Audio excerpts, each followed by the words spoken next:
guy that I think has got a win coming to him. It's been a while since he got one. Kyle Larson is going to get to the front and be the guy in victory lane.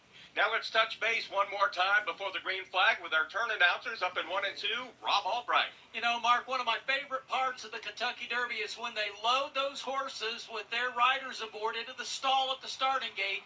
And just for a few moments, they are chomping at the bit and getting ready to go. Well, very similarly here at Atlanta, many more horsepower right now under a whole lot of control. I'm just covering the screen right now, guys. I'm going to reveal it once the race actually starts. They're still rolling off here, so give me a few seconds. Breeze down the back straightaway, 600 yards long, and into the eyes of my broadcast partner, Doug Turnbull. Yeah, from 6 football fields and right into the tumbler in turns 3 and 4 as it tapers up a little more slowly than it does in turns 1 and 2, and back up to that 28-degree banking there. And they're going to be using likely 2 of those lanes today, the bottom 2 lanes, middle and bottom, as they wrap around. One thing you don't see bottom of the track, it's a red and white line, not a yellow line, but either way, it's out of bounds, just like at the drafting tracks. Once they exit turn 4, it is back to the booth with Mark Garrow and Doug Rice. Speaking of Doug Rice, welcome back. Thanks a lot.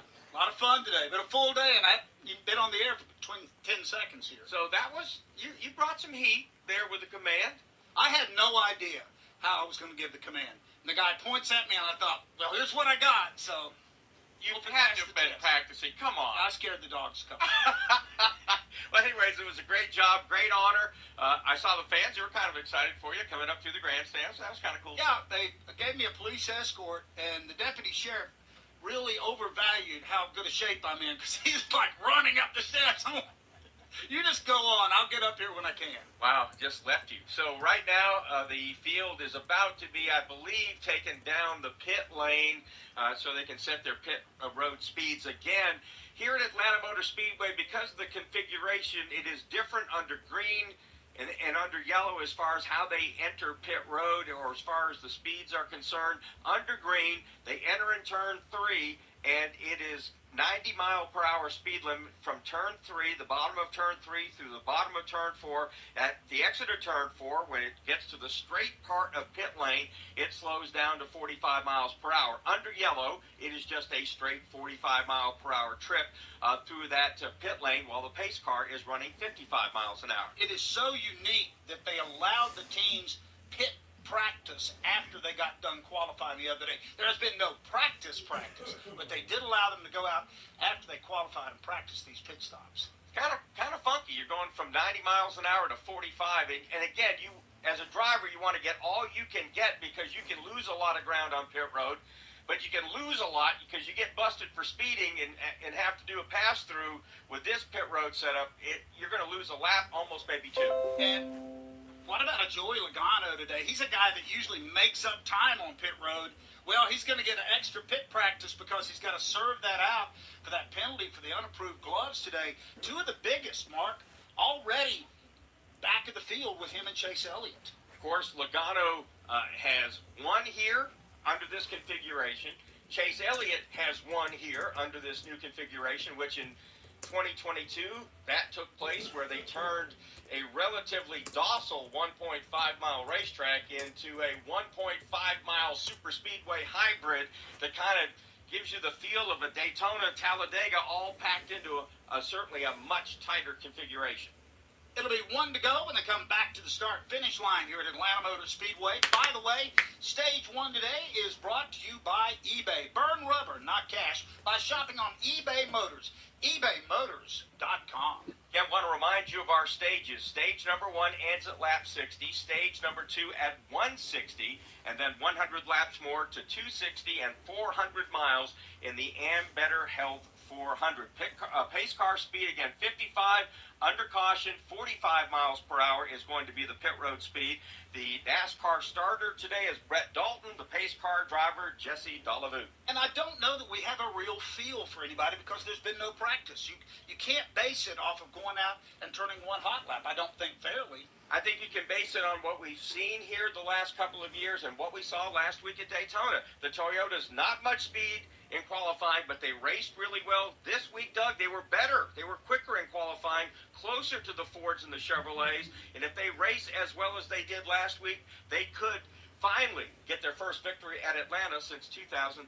And the Fords dominated qualifying here, but not the way they did last year. So we'll see how all this plays out. Chevrolet pace car crosses the start-finish line, and the lights go out, and we're about a lap away from getting down to business in the Ambetter Health 400. Yeah, Fords qualify well, but as you've said more than once, drive for show, putt for dough. Qualifying's for show.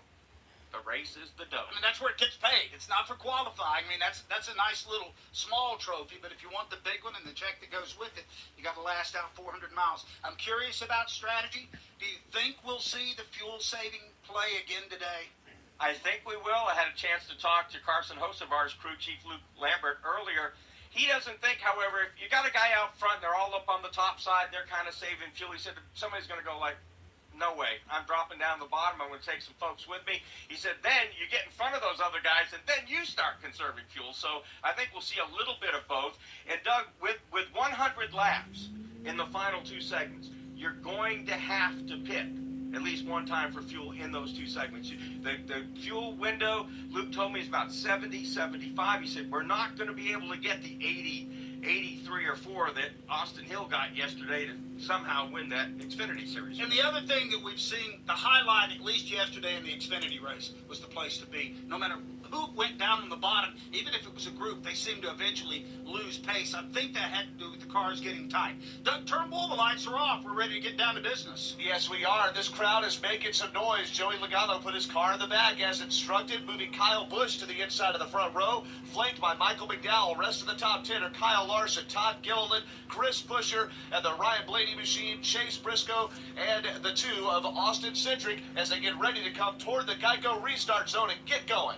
Pace car driver takes the pace car onto pit lane. They're now into what will be later on the Geico restart zone. The green flag is out at Atlanta Motor Speedway. Todd Gilliland pushing his teammate hard. Michael McDowell, he'll take the lead into turn number 1. Into turn 1 for the first of 260 times here this afternoon. The first 4 begin to separate themselves by 3 car lengths. The bottom lane working extremely well. Kyle Busch will lead this race off turn 2. How long will he stay in the bottom line? The outside's preferred, and yes, makes the transition to the top, leaving Kyle Larson below. Then a nudge to Kyle Busch by Michael McDowell, who dives to the inside. Put Michael McDowell to the point as they head into turn number 4. Kyle Busch outside. Drag race off of turn 4 to lead lap 1. They're 2x2, 10 rows. Oh, It shit. will be Kyle Busch at the stripe, edging out McDowell. Oh, Busch shit. Trouble along the front. Oh, We got shit. 3, 4, 5 cars involved here in a Oh, race just shit. on the second lap. Doug, in the middle of that pack, Harrison Burton got turned, and then it looks to me Eric Jones might have been part of that. Daniel Hemrick was there, B.J. McLeod, also Christopher Bell involved in that accident. The big one happens here in Atlanta just after we started our second lap in the Ambetter Health 400. And you know who benefits from that? Joey Logano. He went start at the back, but now he serves his penalty under the caution, so Logano's penalty not quite the death sentence that he thought it would be. Looks like Carson Hocevar got some of that. Alex Bowman's Ally car, it's all used up. They'll probably be able to fix most of these cars, but a lot of heavy damage here early on. Doug, just as they got by the start-finish line, I saw a puff of smoke, and you could see the accordion effect happening about 8 or 10 rows back there. And Harrison Burton's car was the first car I saw going sideways. Also involved in this, Noah Gregson, heavy damage to his car. We also see Austin Dillon, who had a terrible Daytona 500, could not afford that again this afternoon, and indeed that's what's happened. We're about to take a look at the replay again, as Doug talked about.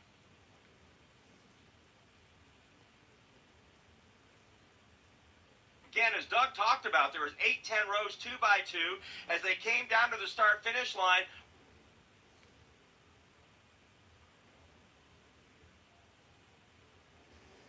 Austin Dillon out of shape, and as Dillon got out of shape, everybody else piled in. Let's go to Brad Gilley. Harrison Burton already in. He's got a little bit of damage on the left rear quarter panel of his race car, waiting on Austin Dillon to come in. He hopped on the radio and actually blamed Martin Truex Jr., at least for the piece of it that he got on that one. They're going to have to come in and fix some damage. Wendy Venturini. Let's go over to Wendy Venturini. Right now, we have Alex Bowman stopped at the edge of pit road. Right in front of me is Carson Hocevar. He's come to a stop. The team is trying to lift the right side of the car from all the damage to get it onto the jack. Also Also, I know Denny Hamlin commented he had a ton of debris. I don't see him hit pit road yet. I saw Christopher Bell go by me with extensive damage. And also right now, coming around, ooh, we're going to get out of the way here. Noah Gragson is coming very close and has damage on all sides of his race car, Brett McMillan. Christopher Bell is in. Their plan was to keep on the lead lap. They didn't have any flat tires, but when they got to the right rear, they looked up at the box and told Adam Stevens that we got a more serious problem here. So they told Christopher Bell to shut it down. He is now shut it off, and they're doing a little more. By the way, guys, if you haven't already, make sure and like up the stream. And if you are new here and if you don't know me, I do these streams just about every single weekend. I had to take the day off yesterday because I went to go spend time with my grandma. I did post it on my community post, so if any of y'all haven't seen it, that's the reason why I was gone. But I will... Hopefully this next weekend I should be able to stream either all 3 series or at least hopefully Xfinity and Cup. So we'll have to see what happens. But anyways, thank you guys for understanding and for everyone showing up today. So yeah, thank you. Trying to pull it away from the damage right now. No tires. But yeah, I stream the Cup races for people that can't get access to cables. So I'm here to help. So anyone new that's yeah. I would subscribe. Out there without too much damage compared to the other cars. Brad Gilley. Bubba Wallace in. He's got a By the way, share the stream if you haven't. bond on that, as well as the Share nose it too of this if other Toyota people are Camry. missing Also this in out. is the Toyota of John Hunter Nemechek. He also has right front damage on his race car. They're trying to get the bodywork straightened out on it before they send him back out.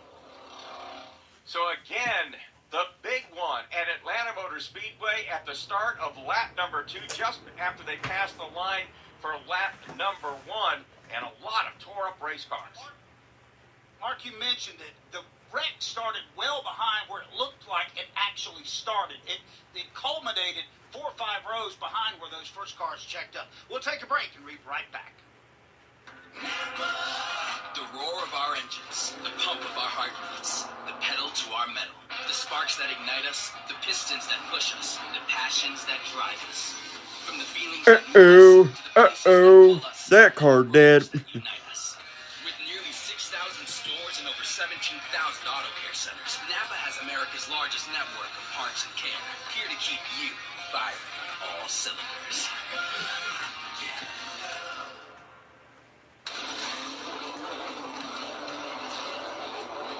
Fueling NASCAR champions on the track for over 20 years to innovating 94 octane, the highest octane on the market. Performance is what Sunoco does.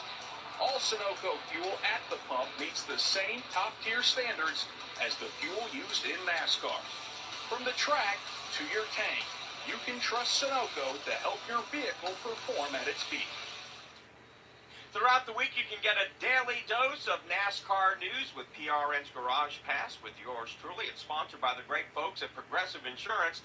Look for a career path with flexibility and great pay and benefits. All you have to do is go to progressive.com/careers and apply online today. We'll talk more about the big wreck at Atlanta Motor Speedway when we return and what that was like for a very lucky Joey Logano. This is PRN, the Performance Racing Network. Hi, this is Doug Rice, host of PRN's Behind the Mic, a podcast where we talk to the top sportscasters from all over this country. People like Tim Roy, the voice of the Golden State Warriors. It made it so much more interesting and so much more challenging in the sense where you knew that this team was, moving in a historical direction. Marty Brenneman, the longtime broadcaster for the Cincinnati Reds. Our engineer, Dave Armbruster, who was with me for 46 years, said, I've just gotten a call from the clubhouse.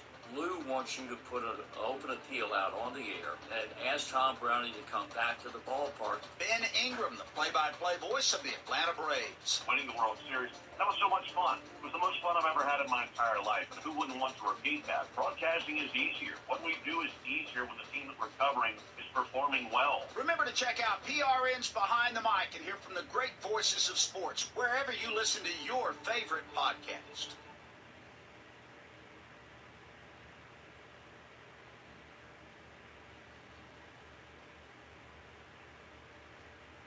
We're back at Atlanta Motor Speedway, where the big one is always lurking out there, and the bomb went off, and it went off just as they completed lap number 1, not 200 yards past the start-finish line. We had at least a dozen cars piled up by the time they got to turn 1. Maximum effect of the crash, Mark, because they just crossed the start-finish line. They're at full speed. Somebody gets sideways, triggers it. I've got 14 cars affected in this wreck. Tyler Reddick, Austin Dillon, Noah Gregson, Christopher Bell, Chase Elliott, John Hunter Nemechek, Bubba Wallace, Daniel Suarez, B.J. McLeod, Daniel Hemrick, Brian Priest, Alex Bowman. Alex Bowman is out. Justin Haley and Josh Williams were all in this. They dropped Alex Bowman's car now on pit road in his pit box, so maybe his tires were down and they couldn't roll it, so they decided to bring it on the hook there. We'll have to see if Alex Bowman officially out. However, as unlucky as it was for those 14 guys, Joey Logano goes to the back, gets a pass-through, so he starts last in 36th, okay?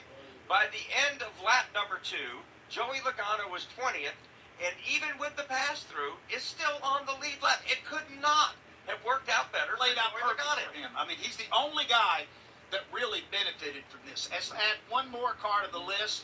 Also getting a part of this damage was Harrison Burton. Fortunately, for most of these teams, it looks like the damage was relatively minor, and they're going to be able to continue on. For Alex Bowman, though, he is on the hook. He is done for the day. What a crushing blow. You come down here, you come off of a really good finish at Daytona, where you finish runner-up to your teammate, and you're out before you even get to break a sweat.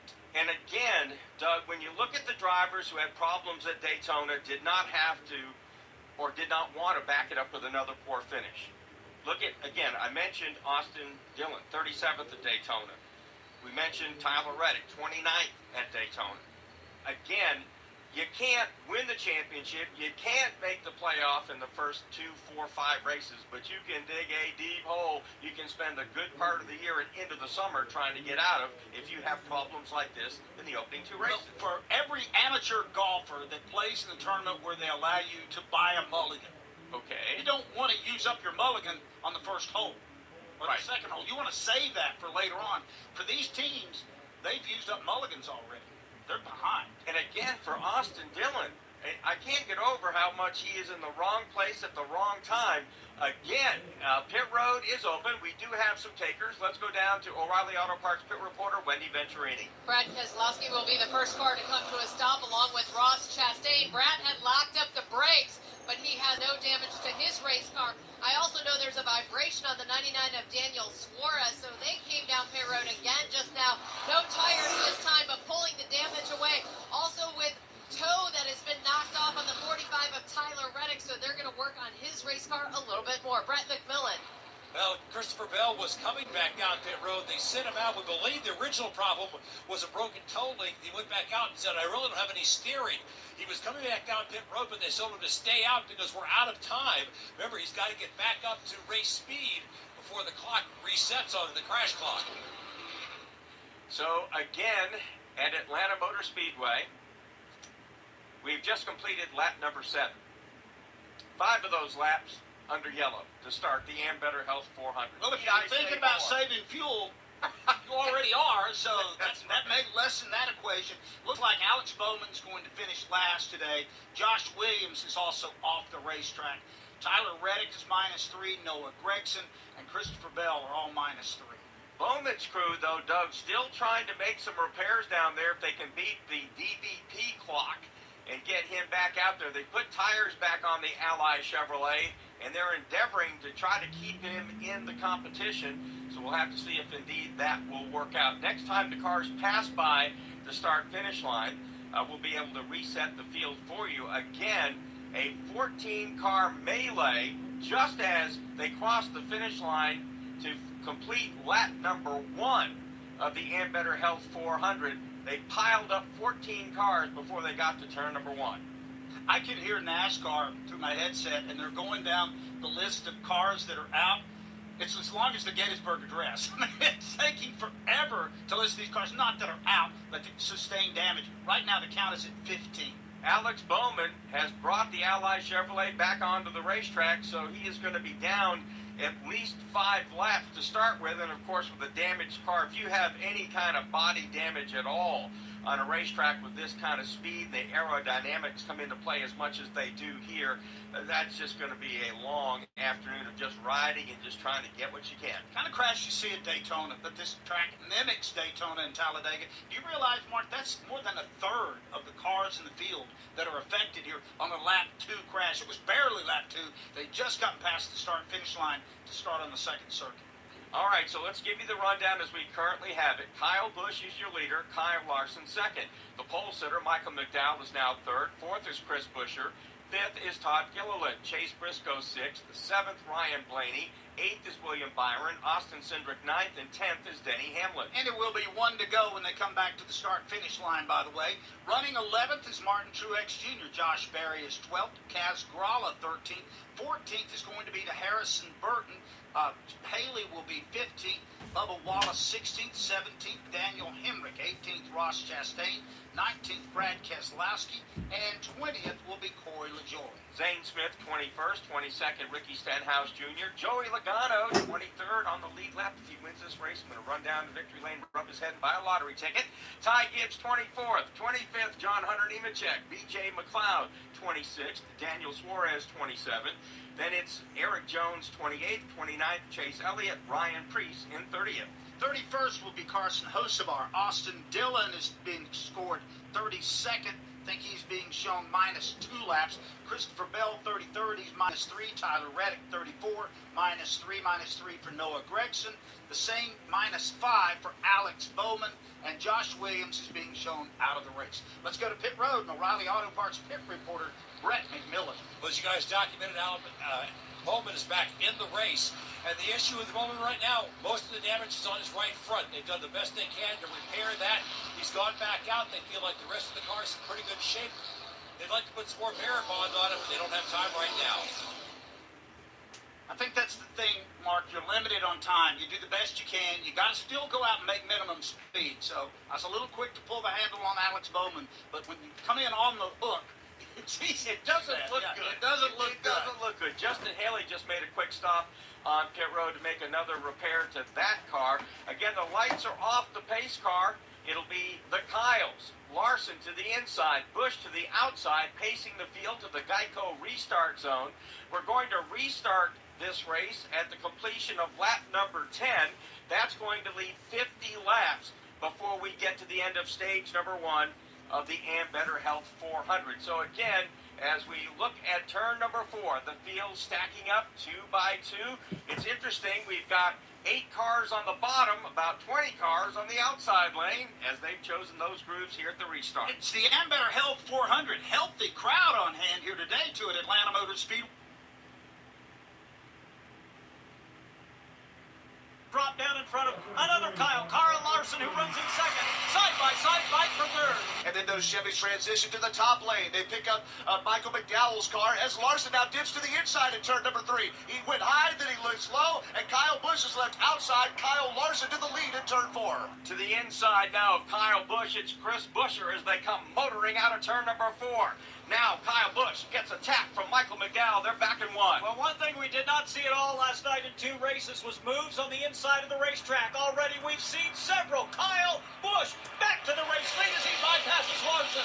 It looks like the slingshot in effect, at least for now, at Atlanta Motor Speedway. It's Kyle Busch to the lead. Inside, Chris Buescher there, flanked to the outside by Kyle Larson. Behind them, Chase Briscoe and Michael McDowell, as it's Kyle Busch leading the field. Field rolls back out of turn 4, back down the start-finish line. It's the 8 machine of Kyle Busch on point. Side by side for second, Chris Buescher to the inside, flanked to his outside, Kyle Larson. Kind of nice to see some green flag racing. Here comes Chris Buescher. He'd like to take that top position.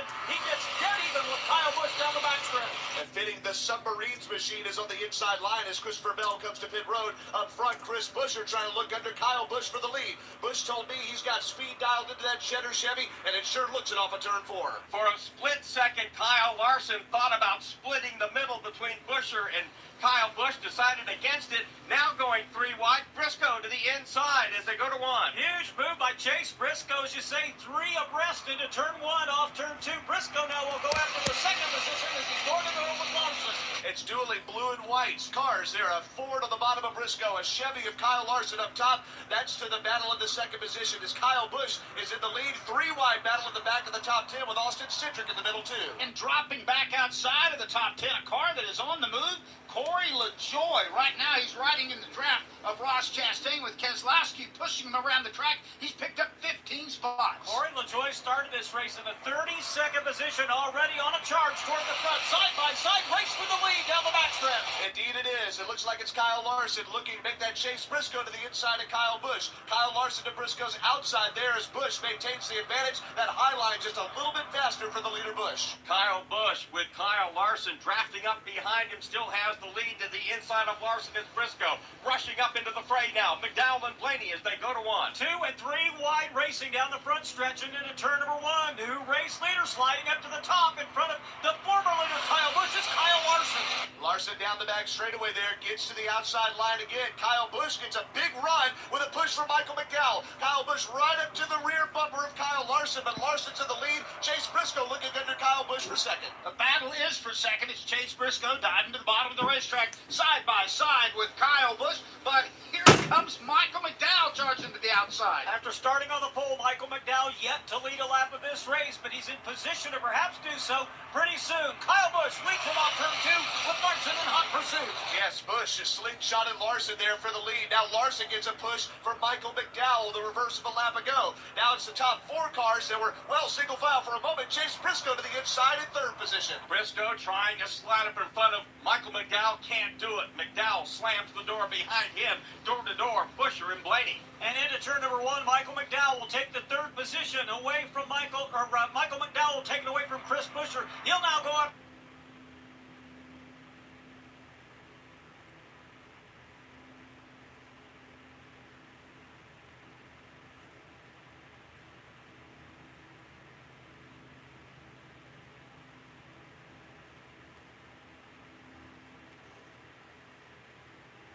Too wide for the third position. Chase Briscoe inside, Ryan Blaney out. Kyle Busch continues to lead. He, Larson, and McDowell have broken away a little bit. Ryan Blaney is trying to become a player in this, along with Chase Briscoe. Blaney will move into the 4th position and entering turn number 1, the middle of 1 and 2. He'll take third away. Bro, this radio is so far behind, it's not even funny. Like, my TV is ahead by, like, maybe 5, 6, 7 seconds. Ryan Blaney. So if any of y'all are paying attention to the PRN radio, ignore it. Trust me, it's accurate, but you're going to be a little bit behind if you're just listening to that. If you're watching the race, actually, it's ahead by, like, a lot more. Blaney and McDowell fighting for third. The front Like, 2 way wide ahead. momentarily. Larson content for the time being to ride behind Busch. He'll now drop to the inside just as I say that. Work right on his back bumper. Ryan Blaney who runs third. No alliances here. Any place you can get help, you find it. Kyle Larson went down in front of the Ford of McDowell to get a tip of air. Goes back to the outside line. Looks half a headline under Kyle Busch for the lead.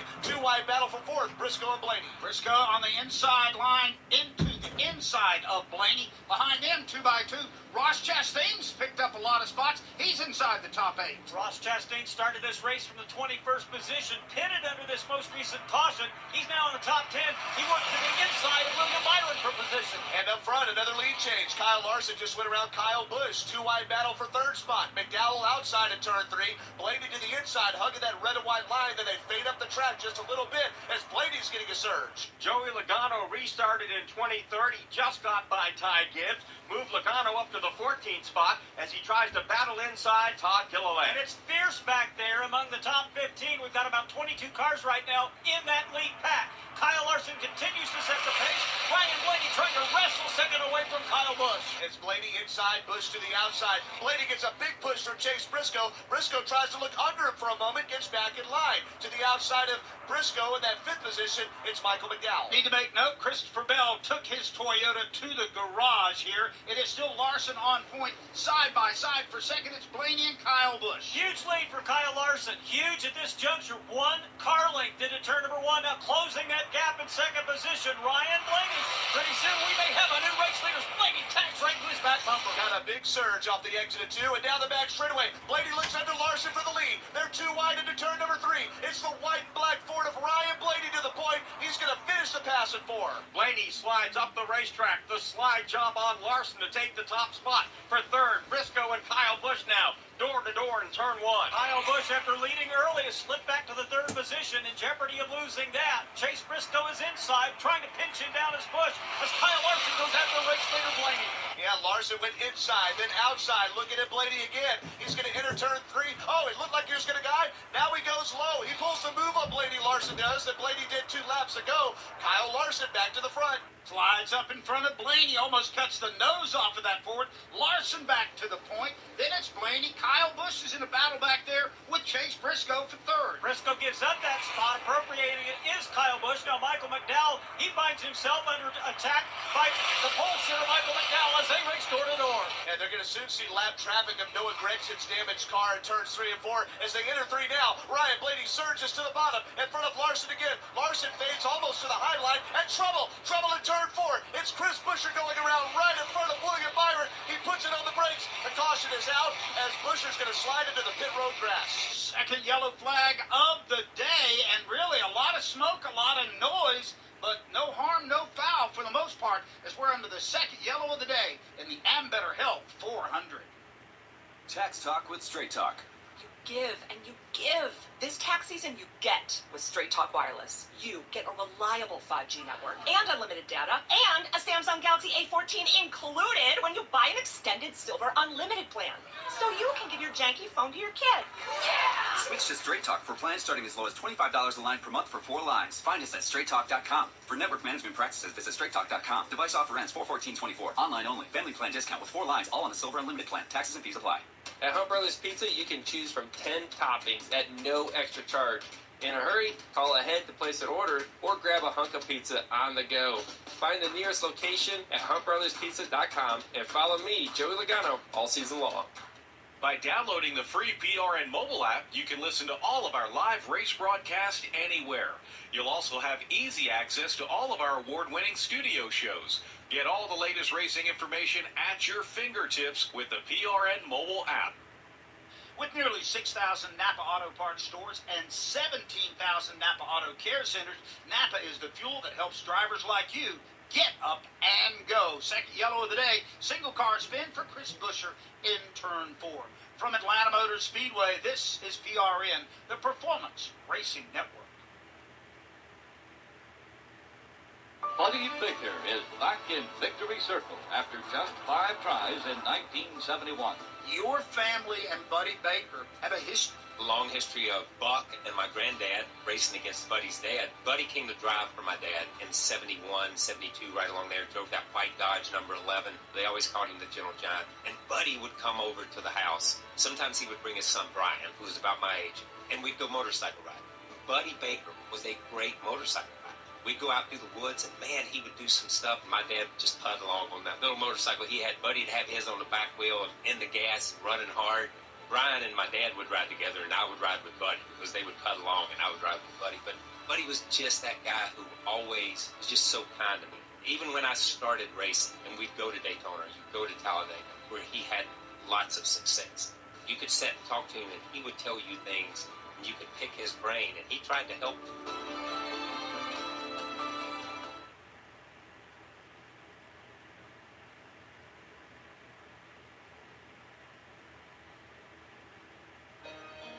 I'm Richard Petty. As we honor Doug Rice this season, here's another great moment from more than 35 years on PRN. William Byron leading him back to the stripe. William Byron will hang on and win at Atlanta Motor Speedway in dramatic fashion. They're crashing behind him. It looks like Justin Haley and Chris Buescher involved in a 2-car crash. There's a 3rd car also in there, but William Byron wins it here in Atlanta. Who was that masked man? Oh, that's incredible. I had no idea that was coming. That's a nice little surprise. Yes, it is. The King, Richard Petty. Now, under the first caution, Joey Logano, the lucky dog, right? In more ways than one, right? That one, William Byron. Yep. He had Chris Buescher T-boned in the driver's door, had him, He lays on the brakes, and just as he got there, Buescher's car slid out of sight, and they barely missed hitting by inches. Not even a scratch on William Byron's car, and Chris Buescher ought to be thankful too, because he would have gotten the worst part of that deal. So, and we saw a couple of cars rally up through the pack there. Ross Chastain, who started way back in the pack, has moved up to 6th. Where did he start? 21st. That's a pretty good run. Part of that was because of attrition of other cars, but most of those cars that were in that accident were in the back half of the field. So pit road is open, getting busy. Wendy Venturini. We just had Chris Buescher come down, take left side tires, and top it off with fuel.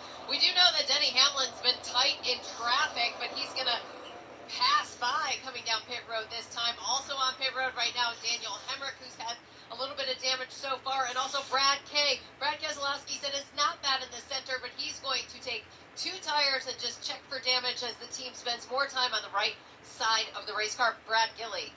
Daytona 500 champ William Byron was there near that wreck, so they came in for 4 tires. They topped them off with Sunoco race fuel. Some cars with damage getting more repairs from the first incident. We see Austin Dillon in. We also have Ryan Preece in, as well as John Hunter Nemechek. How about your end, Brandon Miller? You got Todd Gilliland in his end. He said the car is an absolute handful right now. They're putting a Packer in the right front right now. They've already changed the right rear tire, and they're taking their sweet time. Joey Logano came in. He went ahead and topped off. So, as we've talked about, a 14-car melee to start this race. We're under the second caution flag. Austin Dillon, Doug, wrong place, wrong time. Didn't have anything to do with the start of the wreck, but was involved in it. The good news for him now is he is the only car 2 laps down. There's no cars 1 lap down. So, again, we get to the end of this stage. They've now pitted.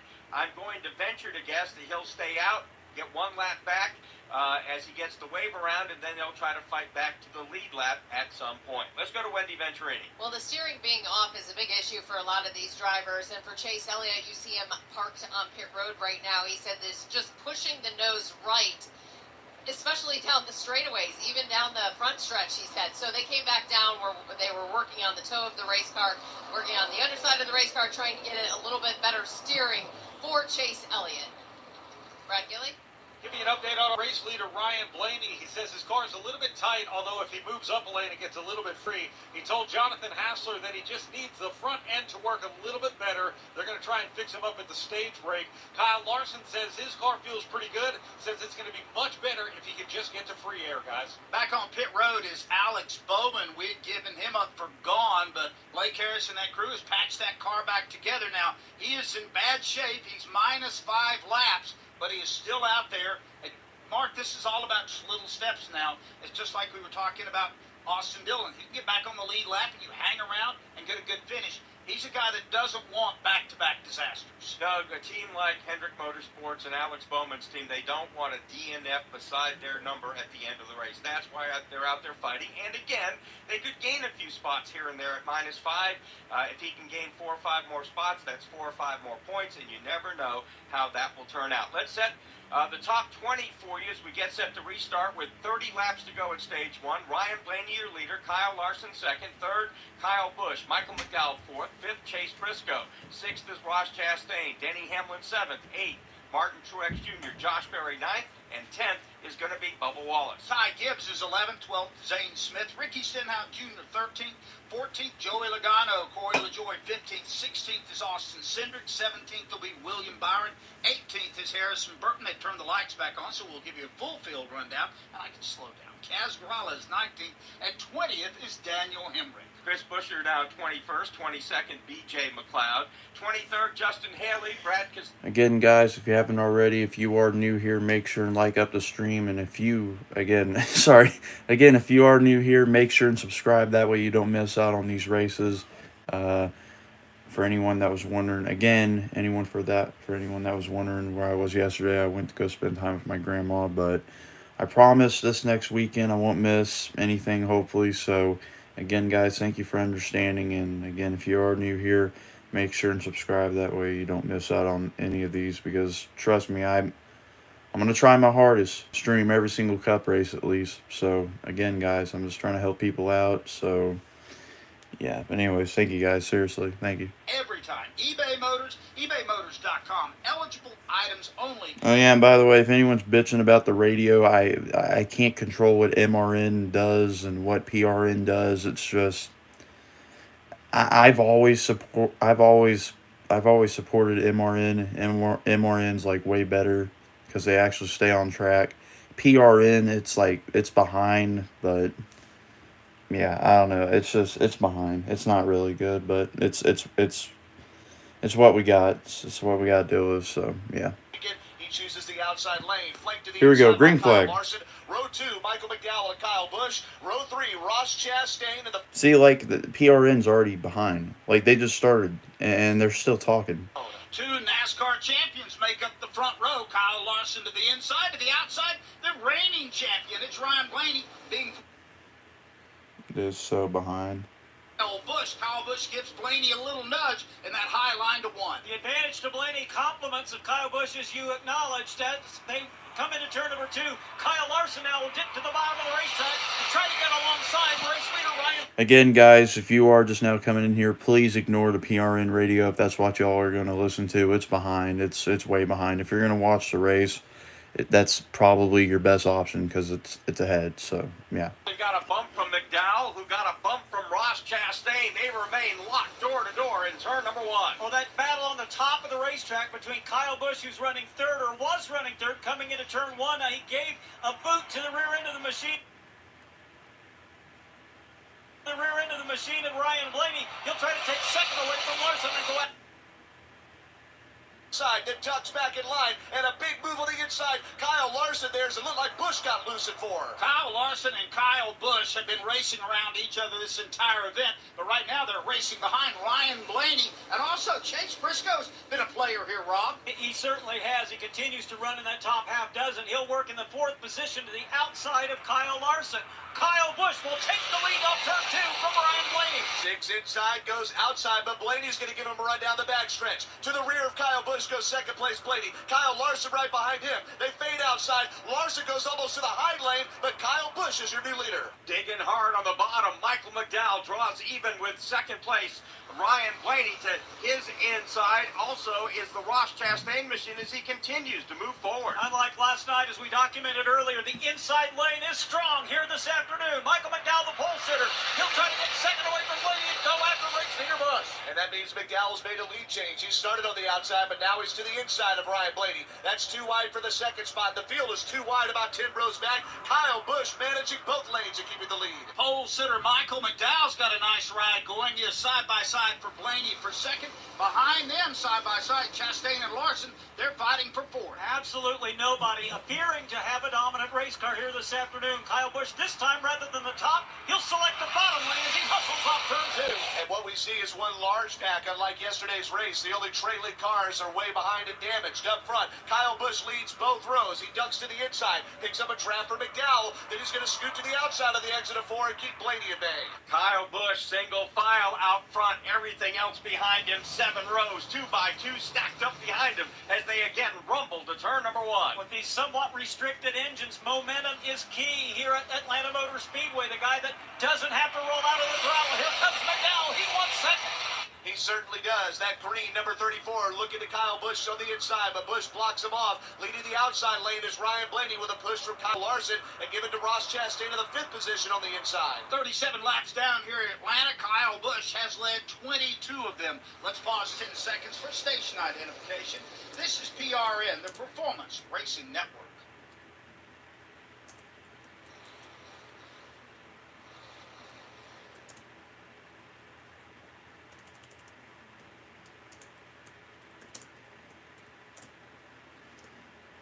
Welcome back to Atlanta Motor Speedway. 37 laps in the books. I'm Doug Rice alongside Mark Garrow. Fields coming out of turn 4. As they work their way down to the line, again it's Kyle Busch, but Michael McDowell again locking horns with Ryan Blaney. They refuse to give up that bike for second. Still in stage 1, but things are furious behind race leader Kyle Busch. McDowell seems to have a slight edge over Blaney off turn 2, but Blaney will battle back up high. It's that back and forth, inside, outside juke that's going on there. These cars staying even as Kyle Busch leads them in the front. Got to give a nod to Chase Briscoe and Martin Truex Jr. in the back of the top 10 who've been hanging in there. Kyle Busch has had the ability to sort of dictate this race. He can go high, he can go low, and he's been consistently at the point. Side by side right now, it's McDowell and Blaney for second. After starting on the pole, McDowell has been in the top 5, but now finds himself wanting that second position. Longest lead for anybody so far belongs to Kyle Busch as he's still on the point. And a surge to the inside lane. Michael McDowell trying to clear Ryan Blaney. Too wide for the second position there. Blaney to make that Blaney up high. Kyle Busch has got a car length lead over McDowell in the low lane. 40 laps complete, 20 to go in stage number 1 of the Ambetter Health 400. It continues to be Kyle Busch on the point as they again slam into the banking of turn number 1. Side by side for second, rages on. Blaney up high, down low is Michael McDowell. McDowell getting a shove from Chastain, getting a push to Blaney is Kyle Larson. Seems like that outside lane loses a little bit of steam there this time around, but now Blaney surges back to the top of turn 3. Kyle Busch gives a fairly aggressive block, and Blaney tries to go to the outside of him before getting in line. For a nanosecond, they were 3 wide for the lead as they come back to the stripe. It's Kyle Busch, Michael McDowell, Blaney. Chastain has now moved up to the second line. Busch's dangerous move to the top groove right in front of Ryan Blaney may have cost him the race lead. Michael McDowell wants it. He's half a car length up as they charge off turn 2. And on that dip in the back straightaway, it's Michael McDowell there with a push, trying to go to the lead, but now Kyle Busch with a big head of steam. He gets a push from Ryan Blaney, and the leaders are 2 wide and even in turn number 4. This lap, Michael McDowell led it by 6 thousandths of a second. Can Kyle Busch take it back at the line? He does.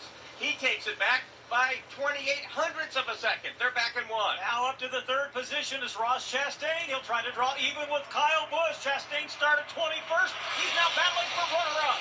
Let's see if Michael McDowell has the lead outright for now. He goes to the outside, but Kyle Busch ducks to the inside and surges to the front. Will he finish the pass in turn 3?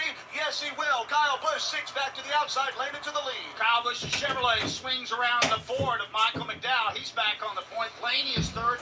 Kyle Larson lurking there at 4th along with Ross Chastain. Chastain has now dropped a couple of spots using that bottom line. That means the outside lane is there for the taking for Martin Truex Jr. as he makes it 3 wide off turn 2. And keeps it 3 wide on the back straightaway in about the 7th position, though. Martin Truex Jr., the first to really make 3 wide work, and he's hanging it in there with Denny Hamlin down low, Chase Briscoe in the middle, and up front it's still Michael McDowell. Michael McDowell did the okie dokie on Kyle Busch as they came down the back straightaway. He's back on the point. Right now, Blaney second, Larson putting on pressure there as they work to 1. Battle for 6th continues to be 3 wide all the way down the front stretch into turn number 1 and now exiting turn 2. Hamlin down low, Briscoe and Stenhouse Jr. And I'd hate to be in the middle of that one as up front. The lead keeps changing hands. For a moment it was Ryan Blaney in turn 2. He backs out of it. He falls to third. Move Larson to second and McDowell back to the lead. A frantic battle up front early on here today in the Ambetter Health 400. Pole sitter Michael McDowell on point. Then it's Larson, Blaney, and Kyle Busch. And all of a sudden, Martin Truex Jr. will rumble to the inside of Ross Chastain. Russell away that 5th position. He'll now set his sights on 4th running Kyle Busch. Someone woke up that Bass Pro Shops Toyota as he's been in the top 5 for the first time there in that 5th position. Up front, Kyle Larson looking high on Michael McDowell. That opens the door down low for Ryan Blaney, but McDowell keeps the lead. Also looking low is Ross Chastain as they come down across the stripe for 5th. Chastain door to door with Martin Truex Jr. Things settling down just a touch up front. Michael McDowell has a 1 car length lead over Kyle Larson as both of them run right on the bottom line around the racetrack. And Ryan Blaney's getting some heat with on his back bumper Ross Chastain. Ross Chastain's been knocking on the door. Will it open after a poor starting spot, but he settles back into 5th. Ryan Blaney with a surge, tries to go up top of Kyle Larson for the 2nd spot. Larson keeps him at bay, but Blaney gets a move. The leaders are turning laps at around $1.85, Mark Garrow. We had a lot of discussion about fuel saving at Daytona. Nobody's saving any petrol here today. Doug, we've had also a chance to look at the telemetry. On the gas, 100%. These guys are flat to the mat right now as we fight it out in stage number 1 of the Ambetter Health 400. O'Reilly. You've got questions? O'Reilly Auto Parts has answers. Need a pro you can trust? We've got that too. No matter what you need, our professional parts people have the training and expertise to help you do things right. Deep automotive knowledge. Just one part that makes O'Reilly stand apart. The professional parts people. O'Reilly Auto Parts. The NASCAR season is here, and Toyota Racing is looking for clashers. Did you clash at the Coliseum with your favorite Toyota drivers? Clashing with the HOA, who won't let you carve bell number 20 into your lawn? Or maybe your Tyler Reddick shirt clashed with your pants while meeting the in-laws. If you're a clasher, then we want you. Be part of the action at toyota.com/racing. Toyota, let's go places. NASCAR is a registered trademark of National Association of Stock Car Auto Racing. Is your insurance playbook too confusing? Well, make it easy. Switch to Geico and get all your insurance coverage from one place. Go to geico.com today to get started. With 10 laps to go in stage number 1, Michael McDowell the leader, followed by Ryan Blaney, Kyle Busch, Kyle Larson, and Martin Truex Jr. This is PRN, the Performance Racing Network. If you have a chance to make a difference in a kid's life, you need to take full advantage of that opportunity. For those kids to know somebody has their back, somebody is caring about them, thinking about them when they feel like nobody is. Anything that I can do now to support Speedway Children's Charities, I do because I've seen the work firsthand. We owe it to children, no matter where they come from. Unfortunately, there is no end to some of the terrible atrocities in our world. Speedway Children's Charities can feel really good that we are getting the most good out of every dollar. Oh shit, Hamlin. Uh-oh. Speedway Children's Charities. Uh-oh. Our mission is simple. Help every child we can. Because all children Deserve joy. And hope. And love. Well, And if Hamlin's one child dead. is still in need, then there's still work to do. Because their future is our future. and there's still so much they can teach us. Find out more at speedwaycharities.org.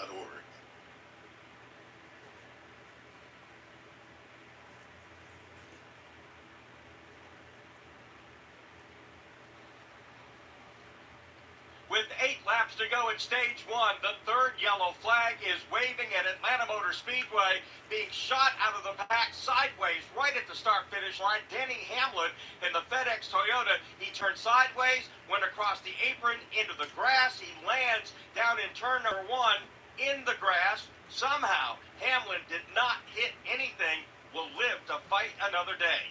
Yeah, that's a gracious accident there when you don't get into the wall, the grass doesn't tear up your car, and it looks like he'll be able to drive away unscathed. Third yellow of the day. We've got the benefit of the replay. Looks like maybe a drone shot here.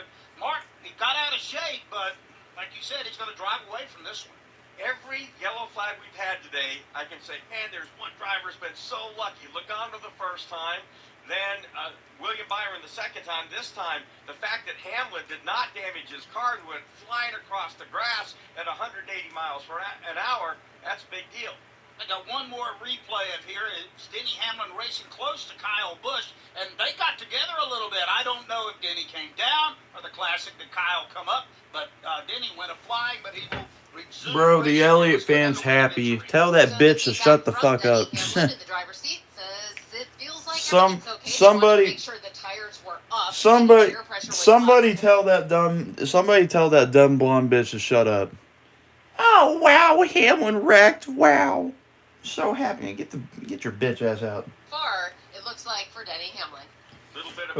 But by the way, fair warning again for this week, or for today. Last weekend we had a bunch of soft ass bitches in the chat, or not even in chat, just in the stream watching. And we had a bunch of them leave because they were tired of hearing horrible language. And then I had a couple of people in chat say, "This is why you're losing fans. It's because of your awful language." Well, sorry that you haven't grew up, and I'm sorry that you're not used to hearing, bad language. I mean, most of the people in here are probably twice my age, so if they're mature enough to listen to it, then that's a good thing. It's good.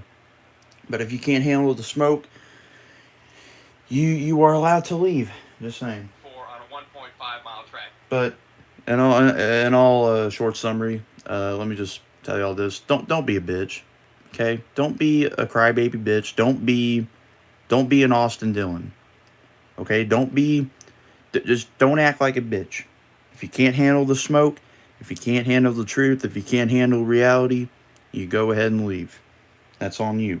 You can go over to someone else's stream who probably doesn't even talk at all, which to me just sounds kind of boring, kind of, what's the word I'm looking for? Inhuman or some shit like that. I don't know. But guys, I'm real. Okay, I'm here to talk to people. I'm here to help y'all out with whatever. Give me questions. Shit, I don't care. Who just keeps on digging. He had worked his way up from 10th after starting last. But again, if you can't handle my language, you can go ahead and leave. His And go suck a fat one. So NASCAR penalized him hard. So let's go back to pit lane and Wendy Venturini. I'm sorry, Brad Gilly. Daniel Suarez is going to come in. He has some damage still on his car. I have nothing against Old McDonald, by the way. It's just some of the fans he has. It's some of the fans that he has, like, I've been in there a couple of times, and I get it. They're going to be, like, twice as old as me, so they're going to think they know everything, you know, because they've been alive longer. They've paid taxes. They've had multiple jobs. They know what the economy is like. Okay, well, for one, just because I'm 18 doesn't mean I don't know shit. Trust me, I know just about as much as you do, almost. I mean, you know, some of them in there, they can just be really self-entitled, aka selfish, and yeah, they act like bitches, and yeah, I mean, they can just straight up be dicks, man. I can be one too, but yeah. So 15th and Yeah, but it is what it is, though. I mean, he's a good streamer, really, he is, but it's just some of the fans he has, it's almost like with Chase Elliott. It's like Chase Elliott, he's a good driver, but with some of the fans he has, again, they're stupid. Like the lady that we just saw, like, not even 20 minutes ago. We'll wait and see. Like, fans like those are the reason why I don't like Chase Elliott. It's because of his fan base. He didn't win it. Which I know it's not his fault, but still. Mark, we've seen all kind of frantic fights from the front. Kyle Busch has been the dominant player, but at any moment a McDowell or a Blaney or a Kyle Larson can come up and take it away. what's been fun about this, Doug, we've seen the leader passed on the outside. We've seen him pass to the inside. We've seen the old okie dokie down the backstretch where I fake you high, I go low. I'm glad you explained that because I wasn't sure what the old okie dokie was. That's who we once. Okay. All right. Good. Yeah. See what you learn here. Anyways, we've now got 56 laps done, and we'll see when NASCAR. It looks like it's going to be a very short sprint to the end of Stage 1 here. Stage 1 is brought to you by eBay Motors. Burn rubber, not cash, by shopping on eBay Motors. ebaymotors.com. Great sponsor, by the way, of Garage Pass every day. Awesome. That is fantastic. They've been a good sponsor here on the Performance Racing Network. By the way, we'll be coming at you again next weekend from Las Vegas Motor Speedway, qualifying Xfinity and Cup Series action. And if you're heading to Vegas, you need to head over to the South Point Hotel Casino and Spa. They still have a few 2, 3, and 4 room night and race packages available. When you buy a package with them, you get the bus back to the track, you get tickets, you get the VIP treatment, and if you stay at the South Point Hotel, you stay with the racers. You absolutely do. Mark and I and our team have testified about that. But if you're a race fan and you go to Vegas and you want to feel at home, that's the place to go. They have some great restaurants. I think their oyster bar there, I'm just going to go over the top here, is the best that I've ever been to. The food is absolutely... That Jambalaya Bowl. Yeah, it is. It is just emphatically endorsed by our director, Larbette Barnhart, over here. So check it out. And where do they need to go if they want to get reservations? Well, they can call 1-866-791-7626, 866-791-7626, or even easier, reservations at southpointcasino.com. That's easy to remember. Reservations at southpointcasino.com. So if you head on over there, you'll have to shove me out of the way if you want to get a seat at the roulette table. All right, speaking of roulette, we're about ready to spin the wheel here and get back to action. What are we going to have, Mark, for action as far as the Stage 1 is concerned? Stage 1 will have 2 laps to go when they take the green flag. That's pretty radical here, as we had a huge crash on the second lap today that affected 15 cars. Tyler Reddick, Austin Dillon, Noah Gragson, Christopher Bell, Chase Elliott, John Hunter Nemechek, Bubba Wallace, Daniel Suarez, B.J. McLeod, Daniel Hemrick, Chase Briscoe, Alex Bowman got a lot of damage. They got him put back together. Justin Haley also was involved in that. Looks like Josh Williams was the one guy that was knocked out of that event, and Harrison Burton got a little bit of damage. The good news is most of these cars able to continue. Let's give you the top 10 before the green flag. Michael McDowell, Ryan Blaney, Kyle Larson, Ross Chastain, top 4. Then it's Truex, Kyle Busch, Chase Briscoe, Bubba Wallace, 7 and 8. William Byron, 9 and 10. Joey Logano has pitted. He'll restart in 11th, 12th. Todd Gilliland. The rest of our top 20. Chris Buescher, Corey LaJoie. What the hell? Man, get the debris. Get hurry. Get it. Get back in the truck. And Carson Damn it. Hocevar as the pace car now is about to take a left-hand turn on the pit road. Chevrolet pace car on the pit road. It'll be a dash. Well, no, they're going to stay out Guys, one we've more got time. a safety truck stopped in the middle of the back straightaway. Somebody saw something on the racetrack right in the middle of the race. See how far PRN radio's behind? Like they're just now getting to the point where they just saw the fucking safety truck. Like, see, this is why I like. Hold on. Wait, hold on. I have an idea. This might help. I totally forgot about this. Let me go to NASCAR website. Guys, I may just save the day here. I don't know. I'm at the sea. Okay. Let me wait for it to load fully. That way I don't, fuck anything up. Okay. Sorry guys, I'm letting it load in here. Raw feed. Yes. That's what we want. We want raw feed. I forgot the NASCAR website also has a radio. I had to mute the stream. It was crazy annoying. We talking about me? We talking about me or we talking about the radio?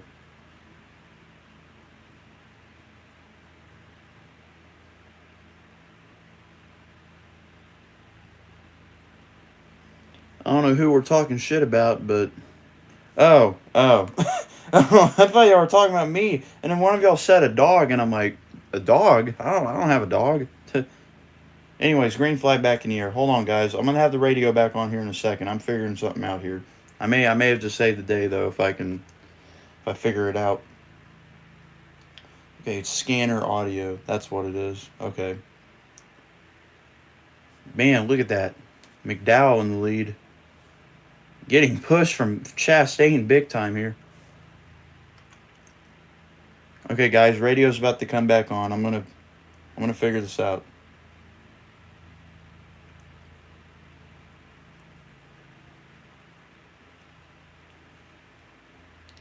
Okay, let's see what this looks like. Oh yeah, McDowell won the stage. Hell yeah, that's cool. For 10. That wraps up stage 1, brought to you by eBay Motors. Oh, thank God, dude. It's actually ahead. It's actually perfect. Yes. eBayMotors.com. Let's fucking go. That's beautiful. That right there is beautiful. I'm what you might call fair. Okay, well now it's cutting out. Hold on. Very good at hide and seek. And since we got Xfinity, we have Wi-Fi all over the house. Even in my super secret hiding spots. So I can kill time in here. Okay, it's being like really weird. Hold on. Hope is proud to be the sponsor of the Atlanta and Better Health 400. And Better Health is on a mission to get everyone affordable, high-quality health insurance. Learn more about how we're paving the way at the And Better Health Fan Zone or by visiting andbetterhealth.com. 61 laps down. We're at the end of stage 1 here in the And Better Health 400 at Atlanta Motor Speedway. This is PRN, the Performance Racing Network. This page I didn't is... hate the NASCAR races playing out. I didn't hate a race that was 2 hours and 15 minutes for a change. I didn't hate that the best car at those two races. Okay, I'm gonna go ahead and won. leave it. We're I'm not just gonna leave see it be. A barn burner every single time we race. Unfortunately, every race just...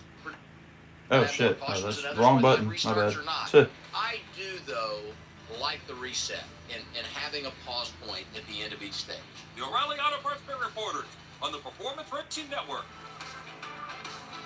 There's no limit to the fun and excitement to be had at Texas Motor Speedway for a triple-header weekend in 2024. All 3 NASCAR series will take to the track for a Texas-sized weekend of racing action. 2024 is going to be bigger and better than ever, with more camping fun for everyone, including an incredible We're going to see if this radio works better, so yeah. jam-packed with racing action and a no-limit experience you'll only get at Texas Motor Speedway.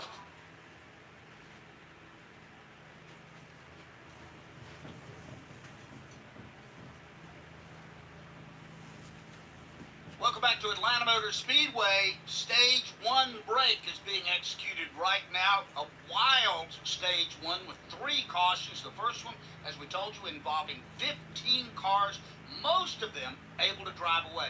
Second caution was a single car incident when Chris Buescher got loose on lap 25 up in turn 4. Lap 52, Denny Hamlin took a wild ride down the front stretch. He was okay. So for all of the smoke and the spinning and the yellow flags waving, we really haven't incurred all that much damage, Mark Arrow. Josh Williams is out. Christopher Bell minus 32. Tyler Reddick, Bowman, Gregson with some damage, but it could have been a lot worse. Absolutely. And what we have seen is some absolutely great racing up front. From the drop of the green flag to the very end of stage number 1, Doug, they were going at it 2 and 3 wide. We had a number of lead changes. At this point, Doug, 16 lead changes in stage 1. That's amazing. That's and 3 or 4 players there. Kyle Busch, Blaney, McDowell, Kyle Larson, a couple of others got up there and flirted, but those 4 were swapping the lead. I love what we've seen here early on, Mark. This is very racy. The competition is fierce. There's no fuel saving going on today. Absolutely not. And I think the fact, Doug, that although we've got some sunshine out there, the temperature's down a little bit, and we've got a little bit of shade on the racetrack now. And the more the track temperature drops, the more it becomes a drafting racetrack like Daytona, Talladega. It gets hot and slick, gets a little bit different, but I think the track conditions right now playing to our favor as well. We're working our 4th yellow flag of the day, 3 for cause. This one is a stage break. The next stage will come up when we get to about halfway mark, and then you got a nice big chunk to go at the end of this race, lap 160. So we've got a 100-lap dash here for the next one. Yeah, we have 2 of those, Doug, back-to-back, 100 laps. So at some point, they're all going to have to pit in the second and third stages. When you pit, how you pit, do you get to do it under yellow? Do you have to do it under green? All those things, of course, will come into play. NASCAR's had a lot of vehicles out on the track picking up some debris, trying to be really careful before they turn this race loose again. Kyle Busch has been the big leader today. He has led 27 of the first 63 laps as we're waiting for them. It looks like now, finally, pit road is going to open. This is going to be a long stage break, Mark. And under yellow, at 45 miles an hour with the entry in turn 3, it takes a while before they're able to get to the pit lane. O'Reilly Auto Parts, your professional parts people, proud to sponsor once again the PRN pit reporters, who are Brett McMillan, Brad Gilley, and it looks like right now in just a moment, let's kick it down to Wendy Venturini. Ross Chastain said he can't do anything differently in turns 3 and 4. He doesn't know how to move the air. He was wide open right there. A little bit of tight condition for Ross Chastain. You hear him slide to a stop. It's going to be 4 tires, fuel, and pull off the tear off for Ross Chastain. Brad Gilley. Ryan Blaney still needs more front turn. He's going to get a 4-tire change in his body armor Mustang, 2 cans of Sunoco fuel. Martin Truex Jr., they're going to free him up. 4-tire change for him, and for Kyle Larson, his car is tight. He gets 4 tires in Sunoco. Brett McMillan. No changes for Michael McDowell. 4-tire change, tear off gone. They're hauled in to make sure his fuel is full. 12 and a half seconds as he peels out. As they come off the pit lane, it looks like Ross Chastain is going to lead the charge there. After that, we have a whole gaggle of 5 or 6 cars that came off almost together. They're all jammed up now in turn number 2. And it looks like the lead. Yeah, thank you, Lindsay. It took me like a good hour just to realize, like, oh shit, wait, the NASCAR website also does PRN radio. And I know that half the time the NASCAR website is actually better and sometimes will be way more ahead than the actual PRN website. So again, I'm sorry for not realizing that so soon, but thank you. Really, thank you. For the most part, McDowell McDowell has been up front all day long. And again, guys, if you haven't already, make sure and subscribe. Seriously. I mean, come on. Or at least like the stream. I mean, come on now. Timing. What always makes it interesting, your car does one thing, you're out front, you're in the clean air. It does other different things when you're back 2 and 3, 4 deep. So we'll really find out now how good McDowell's car is, how good Larson is, how good Kyle Busch is when they're back there having to race their way back to the front. You're so right, Mark. I mean, you see guys get out front and you think, there's no way you can touch them. They get back there in that nasty air, and they look really pedestrian as they come back around. We are still under the yellow here. 65 laps completed in the Ambetter Health 400. Let's go ahead and take you through the field here. Todd Gilliland will be scored as the race leader. Joey Logano is second. Third is Chris Buescher. Fourth, Zane Smith. Corey LaJoie is fifth. Sixth to Josh Berry.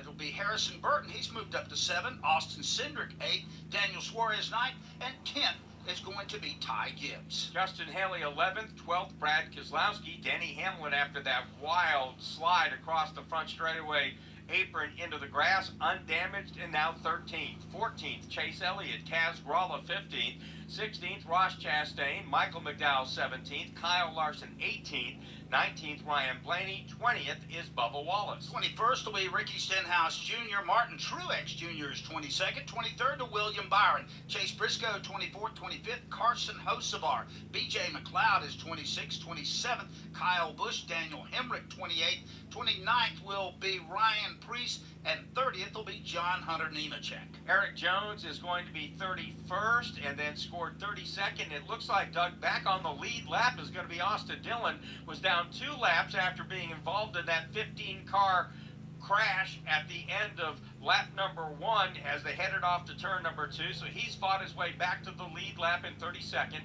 33rd, -4 laps, Noah Gragson. -5 and 34th, Alex Bowman. -5 and 35th, Tyler Reddick. Christopher Bell, long stay in the garage, -32 and 36th. The only car out getting credit today for 37th is going to be Josh Williams. And that full field rundown brought to you by RacedayNFT.com. Are you a true racing fan? Do you like adding those little die-cast cars and race weekend hacks to your collection? Then race on over to RacedayNFT.com and sign up for free to get the best in collectibles delivered right to your door. Time now to take a look at our Sunoco fuel strategy and fuel mileage window. Let's go down to Brad Gilly. Well, Mark, you know, last night we saw the Xfinity Series cars go more than 80 laps in that final stage on a tank of Sunoco racing fuel. And the Cup teams are starting to talk about that a little bit right now. In fact, Jonathan Hassler had told Ryan Blaney, we might consider coming back down pit road before things go back to green and top off your tank. Now, this stage is going to run just under 100 laps by the time we actually get the restart, but they just decided that they will not do that. The reason why they would do it, even though they couldn't make it the full 100 laps on Sunoco racing fuel, what they would want to try and do is actually minimize their time on pit road the next time they have to come in and not have to give him as much fuel. Their fuel range is somewhere around 70 laps right now, maybe more if they decide to stretch it, but the way that they've been racing here this afternoon, I don't think that's going to be a concern going this whole stage under green. Absolutely not a whole lot of fuel economy going on here this afternoon. That update on our fuel strategy and fuel mileage brought to you by Sunoco. From fueling your favorite NASCAR teams to filling up at the pump, Sunoco is trusted to help vehicles perform at their peak. Sunoco, performance is what we do. It will be lap 68 when they come back to the stripe. They'll get the green and resume racing. But Mark, what they've effectively done is chopped 8 of those 100 laps off from stage 2. So stage 2 is going to be artificially a 100 lap stage, but really it's going to be more like a 92 lap stage. And again, though, still a little bit too far maybe to stretch it at this particular point, but we'll have to see. We said that yesterday. No way can they make it to the end of the Xfinity Series race. A couple of cars did make it the whole way. Austin Hill last night won a race that Jesse Love absolutely dominated, but Love didn't get any love at the end of the race because he ran out of fuel. Austin Hill had enough fuel at the end of the race to do a burnout and drive to the garage. Yeah, he dominated, but at the end you go, where is the love? He wound up in 12th place. And Kyle Busch, by the way, was on pit road for a little bit longer due to an adjustment, and they had to wait on fuel. He's back in 27th. So Kyle Busch, who has now led 27 laps, is in the 27th spot.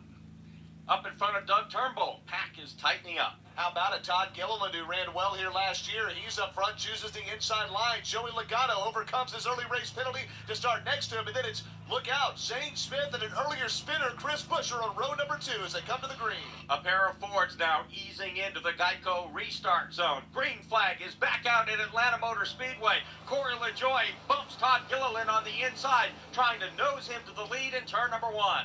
A totally different look up front as we launch into stage number 2. Race leader off turn 2 is Todd Gilliland. He'll wrestle it away from the outside front row starter, Logano, but Joey gives him a wrap off the second corner. Yeah, Gilliland shifted to that top lane there, left Logano as wingman on the inside, so the bottom lane is 3 rows back. Up front, it's Todd Gilliland, Joey Logano, and third place Chris Buescher with the teammates LaJoie and Smith to the inside of 4. The front 3 run single file. The battle is around 5th, and back in there is going to be Zane Smith holding down that 5th spot in the City of Refuge machine. Pretty impressive start to the afternoon for Zane Smith. He's fought his way to the top 5. A bit of pit stop activity helped him. He'll still run that way down the backstretch. The field quickly trying to get single file as Corey LaJoie has fallen off the pace, at least for a moment in turn 2 in the back straightaway, now into turn 3. But now he's pulled up even with the 6th place runner for Harrison Burton as Todd Gilliland leads. Top 5 single file, then Corey LaJoie door-to-door with Harrison Burton. Also getting into that mix, Austin Cindric. A bit of a surprise that Corey LaJoie has backpedaled at the start of this second stage. After starting up in the front, the car now begins to get a little bit of traction as he'll run door-to-door with Harrison Burton for 6th. Those are young drivers there. That down the back straightaway, Harrison Burton to the outside, LaJoie to the inside. And now Harrison Burton switches to the inside lane, to the inside of Josh Berry in turn 4 for 5th. Nice battle back there for the 5th spot. The front 4 are single file once again. Harrison Burton is up there mixing it up today with Josh Berry. Now Burton will drop into line. A Ford leads this race. A Ford runs in 2nd. A Ford is occupying the 3rd position. That's the way they qualified it. So one run in a different person now. Todd Gilliland setting the pace. 7 Fords were in the top 10 today in qualifying. Yes, as you said, they are leading the field right now as it's a 2-wide battle. The first Chevrolet in the top 10, Corey LaJoie to the inside of Austin Cindric. Everybody single file, but back in the 6th place, Harrison Burton getting pressure from Corey LaJoie on the inside. Daniel Suarez rushing up to give him some drafting help as they hit turn 1. After moving up into the outside lane, Harrison Burton now will drop to the bottom. He'll race door-to-door off turn number 2. He's right alongside Josh Berry as they battle.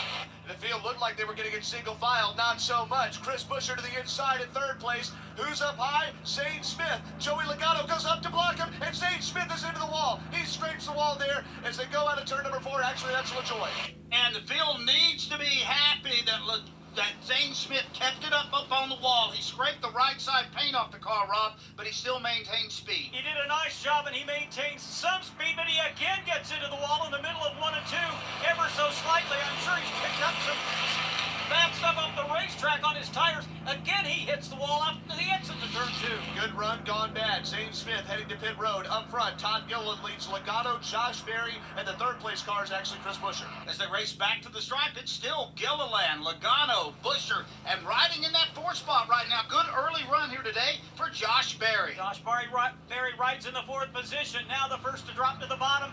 Behind him, it is Harrison Burton.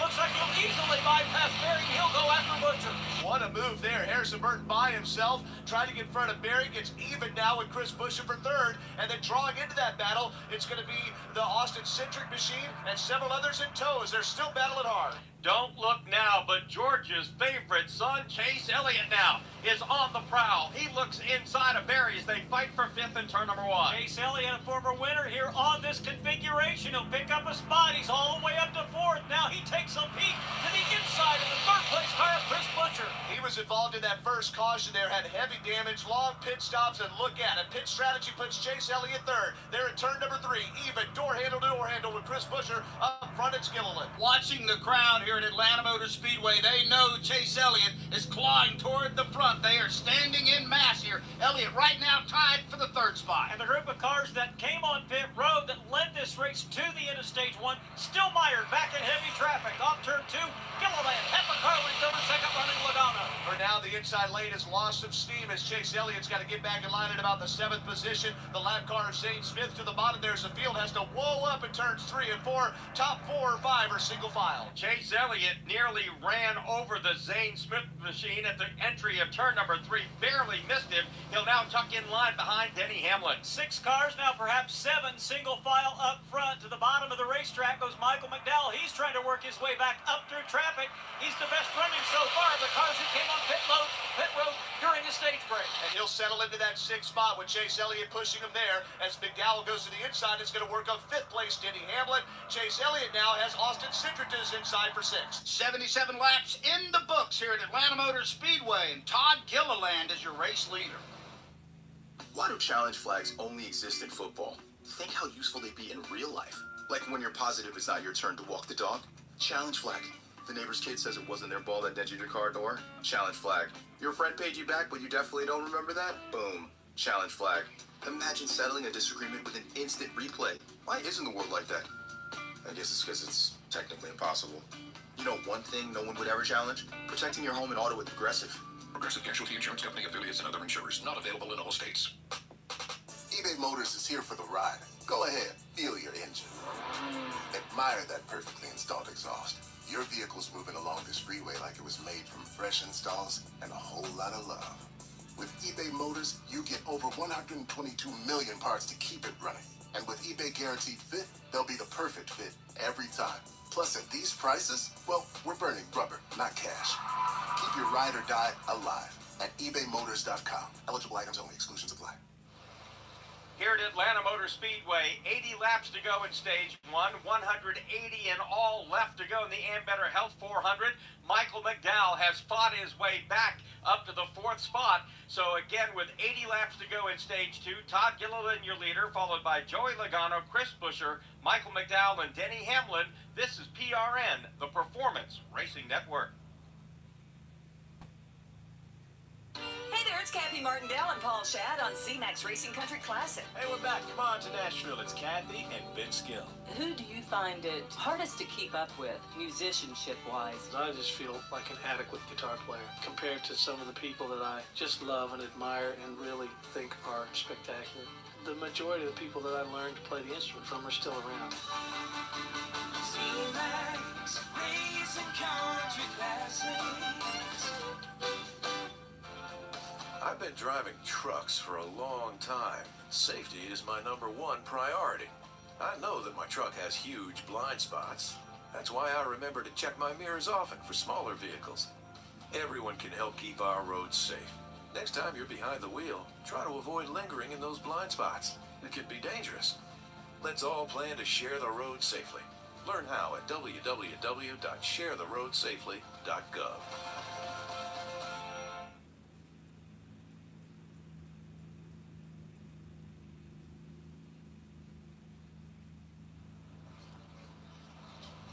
Just when it looks like the leaders are content to run single file, now just the leader is single file. That's Todd Gilliland. Behind him, 5 rows of 2x2, Doug Turnbull. Into turn 3 they go. Todd Gilliland learned lessons from Logano earlier, from others earlier, and is just moving back and forth from the top to the bottom lane, 2 wide behind him. Behind him, McDowell inside, Logano outside, next row, Hamlin inside, Buescher outside, next row, Cindric inside, Harrison Burton on the top as they head to turn 1. Front row motorsports proving that they're not one-lap wonders with qualifying. They're now running 1st and 2nd, well into the 2nd stage of this race. Their Penske Alliance mate Joey Logano to the outside of Michael McDowell in turn number 2. Logano with a push for Chase Briscoe, and look, Denny Hamlin's overcome a spin to be in that 5th position, pushing McDowell. Front 4 cars, all Fords. Gilliland, Logano, McDowell, Buescher. The first outlier is Denny Hamlin. He rides in the 5th spot. Nice run today so far for Harrison Burton in 6th. Denny Hamlin showing a lot of restraint and patience here this afternoon. Has fought his way finally into the top 5. Let's see if he can make up some ground and right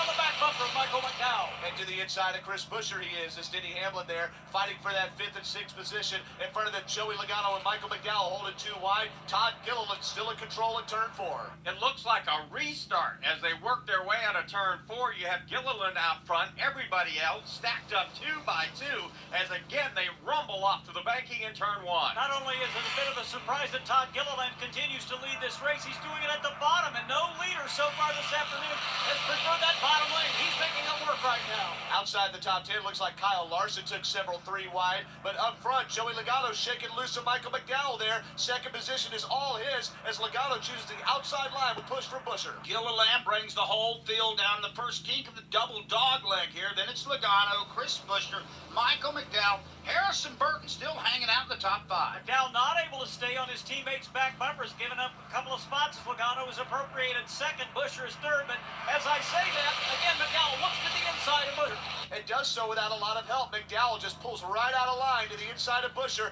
Side by side in turn number 3, McDowell to the inside, Buescher with a little bit of a head of steam to the outside, McDowell getting it back. Harrison Burton had a great run going into turn number 3, had to back off the gas so he didn't run over Chris Buescher. That allowed Denny Hamlin to climb back to his inside. Harrison Burton had a disappointing and perhaps quiet 2023, wanting to prove he belongs here in 24. He's doing it this afternoon as he's dead even for 4th with Michael McDowell. With a big surge down the back straightaway as McDowell falls back, getting a push from Hamlin is McDowell, and then McDowell surges back up, even with Harrison Burton. That's for the 4th spot, and Chris Buescher's working on Logano for 2nd. Michael McDowell has consistently shown today that he can pass cars, maybe better than anybody else. Nice battle behind him, though, involving Denny Hamlin and Ryan Blaney battling for 6th. Entering turn 1, Hamlin got to the back bumper. McDowell gave him a little bit of a boot. Michael will say thank you, and he'll try to take 3rd away from Chris Buescher. And then Hamlin's going to catch right back up to him on the back straightaway as McDowell loses some steam. They go into turn number 3, then another push from Hamlin. McDowell even for Harrison Burton for 4th, and there's Ryan Blaney to the outside behind it in 7th. McDowell surges to the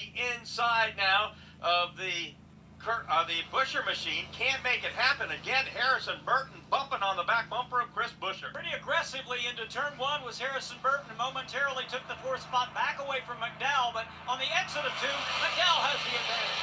These cars keep accordioning in there, getting runs and then losing them as Harrison Burton surges down the backstretch into 4, gives Buescher a push. That's in the 4th position. Buescher up to 3rd. Logano in 2nd ahead of him as Buescher looks down low. Front 3 break away here once again, single file. That's Gilliland, Logano. Now Harrison Burton trying to join them. Ryan Blaney is a guy that's making a move. More than 20 cars in this lead pack in stage number 2. The front 3 now go to the bottom groove around the racetrack. Ryan Blaney trying to make his way up. He's doing it at the back end of his de facto teammate, and that is Burton. Several cars trying to get 3 wide outside of the top 10. They settle it out on the back straightaway. It's 3 cars single file up front with Harrison Burton in 4th, flanked to the inside by McDowell. Let's give you a bit of a rundown. 68 laps to go in stage number 2. 168 overall to go in the Better Health 400. Todd Gilliland 1st, Joey Logano 2nd, Chris Buescher's 3rd, Harrison Burton 4th, 5th Michael McDowell, 6th Ryan Blaney, Austin Cindric just moved up to 7th, dropping Denny Hamlin to 8th, Brad Keselowski 9th, 10th is Chase Elliott. William Byron is 11th, 12th is Ross Chastain, Kyle Larson 13th, 14th Martin Truex Jr., 15th Kyle Busch, Corey LaJoie rides 16th, 17th Chase Briscoe, Josh Berry 18th, 19th Daniel Suarez, and 20th is going to be Ty Gibbs. 21st Bubba Wallace, Ricky Stenhouse Jr. 22nd, 23rd Carson Hocevar. Now Hocevar moves up to 22nd, dropping Ricky Stenhouse Jr. to 23rd. B.J. McLeod is 24th, 25th Justin Haley, Kaz Gralla 26th, Austin Dillon 27th, 28th Ryan Preece, John Hunter Nemechek 29th, Daniel Hemrick is 30th, then in 31st, last car on the lead lap, Eric Jones. Alex Bowman is 32nd. He is 5 laps off the pace, so there's not a car a single lap down. 33rd will be Tyler Reddick, -8. Out of the race, Zane Smith, Noah Gregson, Christopher Bell, -41, and Josh Williams will finish last today. That leaderboard update is brought to you by Hunt Brothers Pizza, where we love racing and we love pizza. Find your next pizza at huntbrotherspizza.com or download the Hunt Brothers Pizza app. Ryan Blaney running 6th the last time by, got all kinds of out of shape at the entry of turn number 1, and Blaney drops all the way down to 10th as we get an update now from O'Reilly Auto Parts pit reporter Brett McMillan. Well, I got a couple updates from my end of pit road. Todd Gilliland, as you can imagine, reading the race right now, said the car is really driving well. He's happy with where it is right now. Joey Logano said he's tight on exit. Other than that, he's pretty happy with the way things are. Kyle Busch, though, not a happy camper. He said the balance just gone to the tight side, and he just really doesn't trust the rear end of the car at this point. Let's go over to Wendy Venturini. Chris Buescher right now running in the third position. He stayed out the last time a lot of the cars hit pit road because he had been in at lap 56. He took 2 right side tires. He said he is much better in this cleaner air and much better on entry. The car feels much more comfortable the higher up that Chris Buescher runs. Doug, we've talked a lot about how well Harrison Burton is running in the Wood Brothers Ford. He started 12th at Daytona, had a great qualifying effort, but crashed out early, finished next to last in 39th. And for the Wood Brothers, Doug, these last 2 seasons, only 4 top 10s in 73 starts in that number 21 car. Pressure's on this young man to make something happen this season. And it has to happen this year, Mark. You're right. And that goal of still being the guy to win the 100th race for the Wood Brothers is still out there today. It becomes a little more realistic. By the way, I don't believe in coincidence. I never have. 10 cars, the top 10 cars, 8 of them are Fords right now. They run well together. They obviously draft well together. We'll see if that plays out for the rest of this race. But at this point, the blue oval looks pretty good. So where does your other number one saying, hope is not a plan, fit into this? It is not. It is a terrible strategy. Hope it's not a plan. It's not a strategy. Battle for the lead, Doug Turnbull. In turn number 3, Joey Logano just went around Todd Gilliland there and took it off of Ford new leader Logano. Joey Logano down to the strike, takes the lead with 61 laps to go in stage number 2. Leaders are back in 1. Another driver rumbling his way into the top 5 on the top of the racetrack. He'll go after his teammate in fourth. That's Chris Buescher, and he's now got a mirror full of Brad Keselowski. A big, fierce battle up front. Yes, it's the Roush Fenway Keselowski teammates, Buescher and Keselowski. And then in the top 2, it's Gilliland and Logano. As Logano's keeping it, Gilliland at bay. Keselowski's car easy to spot out there on the racetrack, that bright orange King's Hawaiian machine, right now rumbling toward the front, Rob. Doing just a superb job. Ran in the back during the entirety of stage number 1. Finds himself working his way to the front and capitalizing on it as his teammate tries to take second. Less than 10 laps ago, Keselowski got a huge run outside the top 10, passed a bunch of cars. Here he is, shoving his teammate Chris Buescher in second. Logano staves off that push to the outside line. Todd Gilliland fighting to the inside. We've had 6 leaders, 18 lead changes, and right now 59 laps to go in stage number 2 with Joey Logano out front holding off Chris Buescher.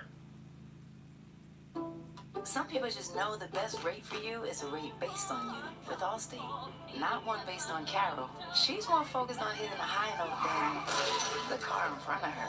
Why pay a rate based on anyone else? Get one based on you with DriveWise from Allstate. Not available in Alaska or California, subject to terms and conditions. Rates are determined by several factors, which vary by state. In some states, participation in DriveWise allows Allstate to use your driving data for purposes of rating. While in some states, your rate could increase with high-risk driving. Generally, safer drivers will save with DriveWise. Allstate Fire and Casualty Insurance Company and affiliates, Northbrook, Illinois. Wendy's new breakfast 2 for $3 Biggie Bundles let you create your own delicious combo. Choose from a sausage biscuit, egg and cheese biscuit, small seasoned potatoes, and a medium hot coffee. But it's obvious which combo's the best. Sausage biscuit and small seasoned potatoes. Well, maybe it's the fresh cracked egg and cheese biscuit with a medium hot coffee. Or 2 savory sausage biscuits. Whichever you pick, you can't go wrong. Choose wisely. Choose Wendy's new 2 for $3 Biggie Bundles. Limited time only. U.S. price and participation may vary. $9 in a combo. Single item at regular price. Today's Xfinity fastest lap belongs to Ross Chastain. He did that on lap 75. The speed, 186.679 miles per hour. Xfinity keeps NASCAR fans in the zone with ultra-low lag and a connection you can rely on. Stream NASCAR from the best seat in the house with Xfinity. Learn more at Xfinity.com. This is PRN, the Performance Racing Network. Time to pull down on the handle and start rolling them here at All right, who fucked up? Who fucked up? All right, which one of y'all fucked up? Which one of y'all fucked up? Which one of y'all fucked up? One of y'all timed out an account, and now y'all are getting caught red-handed. So which one of y'all did it? I plainly simply said, don't time me out, and guess what? Y'all did not listen. So whoever it was is gonna... Ooh, Golden. Oh, man, it seems like you just got fired. Ooh. Oh, man, you just lost your promotion. Ooh. Ooh, damn. Yeah, no. Wasn't a troll. Dumbass. This is PRN.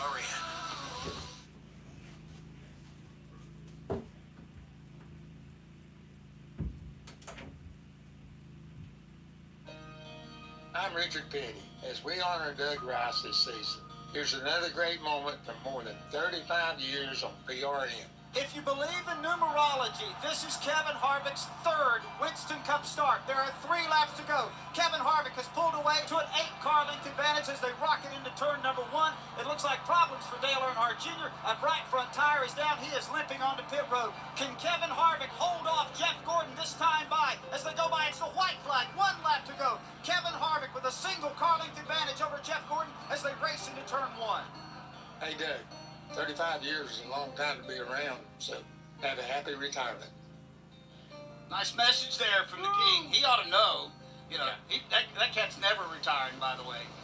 Bumped into him down at the stage today, and he still draws a crowd, Mark, wherever he shows up. And He's the king. he's the king, and he's Period. still signing autographs and posing for pictures. Out front, it's Joey Logano here. 52 laps to go here in stage 2, Doug. It's been one heck of a race for Joey Logano to get back to the lead after the penalty early. He's going to fight a surge from Ross Chastain to the bottom line as this field has stayed 2 and 3 wide for a long time. Still 51 laps to go here in stage number 2. It is Logano across the stripe with the lead on the bottom with some drafting help from Blaney is Ross Chastain. Chastain has moved from the top to the bottom, back to the top. Restarted this second stage back in 17. Now he'll go after Joey Logano for the race lead. Been a lot of turnover in this field with drivers and fresher tires as Chastain gets left on the bottom line by himself. Logano has to thwart Todd Gilliland in that second position. Ryan Blaney all the way back up to third. Joey Logano still leads this pack as they roll down in front of this big crowd here at Atlanta Motor Speedway. Todd Gilliland, Ryan Blaney, Chris Buescher, and down on the inside, Ross Chastain. And Chastain was by himself for a moment. Now he gets a little bit of help from Kyle Larson, who followed Chastain up through the pack. Chevy's on the inside. Ford's dominating up top. To the outside of Ross Chastain in fourth, that is going to be the Chris Buescher machine. Number 17 there is Chastain. Switches back to the top line, opening the door for Kyle Larson down low. Here's Logano leading that charge out of turn number 4. Again, single file behind him, Todd Gilliland, Ryan Blaney, Chris Buescher. Then to the inside of Ross Chastain, Kyle Larson. Todd Gilliland continues to impress in a very fine fashion as he's running in that second spot, right on the back bumper of racing to Logano and right ahead of Blaney. And then on the inside, the first car down low is Kyle Larson, who's lost some steam there. The top 6 or 7 breakaway. Never mind, Brad Keselowski goes down low. So does Ryan Blaney. The Ford starting to congeal there on the inside under Todd Gilliland. Less than a second and a half from the race leader, Joey Logano, all the way back to 20th, and Bubba Wallace, they are still running in a knot. And if you get 3 cars nose to tail on the bottom, it works. Now to the bottom goes Ryan Blaney. 3 wide, fighting for second position. Blaney wants it down low. It looks like they're shucking Todd Gilliland to the inside. He moves back. Chris Buescher with a big head of steam up high. He fights to the outside of Logano. Logano to the bottom lane to pick up his teammate Ryan Blaney. Neck and leg for the lead. Buescher and Logano. Austin Cindric with a big move. 3 wide out of turn number 2, 3 wide out of turn number 4. Cindric goes from 12th. He climbs the board up to inside the top 10. Cindric has been flirting with that outside wall lap after lap. He'll do it again in turn number 2. Looks like it might work as he'll bypass Denny Hamlin and make it 3 wide. He brings Harrison Burton with him there. Cindric has been the driver going up high the most there at about the 7th spot. Up front, Chris Buescher looked inside Logano. Logano closed the door. Buescher gets loose there and loses some spots. Cindric still hanging 3 wide off of turn 4 down the front stretch. It's Cindric to his inside, Hamlin to Hamlin's inside. It's Brad Keselowski. They stay 3 wide for 4th. Austin Cindric struggled through a very disappointing 2023 season, trying to prove early in 24 that he's a guy to have to beat. He continues to battle with Hamlin for 6th. Chastain in that Moose Chevrolet had the horns out, hit Logano, backed off, lost steam. He's battling Ryan Blaney for the 2nd spot there as the field calms just a little bit. It's still Logano up front. Again, Austin Cindric, very aggressive here in this second stage. Behind Logano, he's in the third row, side by side with Denny Hamlin. Nobody has been able or brave enough to go all the way to the top until Austin Cindric did it. Now we see a couple of other cars trying to learn from what Austin has been able to do up there. Denny Hamlin's been another one that's been trying to work in that outside lane, maybe looking for more grip. Hamlin is inside the top 10 as well. In fact, he gives a push to Keselowski. Keselowski into third. He's looking under Blaney for second. Logano gets in front of Blaney up front. So Logano on the point, getting some heat now from teammate Ryan Blaney. Chastain's he's the lone Chevrolet up in that mix. He's followed by Keselowski in fourth. Keselowski for the moment fired and fell back to the fourth position. Now once again he'll rumble up to the inside of Ross Chastain as Blaney goes to work on teammate Joey Logano. He has caught Logano, and here comes Ross Chastain to the inside of Blaney. He zags to the inside. Now he's going to work on Logano. Logano blocks him. Chastain tries to get in front of Blaney now in second. 26 cars still in the lead pack again as they rumble out of turn 4. Logano has the lead. Chastain again trying to fight his way to the inside of Ryan Blaney. Historically, nobody better at blocking on super speedways than Joey Logano. Now he'll try to control the front of the field by running split the distance between the top group and the bottom lane. Did we think that Joey Logano could fight to the front of this race? Here he is, and with a push from Ryan Blaney, and they go into turn number 3. The first 3, including Ross Chastain, are single file. 2 wide for third. Fourth, Hamlin and Keselowski. Still so much 3 wide racing back around 10th right now. That is going to be Martin Truex Jr., Cindric, and Buscher. 3 wide for about the 8th spot. Nearly 4 wide as joining was William Byron. He'll go way to the top. Austin Cindric has moved down the lane. Now he'll settle in right in front of Byron. Yeah, and Cindric lost some spots when he got put in the middle. Hamlin just lost some spots going to the outside line and moved to about the 8th position. Now it's the top 7-8 cars single file as Chris Buscher looks outside with Todd Gilliland. Hamlin trying to fight back after having problems at the exit of turn 2. Here's Truex now fighting to the inside of Austin Cindric. That's a fight for 9. Martin Truex Jr. in the first stage found his way up in the top 5. Now he's trying to fight his way back up there. All of a sudden we've got 2 Chevys together toward the front. Ross Chastain in third. Fourth is Kyle Larson. Denny Hamlin in about the 8th position, got a big head of steam pushing outside of turn number 2. Now he's to the inside of turn 3 under Chris Buscher. He's going to push Todd Gilliland there as they start to make hay into the top 5. It's still Logano and Blaney up front. They look kind of comfortable. Chastain is settled into third. The battle is for fourth. It's Kyle Larson down on his inside, Todd Gilliland. I get the impression that the outside group is still the better lane, but only by the slightest of margins. The inside begins to lose just a bit of ground to the top 4 to right the outside. Todd Gilliland is roared back after losing some spots there. He's got Denny Hamlin behind him. That's the inside lane. Gilliland to the inside of Kyle Larson for the 4th position in turn 4. Again, remember, they will have to pit. They do not have enough Sunoco fuel to make it the entire stage. We're hearing from pit road, Doug, the next 10, 15 laps. If it stays green, we'll have to start to see pit stops, and they are tricky under green here at Atlanta. Especially when you really start pitting on the backstretch, 90 miles an hour until you get to the actual pit road, and it drops down to 45. 22 lead changes here in 121 laps, 7 different leaders, and it has been that frantic. That's not because of pit stops, people staying out for green flag stops. That's because of racing out on the track. I'll say it once again. I've said it before. This is racing unlike we've ever seen in NASCAR history on a 1.5-mile racetrack. It is absolutely riveting. It's a good show. It is really a good show, and a lot of people believe in that. There's a nice house here today. We'll take a break after we tell you the top 5 are Joey Logano, Ryan Blaney, Kyle Larson, Ross Chastain, and Brad Keselowski. The roar of our engines, the pump of our heartbeats, the pedal to our metal, the sparks that ignite us, the pistons that push us, the passions that drive us. From the feelings that move us to the places that pull us on the roads that unite us. With nearly 6,000 stores and over 17,000 auto care centers, Napa has America's largest network of parts and care, here to keep you firing on all cylinders.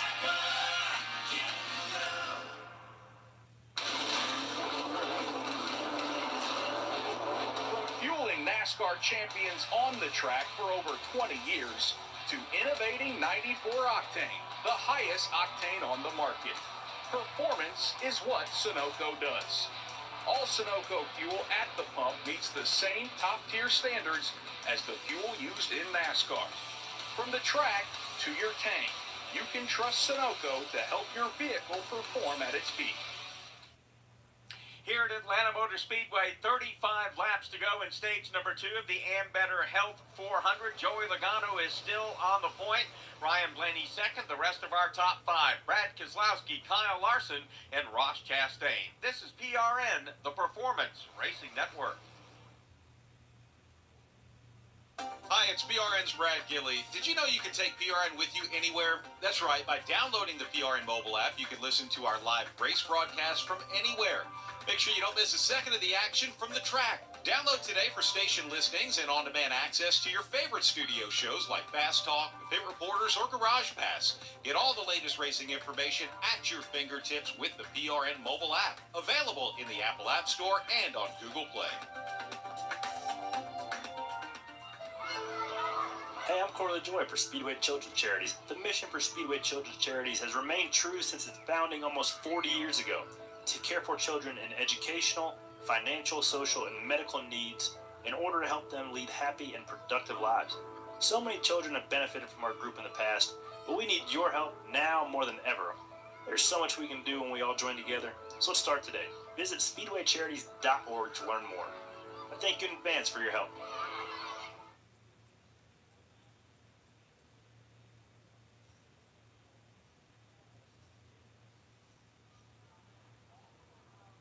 We're back here at Atlanta Motor Speedway. Let's pause 10 seconds for station identification. You're listening to PRN, the Performance Racing Network.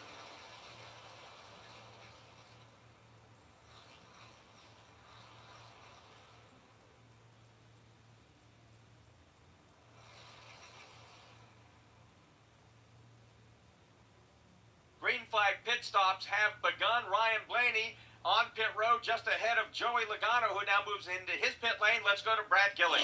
Fuel only for Ryan Blaney. They're going to stay with the same set of tires. They get a 3-second stop, and they're back out. Brad McMillan. Joey Logano, same thing. Fuel only for him.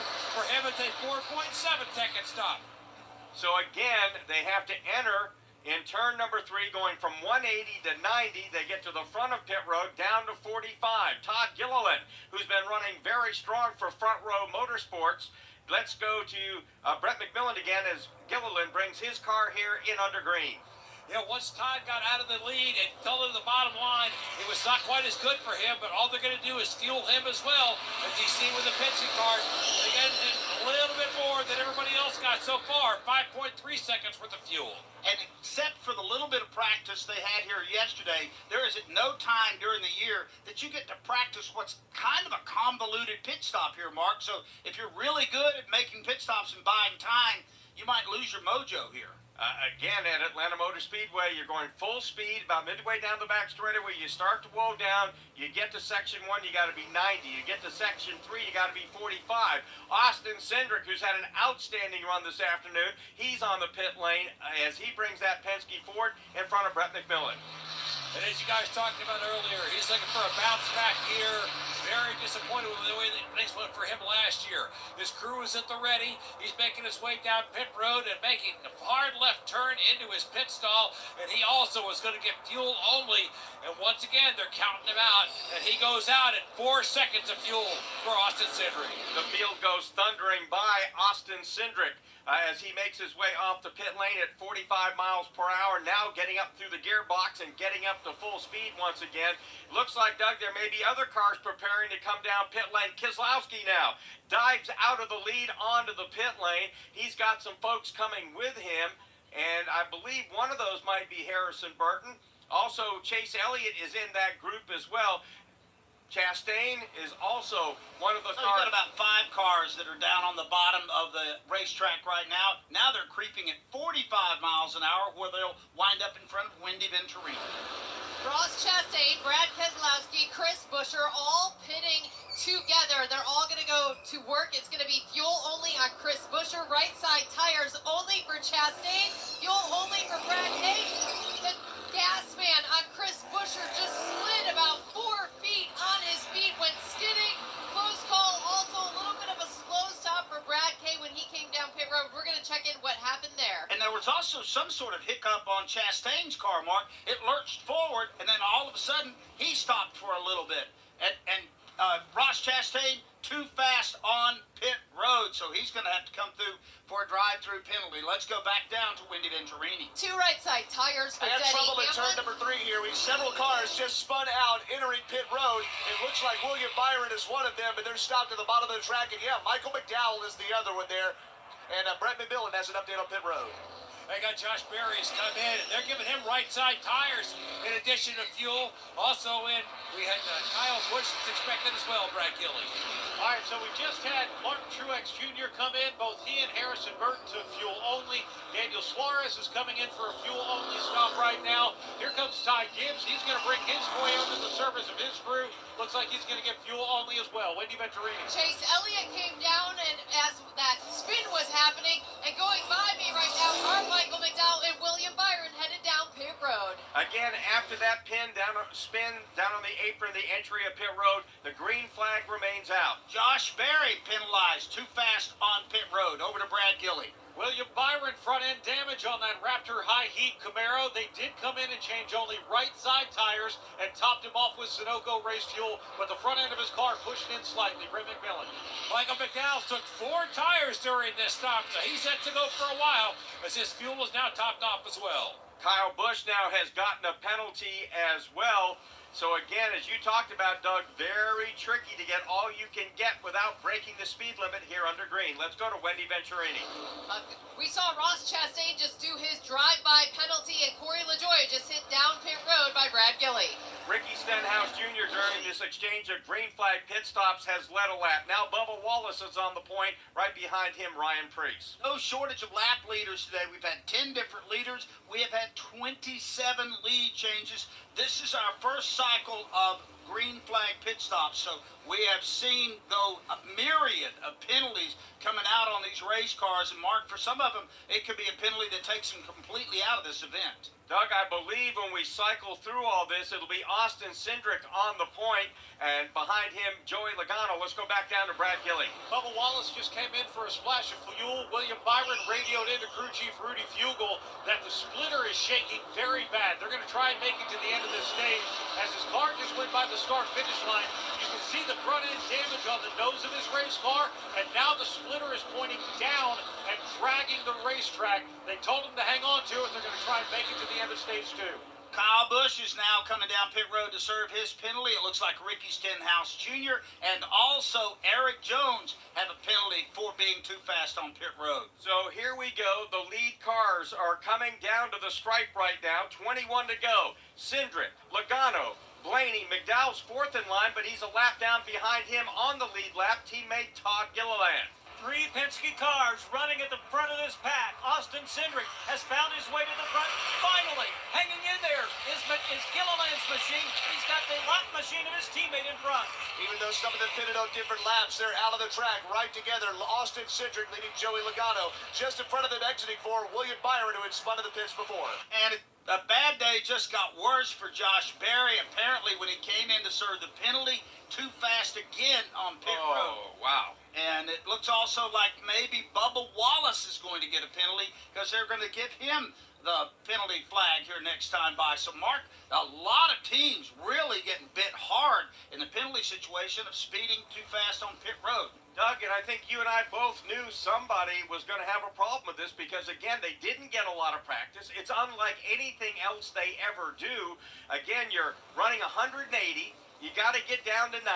Then you got to get down to 45. And, again, their job is to get every bit they can get, not to lose any ground. But if you push it, you lose way more than you could possibly gain. Here comes Bubba Wallace down the pit lane to serve his penalty. And Ricky Stenhouse Jr. is already serving his penalty now. And Eric Jones will be the next one to come by. Leaders fighting it out in turn 4. Austin Cindric being shadowed by the Joey Logano machine. Ryan Blaney as well. They're on a string, nose to tail in turn number 1. Joey Logano got on and off pit road a lot better than did his teammate Ryan Blaney, but both of them got hooked up. Now they'll go to work on Austin Cindric, who apparently got as good a pit stop as anybody in the field. And And the car that looks like it's in fourth is not. Yeah, Michael McDowell spun entering pit road laps ago. He's a lap down right in front of his teammate Todd Gilliland. Up front, it's Austin Cindric in turn 4. And let's follow the leaders around for at least a lap. Here's Austin Cindric pulls Joey Logano, Ryan Blaney, Michael McDowell, and Todd Gilliland down the front stretch. And the 5th and 6th place cars making up a lot of ground in a hurry. That's Kyle Larson. He's being tailed by Chris Buescher. Behind him is the car of Chase Briscoe, all on the lead lap and closing on the lead pack. Great point, Rob. They were way behind before, but Kyle Larson's like a lightning bolt into turn number 3. Just a few car lengths behind the leader, Austin Cindric. As they come down to the stripe, 16 laps to go in stage number 2. Austin Cindric trying to hold off Joey Logano. Progressive presents Spectator Tips from Flo, who knows nothing about sports. First, talk about retired players with reverence, even if they did crush your dreams when they played. Next, whenever people get excited, just yell, "It's about time!" Works in any situation. Finally, when someone mentions protecting the QB, tell them how Progressive protects you round the clock. That has nothing to do with sports. Nacho? Anyway, bundle your home and auto to get round-the-clock protection with Progressive. Progressive Casualty Insurance Company affiliates and other insurers. Not available in all states. When it comes to maintaining your engine to run at peak performance, trust Z-Max Micro Lubricant. Z-Max soaks into metal, and it's so easy to add to your oil or gas to disperse carbon buildup in your engine, fuel system, and transmission. Protect your vehicle's engine to the max with Z-Max. Check us out at zmax.com or visit us on Facebook and Twitter to find out more about our full line of products. Z-Max for your car, big rigs, small engines, firearms, and more. That's Z-Max Micro Lubricant, available at your favorite auto parts store.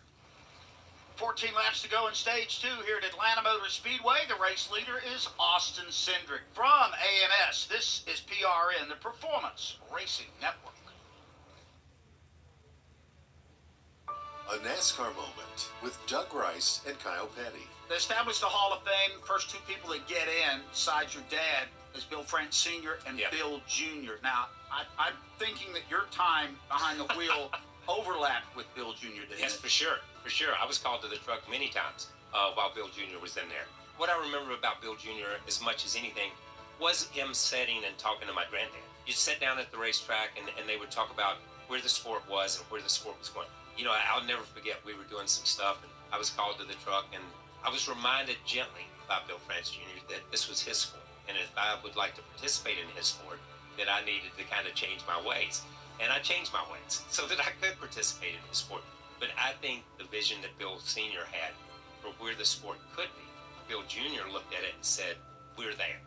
Now let's take it someplace different. Bill Jr. had that passion. To the day he passed, he had that passion for this sport.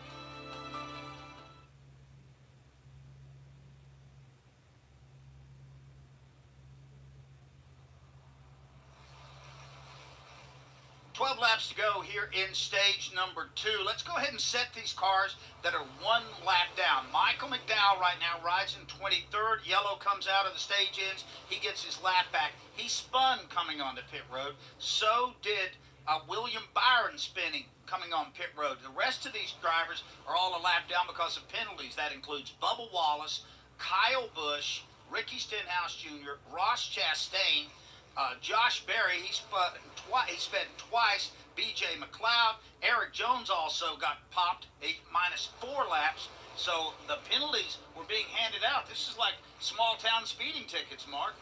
Again, you know, we just knew this was going to happen because it is such a tough pit road. It is a tough pit stop. Maybe the toughest these guys make all year under green.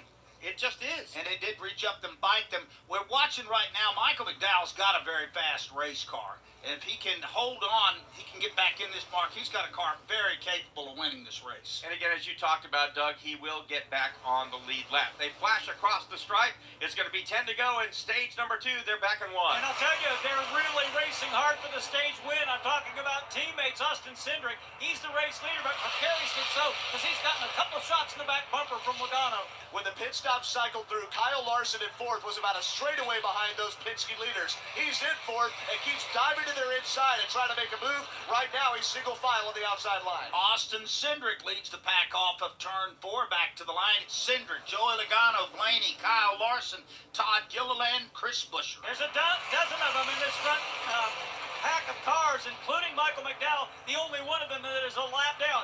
It is Kyle Larson. He wants third as he goes to the inside of Blaney. And to the outside of him is Todd Gilliland there getting a big push for the 14 of Chase Briscoe. Move Gilliland around Larson into the 4th spot, just behind Briscoe, the Chris Buescher machine. Here is Cindric now coming down to the stripe. He continues to lead Joey Logano and Blaney, top 3 all in fourths as they flash across the stripe. 7 to go. And to the bottom of the machine of Brian Blaney is the 4th place car of Todd Gilliland. He'll bypass Blaney and very rapidly go to work on Joey Logano. He may have second when they get to turn 3. But he doesn't have any help as Chase Briscoe is several car lengths back on the inside line. But Gilliland hangs tough. He's right there door to door with Joey Logano, and he's going to get a nose ahead and battle for the lead. Todd Gilliland takes that front row motorsports car, trying to get to the front row, can't do it, dives on the bottom, gets passed by Joey Logano to the outside. He lost momentum to Gilliland. That opened the inside lane, and there to pounce very rapidly. Chase Briscoe now rides his way to a side-by-side fight for third with Blaney. From tied for first back to 6 is Todd Gilliland as he recoils. Then the third position's the biggest battle. It's Chase Briscoe inside. Turn 3, Kyle Larson outside as the Penske drivers are up front. Top 5 all Fords as they flash across the stripe. 5 laps left in stage number 2. Slowly making some time toward the front is Martin Truex Jr. He'll work the top side of the racetrack. He's made his way now around Todd Gilliland. He's right on the back bumper of Kyle Larson as Larson fights with Briscoe. They come down the back straightaway there. It's blue and white cars. Briscoe inside, Larson outside as Briscoe out of the gas for a moment, entering turn 3. Martin Truex Jr. in 6th position has entered the chat 2. 12 cars in this lead pack. One of those cars is a lap down, so that makes 13 technically. It's Cindric, Logano, and Blaney all tied together. As the race now lead is in jeopardy, Joey Logano easily bypasses Austin Cindric, slides up in front, and now Kyle Larson will get around Cindric. Cindric had a moment there and gave the lead to Logano as Larson tried to fight back. Now Cindric to the inside. He surges to the bottom. That neon yellow number 2 back out front at turn number 4. Cindric with the crossover back to the point. 3 laps left in stage number 2. Cindric again clinging to the top spot as they go back to turn 1. Take that, Joey Logano, says his teammate Austin Cindric. The younger driver runs the middle lane right between the dashed white lines. Here comes Ryan Blaney. He'll now go to work on Logano for second. Those cars are light and only have 0 or 2 tires. Hard to drive, but Austin Cindric is keeping it up front. Logano and Blaney are 2 wide for second, and they're starting to catch their teammate at turn 4. Pick your alliteration. Penske Power, Penske Perfect. There are 3 cars, all from the Penske stable up front. It's Austin Cindric side by side for second. It's Blaney and Logano. The Penske posse running 1, 2, 3 behind team leader at the moment, Austin Cindric. Now Ryan Blaney takes a quick peek to the inside. Logano fights back on top. And Cindric cut him off right there. Logano had to lift. Now Logano looks to the inside, backs off. Cindric is going to stay up high. Here's Kyle Larson go to the outside of Logano for second. As they come thundering out of turn 4, 1 lap left in stage 2. Can Cindric hold on? Larson now gets around Logano as they head back to 1. Kyle Larson suddenly bolts into the second position. He'll go to work on Austin Cindric. Cindric moves up to block. Larson will follow in his tire tracks. They charge off turn 2. Problems. Joey Logano gets into the fence. He is spinning down the backstretch. A couple of cars involved, including Denny Hamlin, who gets a piece of that. So big accident on the backstretch here off of the exit of turn 2. It looks like the biggest problem will be for Joey Logano. And it looks like stage number 2 is going to end with the yellow and the green and white checkered flag. Austin Cindric has won stage number 2 of the Ambetter Health 400. Kyle Larson second, Ryan Blaney third, Daniel Suarez fourth, fifth, Martin Truex Jr., sixth, Todd Gilliland, Brad Keselowski seventh, 8th, Harrison Burton, 9th, Chase Briscoe, Chase Elliott in 10th. Joey Logano's number 22, Pennzoil Ford on the backstretch. The tires are down on that one, so he's going to lose a lot of track position. It's been a wild day here for Logano as we watch the replay. He comes up the track, and Mark, it looks like he might have gotten in to Chris Buescher, and then Denny Hamlin gets involved in this a little bit later on. It looked like just before Logano got to Chris Buescher, Buescher actually nicked the wall coming out of turn number 2. As he nicked it, Logano went up, and they kind of got together like they were magnetized, and Denny Hamlin had no place to go. So we're at the start of stage 3, or the conclusion of stage 2, with our 5th yellow flag of the day here in the Ambetter Health 400. eBay Motors is here for the ride. 120,000 miles of night drives, daily commutes, and who knows how many. Are we there yet? Through countless fixes, elbow grease, and a new radiator, you kept your ride alive. With eBay Motors, you have over 122 million parts to keep it running. And with eBay Guaranteed Fit, they'll be the perfect fit every time. Plus, at these prices, well, we're burning rubber, not cash. Keep your ride or die alive at ebaymotors.com. Eligible items only. Exclusions apply.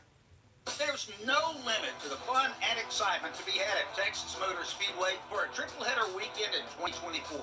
All three NASCAR series will take to the track for a Texas-sized weekend of racing action.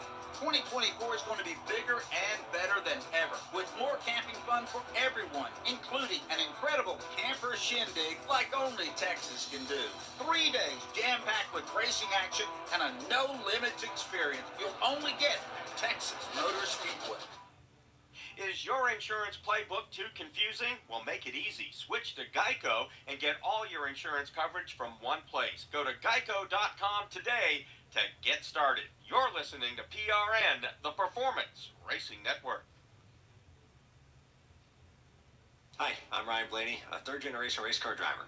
And we dedicate a lot of our time to going as fast as possible.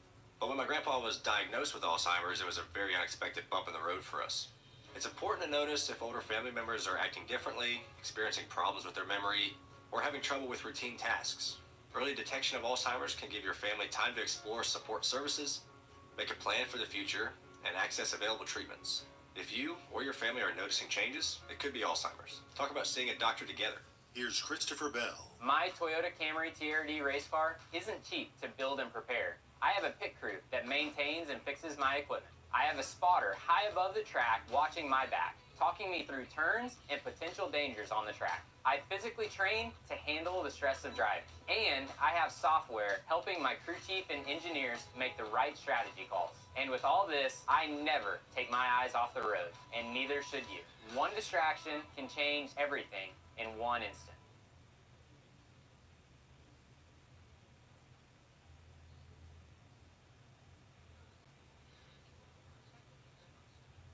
So we've ended 2 stages in the Ambetter Health 400 here at Atlanta Motor Speedway. 11 leaders, 28 lead changes. The fight for the top spot all day has been ferocious here at Atlanta Motor Speedway. Joey Logano spent most of the afternoon up front, but he was the instigator, it looks like, in this caution flag. At the Exeter turn 2, he kind of slid up there in front of Chris Buescher. Buescher nowhere to go. Denny Hamlin nowhere to go. And the 3-car wreck at the Exeter 2. 2 things were going on there. Joey Logano came up the racetrack. As you guessed, Mark, Chris Buescher had actually gotten into the wall, and I don't think that was related at all to Logano unless he was trying. I think he saw Logano coming up the racetrack. He was trying to avoid the contact. He got into it. And Denny Hamlin got a lot of damage on his number 11 machine, too. Been a wild day for Denny. Got in that wreck, and earlier in the race, if you just joined us, he got bumped by Kyle Busch along the front stretch, went sliding across the apron, then through the grass at 180 miles an hour. Luckily didn't hit anything or damage his FedEx Toyota, and he was able to continue. Joey Logano's Ford is being pulled down the pit lane by a wrecker. We'll see if they can pull some magic on that. We saw a crew earlier today, and Alex Bowman's team, they got him all pieced back together and got him out onto the racetrack. Mark, it's not funny, but it's very interesting to look out on this racetrack, and a good half of the cars that are still running have big swaths of bearer bond on them. So I want to be the bearer bond concession guy here today because they're making a lot of money. And what does that remind you of? When we tell people Bristol, Daytona, Talladega, right? Because you get in the big wrecks, you put your car back together, you go out there and you hope the draft is the great equalizer. And again, this is such an interesting track right now. It's just a combination Daytona, Talladega, Atlanta, 1.5-mile track. It's just so cool. Let's go down now to Wendy Venturini. Chris Buescher had a good day going until just all that damage that happened. Left front nose is damaged. The splitter on the left-hand side is also damaged. He has a vibration. The steering wheel is turned to the left. He said it's going to drive. It's just not going to be 100%. They brought it back down.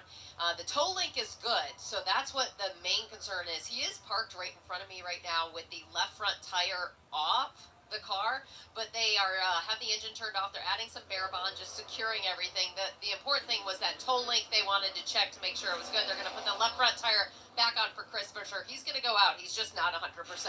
Austin Cindric, Doug, had a very rough Daytona 500. Started 6th, ran well, but finished 22nd. He led 13 laps, fighting for the win at the end. Got in that crash as Ross Chastain tried to make that big, bold move to win it on the last lap. So Cindric winds up 22nd. And Doug, last year, again, they say there's no such thing as the sophomore jinx. But fact is, Austin Cindric, great driver with a great team. Nowhere to be found. Only 2 top 10s the last 18 races. So they definitely looking to rebound here, year 3 on the Cup Series with Austin Cindric. And we will give you a full field rundown after they bring the field back around the start-finish line at least one more time. We've got less than 100 laps to go. This thing has really flown by with only 5 cautions today for 31 laps. 2 of those have been stage breaks, and pit road is now open, Doug. The leaders have not been able to pit yet. NASCAR has kept them out. They have safety vehicles cleaning the racetrack up in 3 and 4, and I think once they got past the entry to turn number 3, NASCAR now with, of course, Fox, their commercials are now over, and we're able to make a pit stop. And it looks like we've got 21 cars on the lead lap. That will probably be 22 because Michael McDowell will get scored back on the lead lap where he was running in place when we had that crash there that involved Denny Hamlin, Joey Logano, and Chris Buescher. And a host of cars headed to pit road here. These are all the lead lap cars. And now that we hope they're doing their speed limit here because we had 6 speeding penalties handed out last time. Under yellow, they have to do 45 all the way around. Again, in sections 1 and 2 under green, it is 90. So Cindric will lead them on the pit lane. Let's go down to Wendy Venturini. Well, Brad Keselowski is going to be one of my first cars on this end of pit road to come to his pit stall. He's overcome quite a bit and stayed out of trouble. Running in the 7th position, it's going to be 4 tires that tear off for Brad K. Also, Chase Elliott overcoming a lot of adversity today. 4 tires moved up to the 10th position for him, Brad Gilly. Ryan Blaney's in 4 tires. They drop the jack before they get the left front on. This is going to be an extended stop. Daniel Suarez comes in for 4 tires in Sunoco. Also Kyle Larson, Brett McMillan. Austin Cindric's getting a 4-tire change, and they are holding him to make sure they cram every bit of fuel in. Finally, they tell him to go, and he just barely gets around Justin Haley on the way out of the pits. Todd Gilliland will be the first off the pit lane after a change of 4 tires. Then it's Keselowski. Elliott third off the pit lane, followed by Denny Hamlin, Daniel Suarez, Harrison Burton, number 6 off the pit lane. Mark, it looks like Austin Cindric is going to lose a ton of track position on this pit road exchange. I think he's going to be at least 8th in line here on the restart. Martin Truex Jr., Doug, also lost a bunch on pit road. Some kind of delay. It looked like the left rear. Then the car kind of surged, and they kind of bogged down when he was trying to get off the pit lane. Kind of blocked in by Corey LaJoie as well.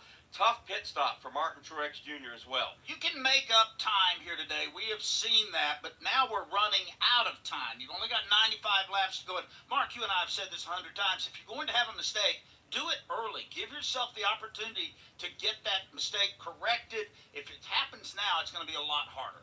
What a wild afternoon it's been for Joey Logano. So if you just joined us, because of his gloves not being up to NASCAR standard, he gets put in the back after he qualified outside front row and a pass-through. But as he's passing through, which he's surely going to lose a lap and a half, they all wreck in front on the front straightaway. He stays on the lead lap. He drives himself up the front, gives himself a chance to win for a 2nd time at Atlanta, and then crashes. I think we have seen that play out before here. Kevin Harvick, I believe, had that happen to it. It's time now for our Weather Guard Top of the Box feature. Let's go to the top of the box with Weather Guard, the most driven name in truck boxes.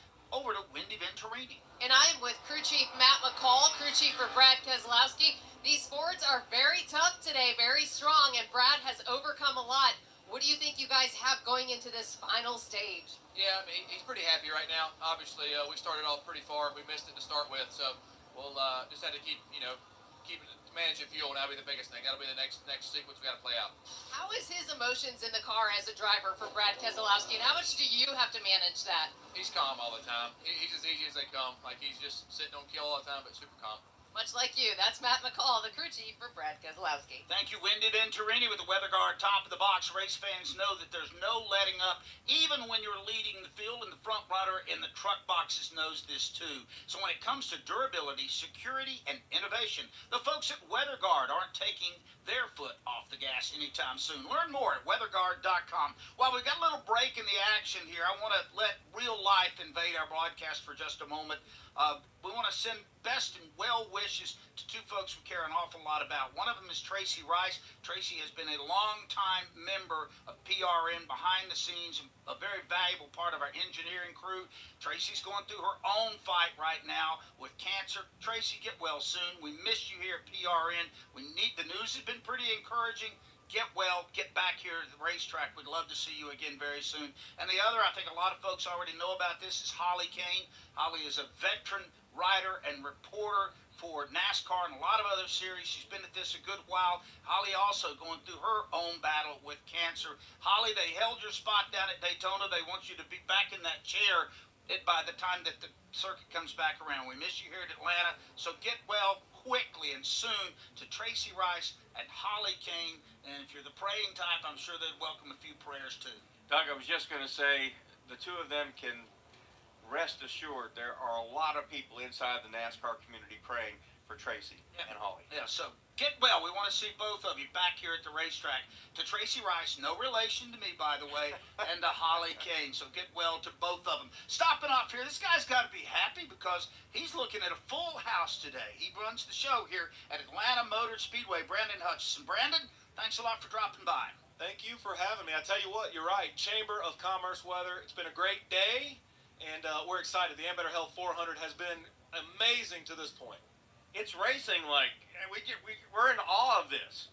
It absolutely is nothing like we see in NASCAR anyplace else. Yeah, I tell you what, Mark, it has been amazing. We can't wait to get back here for the playoffs in September. The Quaker State 400 available at Walmart is going to be here before we know it. Hopefully this race finishes off strong, and we will have an amazing start to the playoffs. Got to make you smile, though, to look out and see these grandstands and the parking lots packed. Yeah, absolutely. We're so grateful to those that chose to come see us today. They're getting treated to a phenomenal race. We just hope it keeps happening. We are going to fill this place up. If you're not here, you're missing out. It's a great brand of racing. And by the way, personal thanks from me for getting me and allowing me the honor of being the Grand Marshal today, you and the folks from Ambetter. I haven't been that amped up in a long time, Brandon, but thanks so much for the opportunity and the way that I've and the PRN team have been treated this weekend. You did an amazing job, Doug, and thank you for the years of entertainment and stories you've spun for us. We got another year to go. Got this year to wrap. That's right. We do. We got the rest of this year. You're going to be back here in September for the Quaker State 400, available at Walmart. Going to be here before we know it. Brandon, thanks so much, man. He brought the heat, didn't he? He brought the heat. He brought the heat. I wanted to have a fastball for the command, so I brought the best I could. My daughter, Amy, she's 33. My grandson is 7.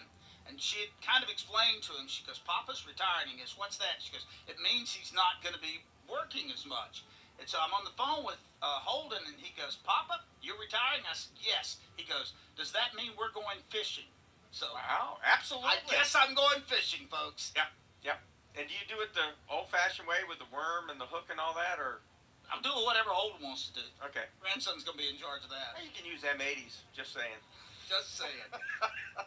Start him out young with fireworks. Let's go down to Brad Gilly. Give you a quick update on Ryan Blaney. He was top 3 in that stage, but he lost a lot of spots on pit road. I had mentioned during the stop that the car came off the jack. What had happened when the left front tire came off and they pulled it away, the tire actually rolled into the jack handle, and that's what dropped it. They got it jacked back up quickly, minimized the time on pit road that it took him, but he still lost spots. Brett McMillan. Joey Logano was back in the race. They were fixing the toe leak on the front side, on the front right. It had broken. They got that all done. Put a lot of tape down on the right front on the hood, and they have sent him back out, barely beating the crash clock. We're about to go green, the third final stage. 90 laps to go when they get back through the Geico restart zone. Todd Gilliland, your leader. Brad Keselowski second. Gilliland starts inside, Keselowski outside here on the restart. Chase Elliott's third. They're scoring Denny Hamlin In the fourth spot, fifth, Daniel Suarez, Harrison Burton, sixth, seventh, Ryan Blaney, Martin Truex, eighth, ninth, Corey LaJoie, Austin Cindric in 10th. Briscoe will be 11th, Kaz Grala 12th, Nemechek 13th, 14th goes to Daniel Hemrick, Ryan Preece 15th, Justin Haley 16th, Carson Hocevar 17th, Larson 18th, 19th, Ty Gibbs, and rounding out the top 20 is going to be Austin Dillon. Final cars on the lead lap, Chris Buescher in 21st, Michael McDowell in 22nd, first car 1 lap down, one lap down, Kyle Busch in 23rd. They're in the Geico restart zone. His car dives onto pit road. It'll be 90 laps to go when they come back to the stripe. Couple of brightly colored cars. Brad Keselowski on the outside.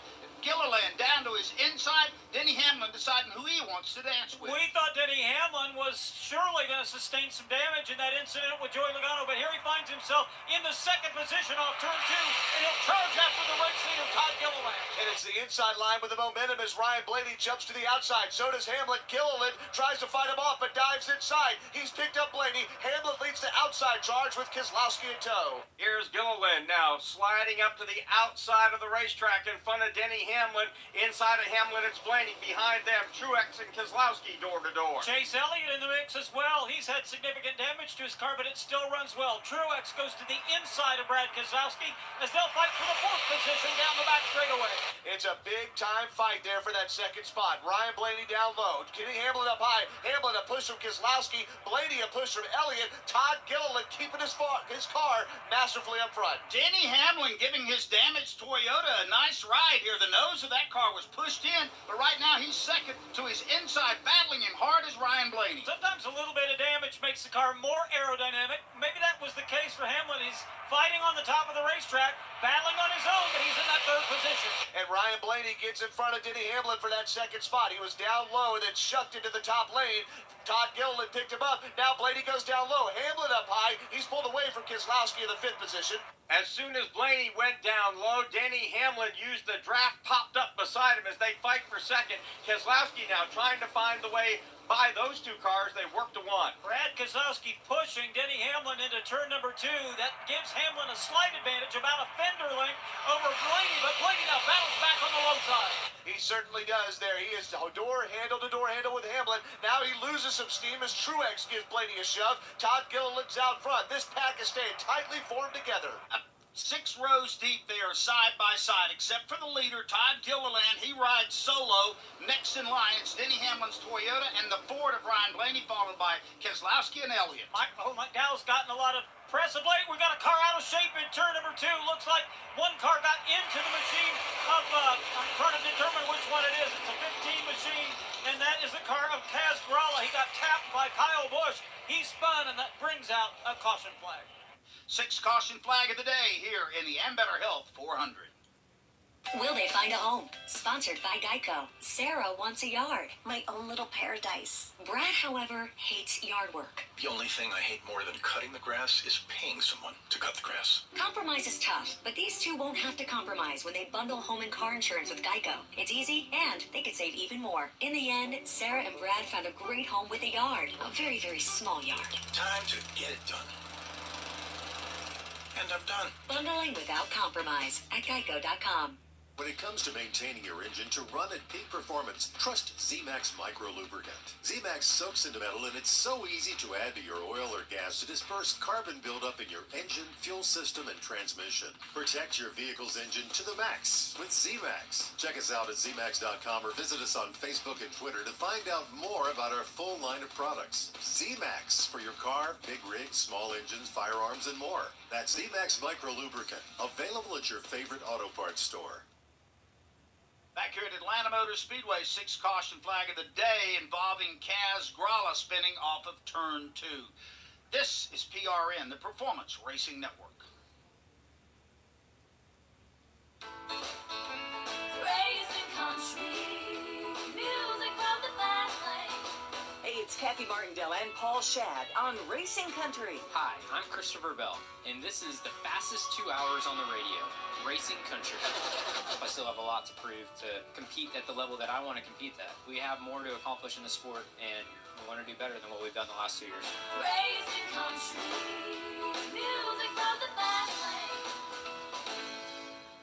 The Grassroots is where the hometown heroes of Friday and Saturday nights are, and where the future stars of NASCAR are made. First career win for James Friesen in the TAS Racing Sportsman Series. PRN's At the Track is a people show about the people of grassroots racing. The stories and journeys from the grassroots are always unique. PRN's At the Track covers the people of America's baddest bull race. Hear PRN's At the Track each week on broadcast radio stations, the free PRN app, or at GoPRN.com.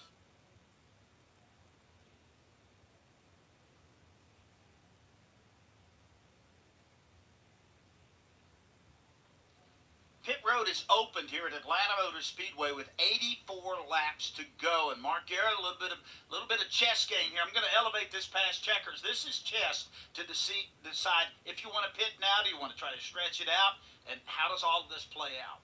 I think, Doug, a number of these teams are going to take the opportunity to top off and hope that maybe some late cautions will give them enough fuel to get to the end. But certainly I think this will give them more options by pitting right now. And several cars are taking this opportunity, led by Ryan Blaney. Austin Cindric also coming onto the pit lane as well. Ross Chastain looks like he'll take a turn down pit road here, and we will see what transpires from the group of cars that does want to come on the pit lane. Looks like about 12 different cars want to make a visit to pit lane down to Wendy Venturini. Yeah, one of those that you mentioned was Ross Chastain. I know Denny Hamlin has been fighting a tight condition, but he wasn't going to hit pit road again. Also, some damage control happening on pit road with Chris Buescher. His tire alignment has been off, so they're going to come in and check the toe of his race car as well, Brad Gilly. Ryan Blaney in for a quick top off. Also, Ryan Preece came around Blaney when he was coming out of his pit box. Now Preece got stuck behind John Hunter Nemechek. He has to back up. They're going to change tires. This is going to put about 2 laps outside of their pit window to make it to the end. Brett McMillan. Austin Cindric and also Michael McDowell came in and pitted. Austin Cindric just topped off. McDowell was in. They're putting on right side tires for him. They did a little body work on that car as well. Right at the end of the last caution, did a little work on the nose. Matter of fact, they're making it a 4-tire change now for Michael McDowell. By the way, Ross Chastain stayed out on the racetrack. He did not come in on the pit road here, and we'll see how all of this shapes out, but it'll take him time to come around and reset the scoring lineup. Doug, if Todd Gilliland wins this race, a lot of people are going to be surprised. But the fact of the matter is he's run up front all day. I mean, if he wins this thing, if he's able to hold on, he's run a great race all day long. His 74th Cup Series race, looking for his first win, trying to one-up his dad, David, who ran 333 Cup races without a win. His dad did win an Xfinity race. You want to know why I know? I interviewed him in Victory Lane at Kentucky in 2006 for, I believe, TNT. All right. So there's the scoop on the Gilliland family. It's not Gilliland. It's land, like they own a lot of land. I was told that.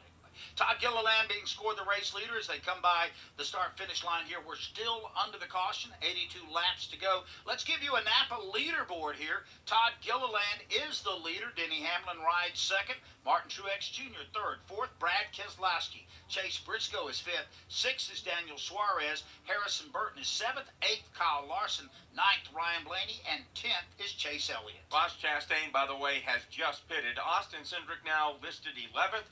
12th is Corey LaJoie. Ty Gibbs is 13th.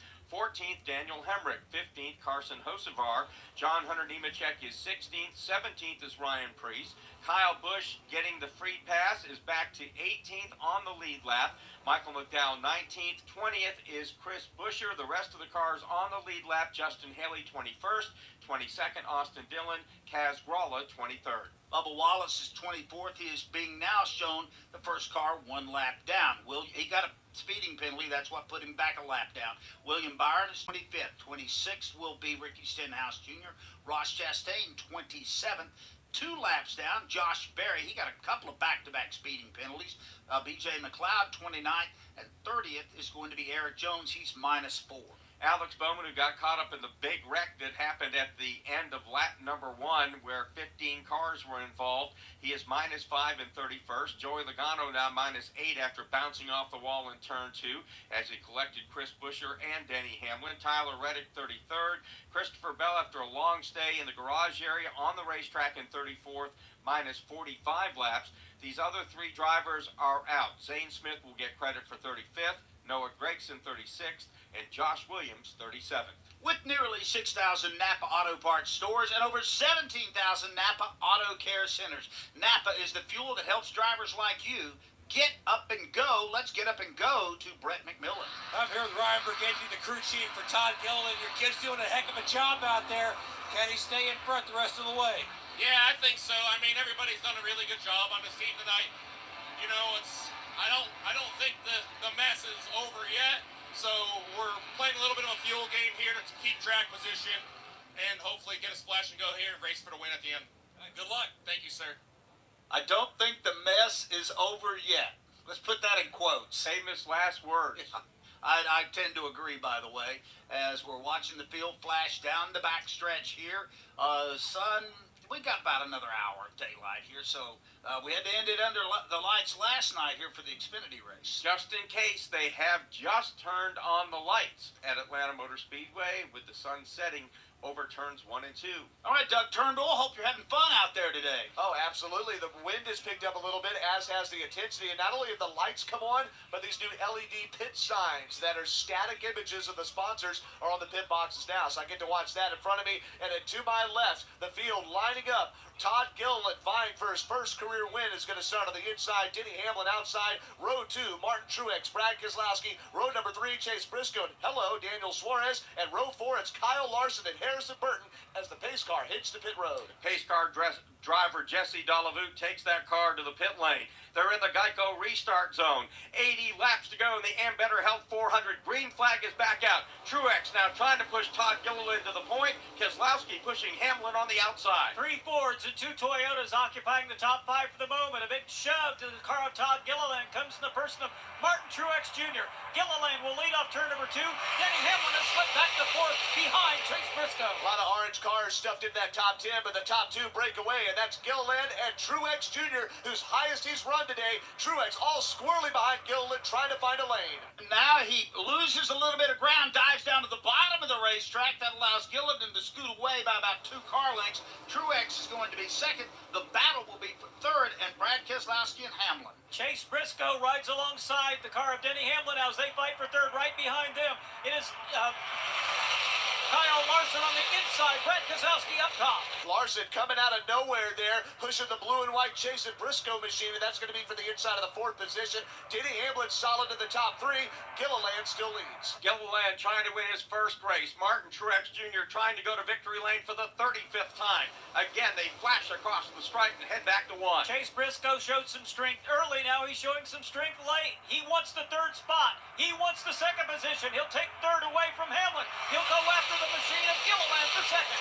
And Truex to the lead there as he surges down the back straightaway with a push from Todd Gilliland into turn number 3. Hamlin behind Gilliland for 3rd, and then it's Briscoe and Keselowski up high as Keselowski arcs that car out. New race leader is Martin Truex Jr. He's on the point. Gilliland rides 2nd. Once again, the battle for 3rd. This time involves Chase Briscoe and Denny Hamlin. Up top, Denny Hamlin will have that 3rd spot. He'll go way up the banking. That opens the middle lane. Thinking for a moment about it was Keselowski. Thinks better of it as he charges off turn 2. And one car that's entered the top 15, Michael McDowell, who was a lap down a while ago, back to the front, entering turn 3. Martin Truex Jr. fades to the low line, keeps Gilliland at bay, and Denny Hamlin takes a 3-wide middle. Martin Truex Jr., the 12th different driver to lead this race. He's got the point. Now Briscoe drives to the inside of Todd Gilliland. Meanwhile, it's Larson, along with Hamlin and Keselowski, 3 wide in turn 1.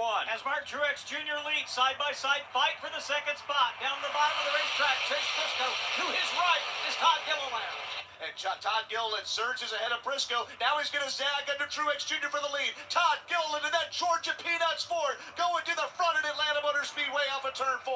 Right now, here comes Gilliland as the race leader. More like boiled peanuts here as he takes the lead over Truex. Keselowski roots his way up to 3rd. Still more than 25 cars in this lead pack as it's furious back about 6th on back. fighting for positions, trying to get to the front of the pack, but Todd Gilliland leads them all. And the sun's come out. It's going to be in their eyes at turn number 4 here as Todd Gilliland's in the lead. 2 wide for second place. It's another orange car. Brad Keselowski under Martin Truex Jr. Keselowski on the bottom line behind Gilliland. Gilliland, the 5th time today, he has led this race. Here with the draft from Larson is Truex again looking inside, trying to take over the top spot for the 2nd time. Brad Keselowski get to win a race since taking over leadership at RFK Racing. His younger teammate Chris Buescher has won.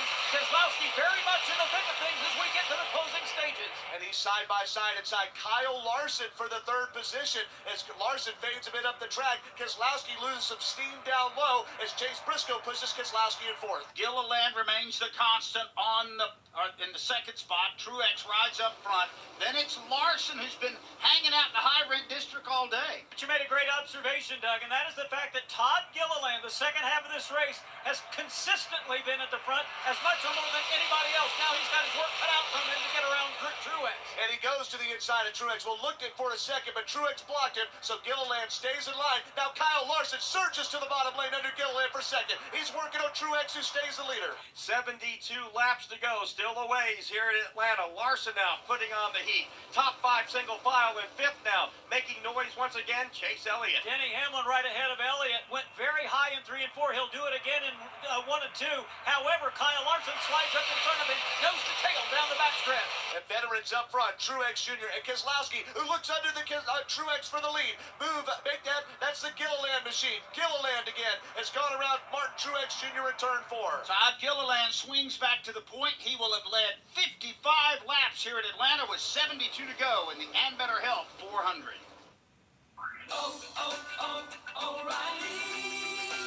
You need parts? O'Reilly Auto Parts has parts. Need them fast? We've got fast. No matter what you need, we have thousands of professional parts people doing their part to make sure you have it. Product availability. Just one part that makes O'Reilly stand apart. The professional parts people. O'Reilly Auto Parts. Start your engine! The sports and entertainment capital of the world welcomes the return of revving engines, NASCAR's top stars, and speeds of 180 miles per hour at Las Vegas Motor Speedway, March 1st through 3rd for the Pennzoil 400. Kyle Busch went 4 wide the last time by on the apron of the racetrack. Get your weekend tickets now while seats are still available. Ladies and gentlemen, start your Vegas engines and get ready for the most exciting racing venue on the circuit. 70 laps to go here at Atlanta Motors Speedway, 191 laps down. Todd Gilliland leads this event. Kyle Larson 2nd, 3rd, Denny Hamlin 4th, Truex Jr. Daniel Suarez has moved up into the top 5. From Atlanta, this is PRN, the Performance Racing Network. Hey, this is Doug Rice at PRN.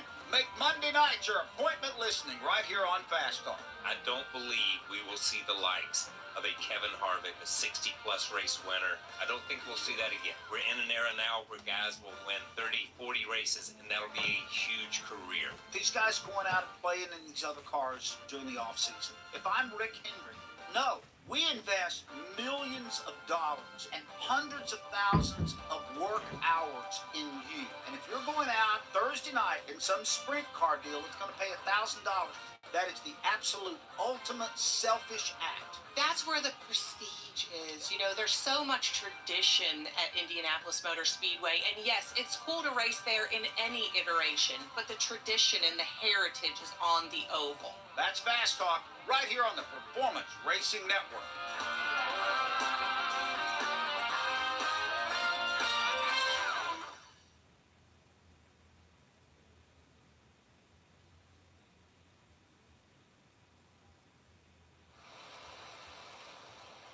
Kyle Larson is your leader with 66 laps to go in the Ambetter Health 400 here at Atlanta Motor Speedway. Mark Garrett with Doug Rice, Rob Albright, Doug Turnbull in the turns, our pit reporters, Wendy Venturini, Brad Gilly, and Brett McMillan. So glad you could join us. This has been a torrid race from the drop of the green flag, and it promised to has It promises to have more fireworks before we get to the finish. 36 lead changes so far in this event. Kyle Larson now has a pair of pretty fast cars backed up behind him, and Truex Jr. and Todd Gilliland. Bold move from Larson a couple of laps ago as he swept from the bottom all the way to the top of the racetrack. He'll do that again off turn 2, trying to maintain the lead, but Gilliland and Truex are right there. It's the blue and white Chevy of Larson up front. Then it's red or orange cars, Gilliland and Truex. That's row 2, if you will. And then Brad Keselowski flanks Denny Hamlin to the inside as they come out of 4.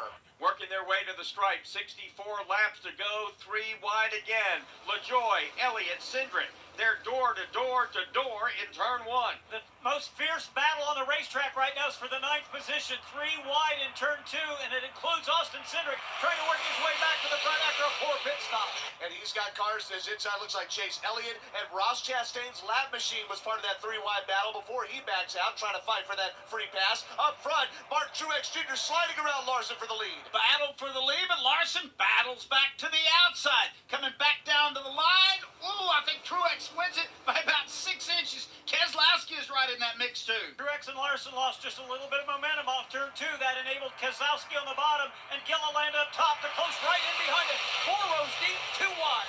And the intensity is on right here. They are not soft pedaling, not fuel saving. It is 2 wide for the first 3 rows. 3 wide middle goes the lap machine of Bubba Wallace around Chase Elliott and under Daniel Suarez. This looks like a restart or the start of the race. 2 by 2, 10, 12, 14 rows deep. Now 3 wide again in turn 1. Drivers battling perhaps sunlight now as the sun begins to set right in their eyes as they enter turn number 1, but it doesn't bother Martin Truex Jr. as he continues to hold the race lead. He's shaking loose for a second there, but that 2 wide battle for that 2nd position. Down low, Brad Keselowski. Up high, Kyle Larson. Trouble in turn number 3. Is it the cars is spinning right there down. Chase Elliott spins down. And also the machine of Ty Gibbs spun for a moment too. So Chase Elliott goes down to the bottom of the racetrack. Doesn't look like he's got a lot of damage. This will be our 7th yellow flag here in the Ambetter 400 as Elliott gets his car fired back up, and he'll bring it back here into the fray. So a lot of smoke, a lot of grass kicked up, but doesn't look like a lot of harm on the number 9 machine. We'll take a timeout, come right back to AMS. The NASCAR season is here, and Toyota Racing is looking for clashers. Did you clash at the Coliseum with your favorite Toyota drivers? Clashing with the HOA, who won't let you carve bell number 20 into your lawn? Or maybe your Tyler Reddick shirt clashed with your pants while meeting the in-laws? If you're a clasher, then we want you. Be part of the action at toyota.com/racing. Toyota, let's go places. NASCAR is a registered trademark of National Association for Stock Car Auto Racing, Inc. Tax Talk with Straight Talk. You give and you give. This tax season you get with Straight Talk Wireless. You get a reliable 5G network and unlimited data and a Samsung Galaxy A14 included when you buy an extended silver unlimited plan. So you can give your janky phone to your kid.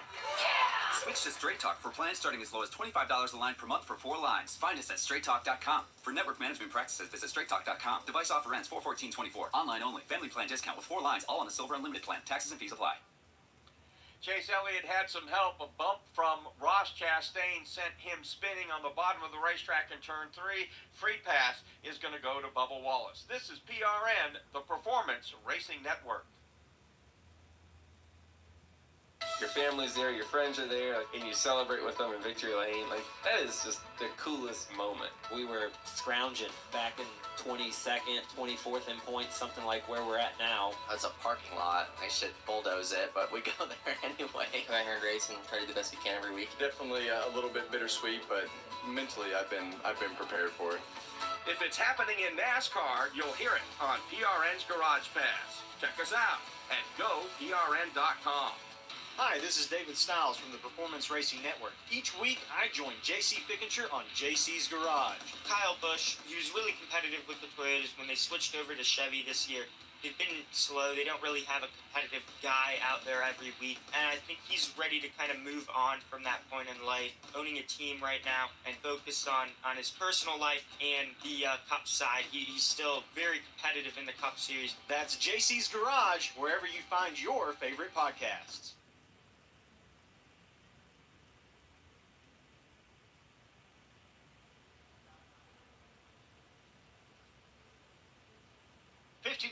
Tremaine here in the Ambetter Health 400 at Atlanta Motor Speedway, and we've had a chance a couple of times to watch the replay of the latest incident. Pretty clean, Mark. Ross Chastain got into the back end to Chase Elliott, hit him one time.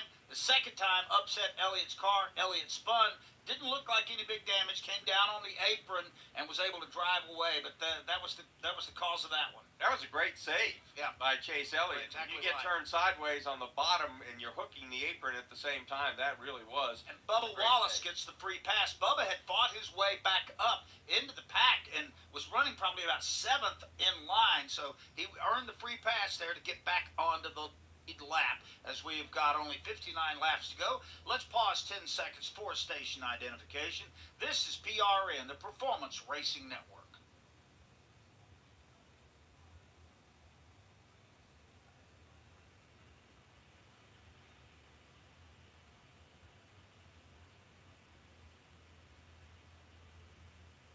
The green light flashes. Pit lane is open.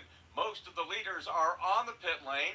Let's go first to O'Reilly Auto Parts pit reporter Wendy Venturini. We are hearing some cars may take fuel only. The very first one on my end of pit road is going to be Denny Hamlin. If we can confirm, Brad Keselowski also hits pit road. It's fuel only for both the 11 of Hamlin and Brad Keselowski. Brad Gilly. Martin Truex Jr. is in fuel only for the number 19 Toyota. Ryan Blaney overshoots his pit. They're telling him to back up. He was concerned about losing spots on pit road with their strategy, and he loses them by going over his pit box. Brett McMillan. What do you guys think? Number 38 car, Todd Gilliland, came in. He got right side tires, and he took off because they topped him off. We also, Destin might had an incident here on pit road. I couldn't tell. Austin Cindric just about got into somebody as he was leaving his pit stall. I couldn't tell if they actually made contact or not. Thanks a lot. Great job there by O'Reilly Auto Parts pit reporters. Looks like Truex will lead the charge off the pit lane, followed by teammate Denny Hamlin. Chase Briscoe up 1/3, up 4. Austin Cindric 4th off the pit lane. Brad Keselowski lost 2 spots. He was 5th, followed by Kyle Larson, Kyle Busch, and Todd Gilliland. We'll take a timeout. When we come back, we'll give you a full-filled rundown as we're about ready to close out the Ambetter Health 400. Joey Logano here for Hunt Brothers Pizza, where you can choose from 10 toppings, all at no extra charge. In a hurry, call ahead to place an order or grab a hunk of pizza on the go. Follow me on the track all season long and visit huntbrotherspizza.com to find your next pizza. Ambetter Health is proud to be the sponsor of the Atlanta Ambetter Health 400. Ambetter Health is on a mission to get everyone affordable, high-quality health insurance. Learn more about how we're paving the way at the Ambetter Health Fan Zone or by visiting ambetterhealth.com. By downloading the free PRN mobile app, you can listen to all of our live race broadcast anywhere.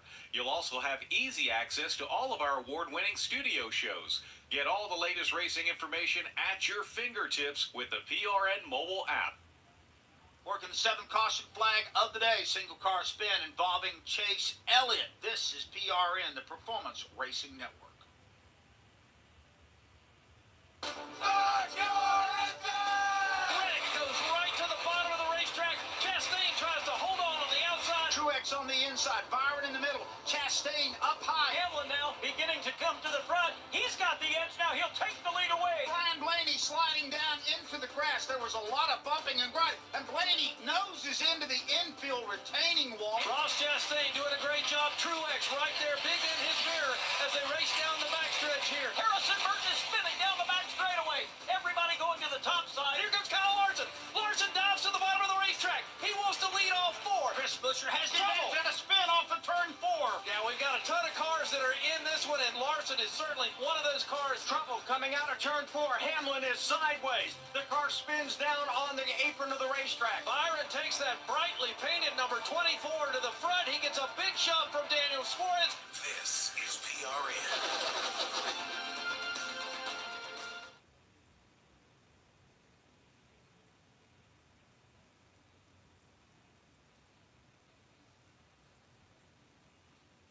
We're about to get the one-to-go signal. So far in this race, 12 leaders, 38 lead changes. Todd Gilliland has led 6 times for 56 laps. Austin Cindric has led 27 laps. So has Kyle Busch and Joey Logano before he had his problems. Time for a leaderboard brought to you by Allstate. Michael McDowell stayed out. He will be your leader. Martin Truex Jr. second. Denny Hamlin third. Chase Briscoe fourth. Fifth, Austin Cindric. Brad Keselowski sixth. Seventh, Kyle Larson. Kyle Busch eighth. Ninth, Todd Gilliland, and then Harrison Burton in 10th. 11th will be Daniel Suarez. Corey LaJoie is 12th. 13th is Kaz Grala. Ryan Blaney is 14th. 15th to Ty Gibbs. Justin Haley 16th. Austin Dillon 17th. Daniel Hemrick rides in the 18th spot. 19th, still on the lead lap even after the spin. Chase Elliott. John Hunter Nemechek is 20th. Then the rest of the cars on the lead lap. Chris Buescher 21st, followed by Bubba Wallace. Ryan Preece 23rd, Ross Chastain 24th. Then it's Carson Hocevar, Ricky Stenhouse Jr. in 26th. And it looks like maybe William Byron might be about to be scored on the lead lap.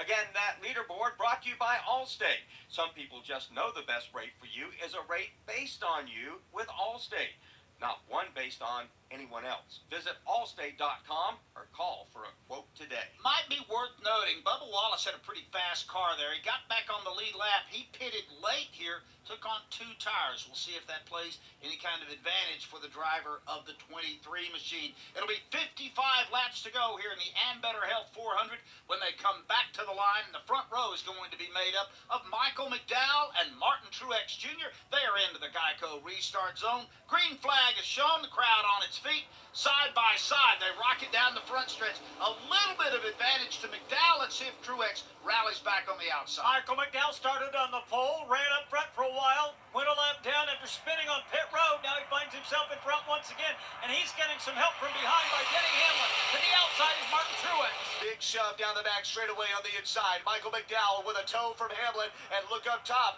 It's going to be that 14 machine. Chase Briscoe pushing Truex neck and neck for the lead. Truex up high, McDowell low. Again, the field basically locked together 2 by 2. McDowell, Truex, then it's Hamlin, Briscoe, Cindric, Keselowski. 6 rows now. 2 by 2 by 2 into turn number 1 on the bottom of the racetrack. Now sliding up, almost getting to the middle lane, almost getting into Truex was McDowell, but both of them stay hammered down.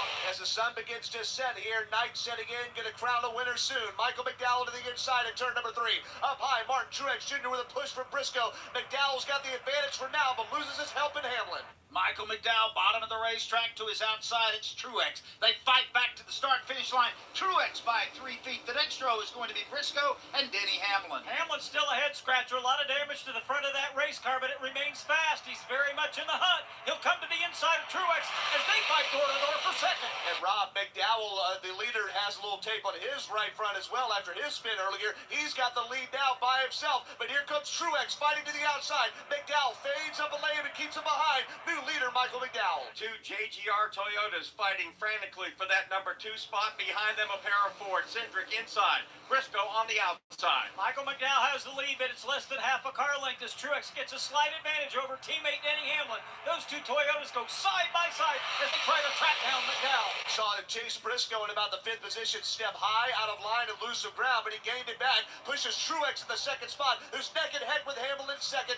Let's see which lane McDowell chooses as he shoots the middle there and keeps them both behind. McDowell doesn't choose a lane. He stays in the middle now. Now he creeps to the high side. Truex behind him 3 wide in a battle for 6 with Kyle Busch pinned down on the bottom. Clear fastest car last night in the Xfinity race did not win this race. A lot of cars good. 3 wide, battling for 3rd off turn number 2. And emerging with that 3rd position is Austin Cindric. And new leader, is about to be for a moment Martin Truex Jr., who gets a push for Chase Briscoe, who now takes him 3 wide for the lead. Up high, it's the high point Ford of Chase Briscoe. Middle is Truex, down low is McDowell. Briscoe running off the top of the racetrack within inches of the wall at the stripe. In the middle is Truex, now making 4 wide. Cindric on the bottom. Austin Cindric will have the race lead in the middle of the turn, 4 wide. It is Kyle Busch on the bottom. It is Michael McDowell, Martin Truex Jr., and Chase Briscoe. They stay 4 wide. Unbelievable as Kyle Busch shakes loose of that, gets right to Cindric's back bumper there for the top spot. Now Chase Briscoe goes up high, fighting for that lead. Cindric keeps him at bay as they're 3 and 4 wide at the back of the pack. Truex falling back. Cindric gets away by about a car length, then it's Kyle Busch, Briscoe to the outside. Denny Hamlin is right there, along with Michael McDowell and Todd Gilliland. Martin Truex Jr. a lap ago was fighting for the lead of this race. Now he is about to be outside of the top 10. The car is at the pace, but he's losing ground rapidly. Three wide battle for third. Looks like it's Kyle Larson in the middle. Gilliland down low and up high. Chase Briscoe up front. The two cars trying to break away. Cindric and Kyle Busch. Is this Hamlin in the middle? Actually, three wide for third. Gilliland on the bottom. Hamlin stuck as the meat in the sandwich. On the outside, it is going to be the Chase Briscoe machine as Larson closes in along with Corey LaJoie. There hasn't been a second of green flag racing where there wasn't intensity, where there wasn't side-by-side racing for position. And now it's at its fiercest as Austin Cindric continues to lead. Cindric did a masterful job going from 7th to 1st in the same lap. As Kyle Busch looks to his outside, Cindric can't block him. Kyle Busch was a lap down a while ago. Here he is fighting for the lead. Kyle Busch riding on the high line here at Atlanta Motor Speedway. Back to start-finish line. Cindric wins that by about a foot. Busch will fight back to his outside. Despite qualifying third best, Kyle Busch has not appeared to be a guy that was capable of contending for the win with this Chevrolet, but he sure looks the part now as he races for the lead. Too wide down the back straightaway. No advantage for now. Kyle Busch maybe a nose ahead into 3. Austin Cindric down low. He's got a push from Hamlin. Up high and still Chase Briscoe pushing Kyle Busch. Here's Kyle Busch trying to make the crossover now at the exit of turn 4. Cindric goes inside, makes that block.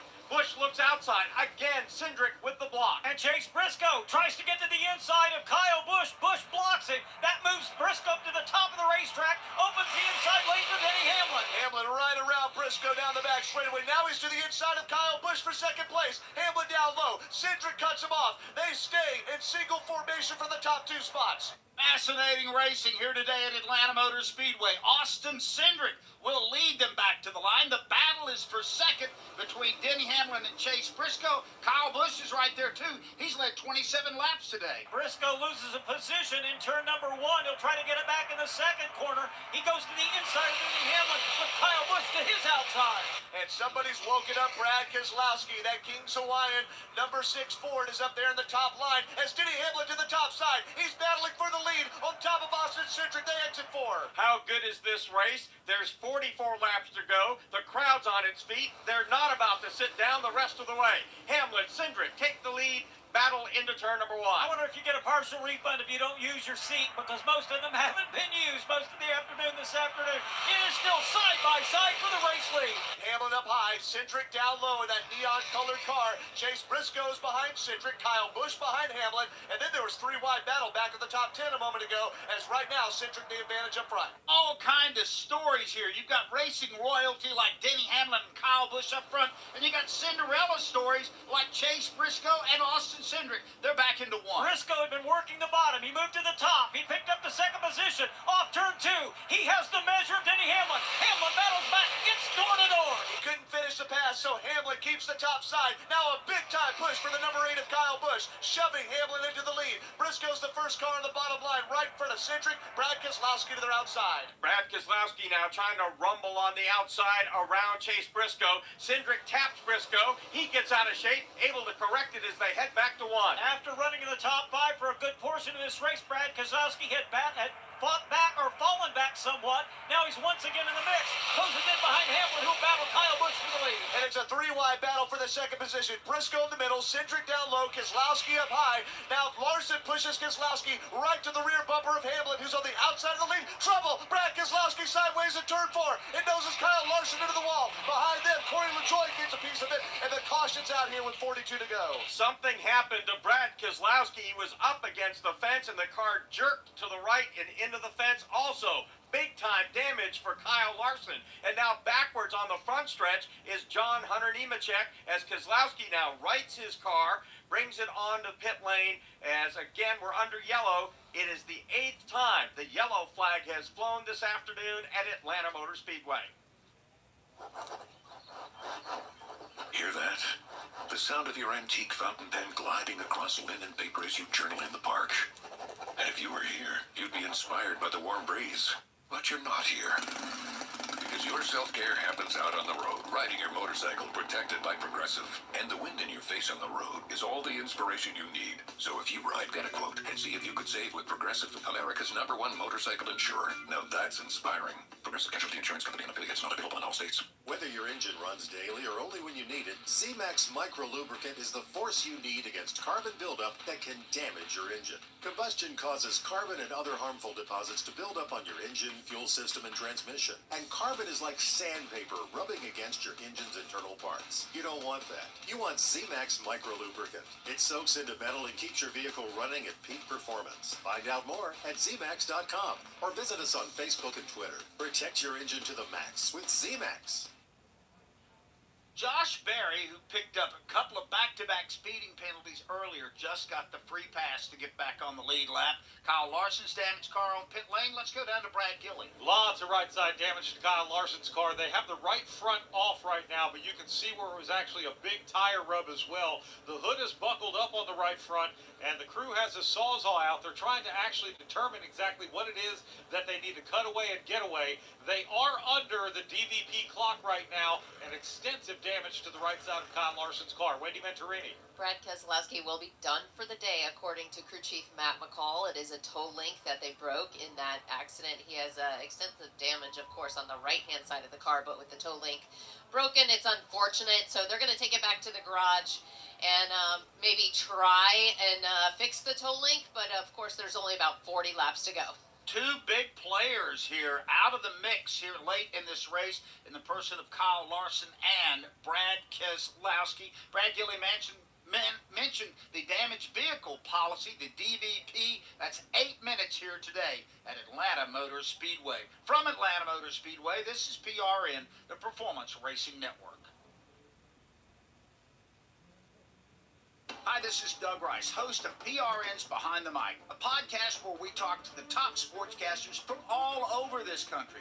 People like Tim Roy, the voice of the Golden State Warriors. It made it so much more interesting and so much more challenging in the sense where you knew that this team was, moving in a historical direction. Marty Brenneman, the longtime broadcaster for the Cincinnati Reds. Our engineer, Dave Armbruster, who was with me for 46 years, said, I've just gotten a call from the clubhouse.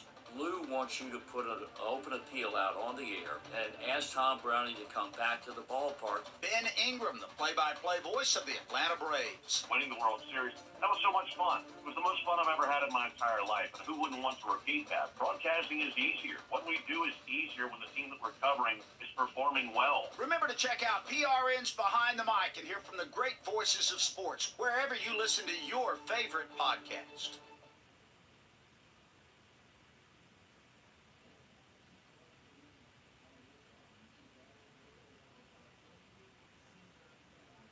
I think sometimes numbers can be deceiving. Other times they really give you an insight to the story. Today, the numbers give you insight. 13 different leaders, 43 lead changes in this event. There really hasn't been a dominant player. Maybe Todd Gilliland. He's led 58, Cindric 32. And Mark, I was making the Cinderella reference earlier. I consider definitely Todd Gilliland a Cinderella player. Cindric has one win a couple of years ago in the Daytona 500. As you've already pointed out, it was kind of a no-show last year. So you got two guys right there that if they win, I think it's a bit of a surprise. Briscoe is also in the top 5 up there. And Harrison Burton, give him credit. He's hung in there all day. I hope he gets the payoff, Doug, because he's had a lot of good races, and sometimes things have been taken out of his hands, accidents, you get wrong place, wrong time. He's run a great race today, so I hope at least he walks out of here with a top 10, because if he does, he would have earned it in that Wood Brothers machine. By the way, Brad Keselowski, it looks like I think his car is headed back to the garage. He's pulled out. Now he's going to take the hard left-hand turn. That's what Wendy Venturini told us. He's got the bent toe link, so they got to go work on that. Sometimes, as you were talking about, numbers might tell the truth, might tell a lie. Well, here's a number that you can just put in your head. We're going to Vegas, and that means it's been 100 races since Brad Keselowski has gone to Victory Lane. Unfortunately, that number keeps extending here. Corey LaJoie got a little piece of that a moment ago, too, and the front end of his Chevrolet was dinged up a little bit. He was having a decent run here today, but that's going to take a hit. Let's go back down on the pit lane to Brett McMillan. I'll tell you, you guys want to know how good that racing was during this last stage? Normally, when you're walking up and down pit road, you see the crews just kind of milling around. They're doing their job and maybe standing around talking. During that last segment, I looked up and down my segment of pit road, and every single crew member was glued to the TV on the back of their pit boxes or else watching the big screens here. Those guys, remember, they see this 38 times a year. Those guys were intrigued and looked to the TV. That's how good that racing was. I believe you, Brett. I'm going to be honest. I don't know where you're going to see anything better than what they serve up here at Atlanta Motor Speedway. I know it's not everybody's flavor of the week, and some people don't like the pack racing, and that's fine. You like what you like. For me, if you're talking about stock car racing, this is about as good as it gets. Doug, last night Jesse Love dominated and led 95% of the laps. Never had a lead more than 2 car lengths.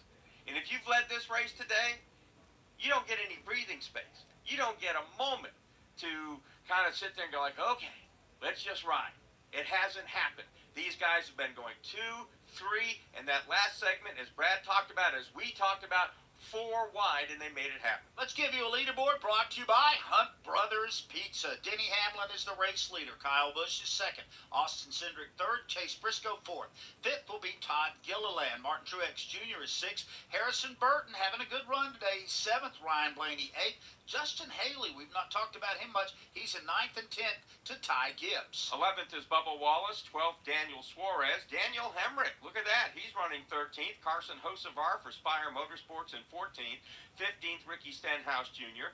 Kaz Gralla, 16th. 17th, Ryan Preece. Michael McDowell now 18th. Josh Berry, 19th. 20th, Ross Chastain. Austin Dillon, who was involved in the first crash on the second lap, is 21st. 22nd is John Hunter Nemechek. 23rd, Chris Buescher. Corey LaJoie, 24th.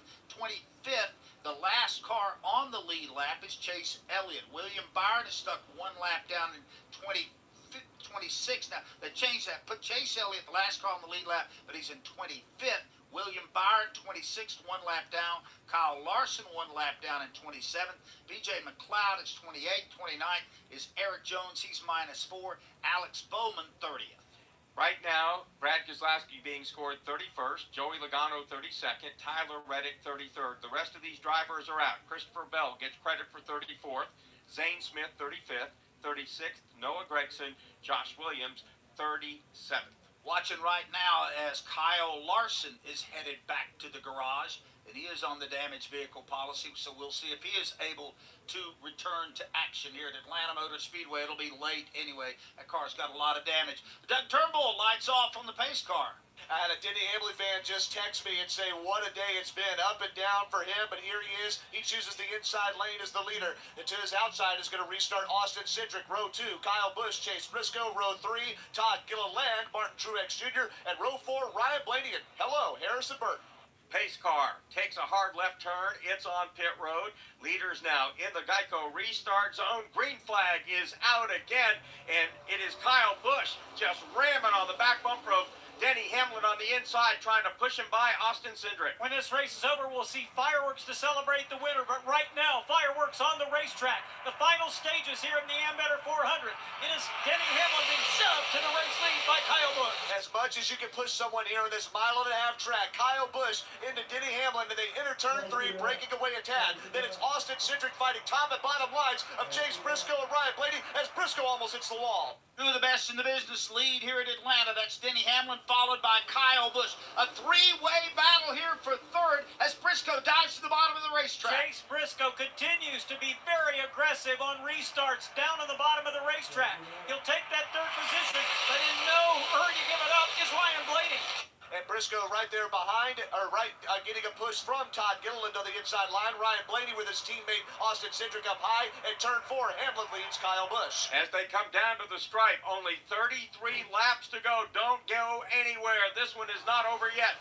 Here's Busch. Peeks inside of Denny Hamlin. Now they line up nose to tail in turn 1. We've got a Toyota leading, a Chevrolet running second, a side-by-side fight for third, a couple of fourths. So all makes represented in the top 4. And Ford's battling 2 wide for the third spot. Down low, Briscoe. Up high, Blaney. Briscoe getting a push from Gilliland. And look at Bubba Wallace entering the top 10.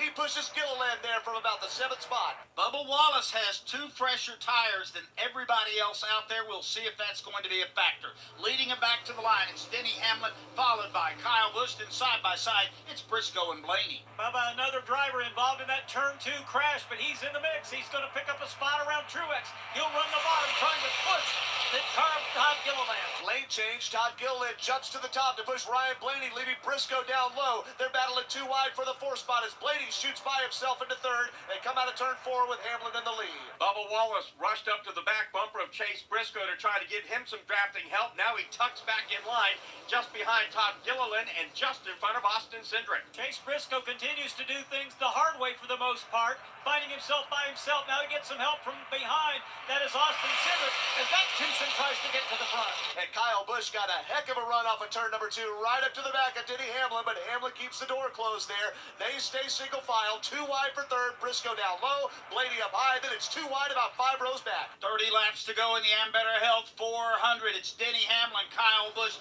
staying glued side by side. Chase Briscoe to his outside, Ryan Blaney. And right behind them, Austin Cindric and Todd Gilliland race door to door, trying to make it 3 wide is Bubba Wallace. There's nothing up on top. Gilliland hangs on to that spot. He closes the door of Bubba Wallace there, head to lift, exiting the corner, lead change. Kyle Busch down low, 3 wide for the lead, Ryan.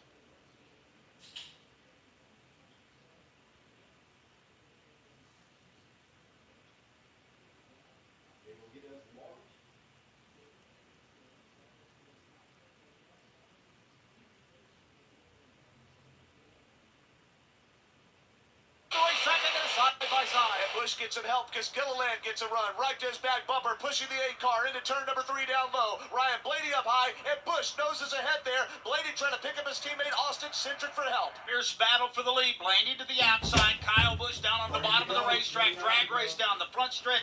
At the stripe, it goes to Blaney. But they're 3 wide for the runner-up spot. Briscoe going back down to the bottom of the track. Once again, Chase Briscoe just powers into turn number 1, picks up a couple of spots. Race leader is Kyle Busch. Briscoe and Blaney battle for second. Briscoe is hanging up Blaney's left rear quarter panel. Now he gets a push from Austin Cindric down low as Blaney.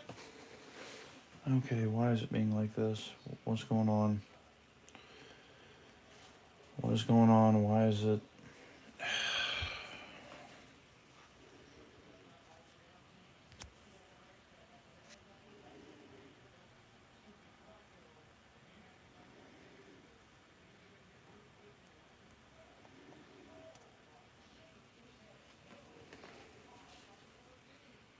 Why is it being so fucking weird? Hold on.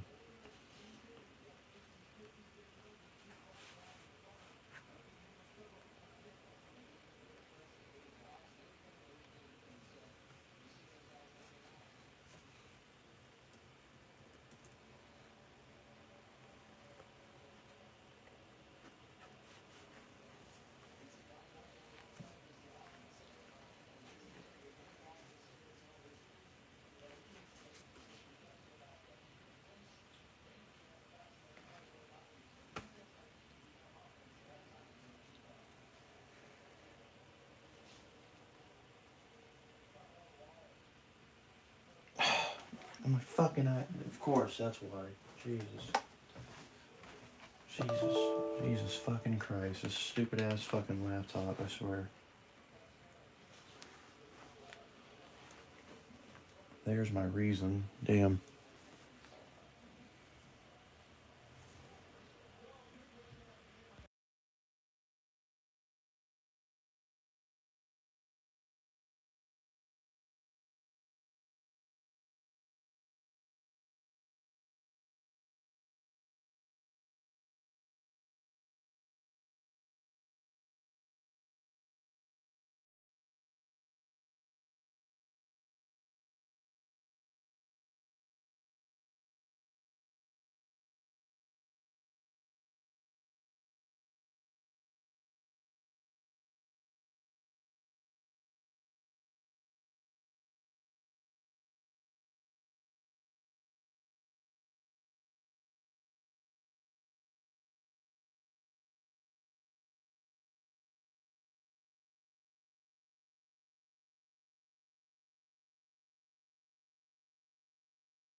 Busch up high. Busch is blocked by Blaney, the leader.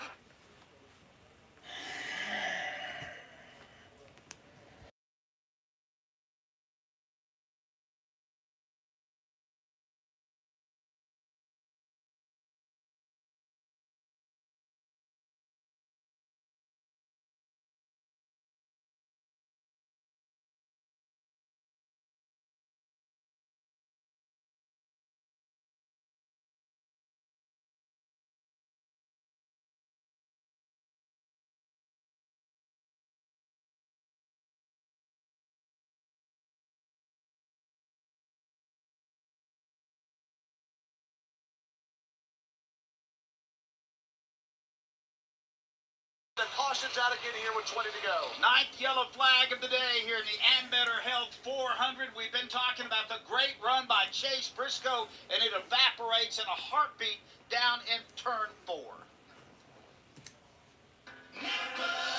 The roar of our engines, the pump of our heartbeats, the pedal to our metal, the sparks that ignite us, the pistons that push us, the passions that drive us. From the feelings that move us to the places that pull us on the roads that unite us. With nearly 6,000 stores and over 17,000 auto care centers, Napa has America's largest network of parts and care, here to keep you firing on all cylinders.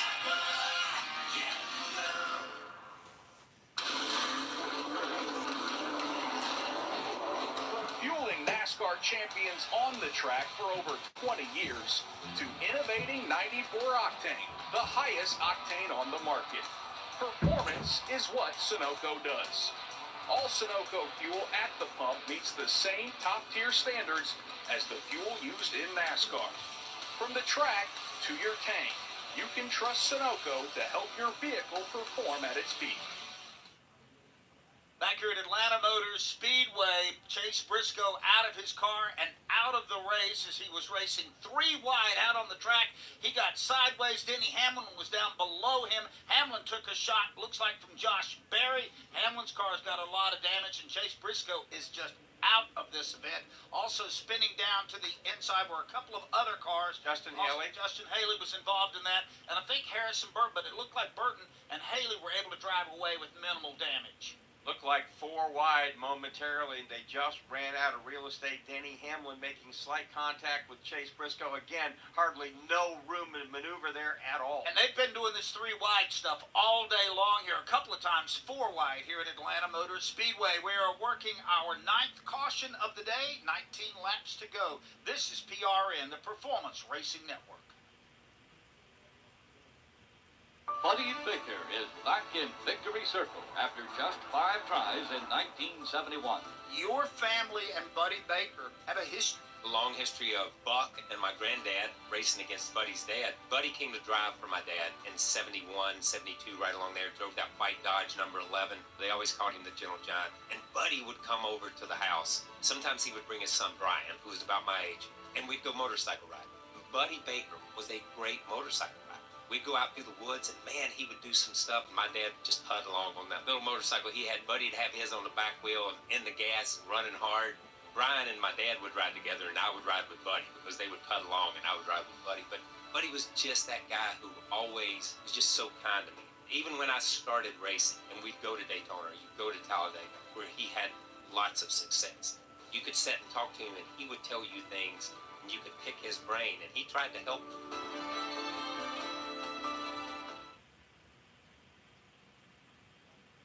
Speedway, Kurt Busch will outduel his brother Kyle, and he will secure the win in the Quaker State 400, his 4th victory at Atlanta Motor Speedway, and punches his ticket to the playoffs. Hey, Doug, you've been aggravating a lot of people for a lot of time. I know you'll still come around and check on us from time to time, so have a happy retirement. All right, thanks a lot to the king there. And I got started in racing, going to racetrack wearing Richard Petty 43 t-shirts. So to hear the King acknowledge me. That's really pretty cool. special. That's Pretty cool. That's pretty cool.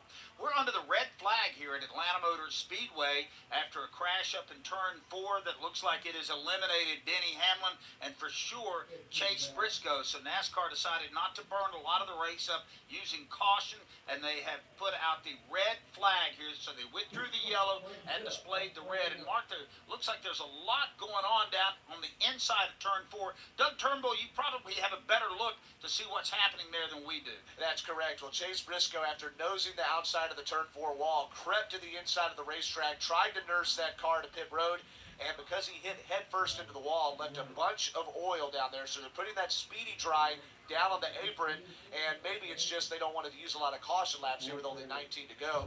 It doesn't look like they're having to do any repairs to the wall or anything, so all of the activity with the safety equipment is down here at the bottom of the racetrack. All right, thanks a lot, Doug Turnbull, down there on top of the condominiums in turn 4. We're going into our Toyota commercial free zone. We really appreciate that. They give us the opportunity to give you the last part of the race without any commercial breaks. That's brought to you by Toyota. For the latest Toyota racing information, visit toyotaracing.com. Now we will visit. All right, boys, I'm back officially. You can hear my voice again finally, but yeah. Go ahead, Wendy. All right, let's go over to Brad Gilly to kick this off. Well, Doug, I can tell you, Ryan Blaney, it's interesting. He's talking strategy on the radio right now with his crew chief, Jonathan Hassler, and his spotter, Tim Fedewa. Blaney, so far during this race, the car fell off the jack. He overshot his pit box, still was able to retain the lead. But one thing that was interesting in the conversation, because he has a teammate running right up front there with him, in Austin Cindric, who's led a bunch of laps, Ryan's very conscious of that. He says, look, I was trying to give Austin air when he needed it, when I could, and then I was trying to get us in line when we needed to do that and when we needed to draft. They're talking about restart strategy right now and where the best place is to be right now with 2 Penske cars running 1 and 2. They feel like they're in a good spot to at least put one of them in victory lane. Brett McMillan. Well, I was listening to the radio after the wreck by Chase Briscoe, and he came on the radio, and keeping in mind that he is the veteran presence this year at Stewart-Haas Racing. And he's talked about wanting to be a better leader for this organization. He came on the radio, and he didn't talk about what happened. He just said, guys, thanks a lot for a great car. He says it was an outstanding car. You keep bringing cars like that to the track, and we're going to have a lot of fun this year. Wendy Venturini. As for the 11 of Denny Hamlin, he has a lot of extensive damage on the right front fender, but he doesn't feel like the wheel took a heavy hit. He feels like the wheel was pretty straight. They are prepared to come in and cut that fender away from the right front fender of Denny Hamlin. I do want to mention something else that was happening down here. Sorry about the moment. Steve Phelps is down here, and he's just very engaging with the NASCAR officials, with the crew members on these downtimes right now. It's nice and quiet, and just to be down here and engaging with the team members is pretty cool to see towards the end of the race here in Atlanta. Steve Phelps, the president of NASCAR, of course, who actually dropped by our broadcast booth today for a little cameo. Tell you what, I feel for Chase Briscoe, Doug.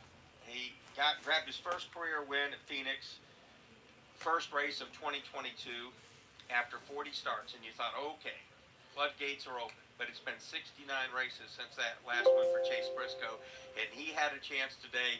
As they talk about the straw that stirs the drink, well, at the end of this race until he crashed, Chase Briscoe was the straw that stirred the drink. And you know, I had a chance to chat with him, as you did, down at Daytona Media Day, and I brought that up. I said, when you won so early in your career, he goes, yeah, he said, I thought that, you know, that would open the door and there would be a lot more to follow. And he goes, but this is just really, really hard. He goes, I'm glad I've got the one, but you'd like to follow that up with some others. Let's go to Brett McMillan. I'm here with Randall Burnett, the crew chief for Kyle Busch. Well, let's see, that was insane. I don't think I've ever seen crew members all sitting around watching TV late in a race. Yeah, that was, business is picked up at this point in the race, so Again, guys, if you are new here and if you haven't already, make sure and subscribe. That way you don't miss races like this. I will be streaming next weekend's race too, so for anyone out there that's looking for someone to watch the NASCAR races with, I am your guy, trust me.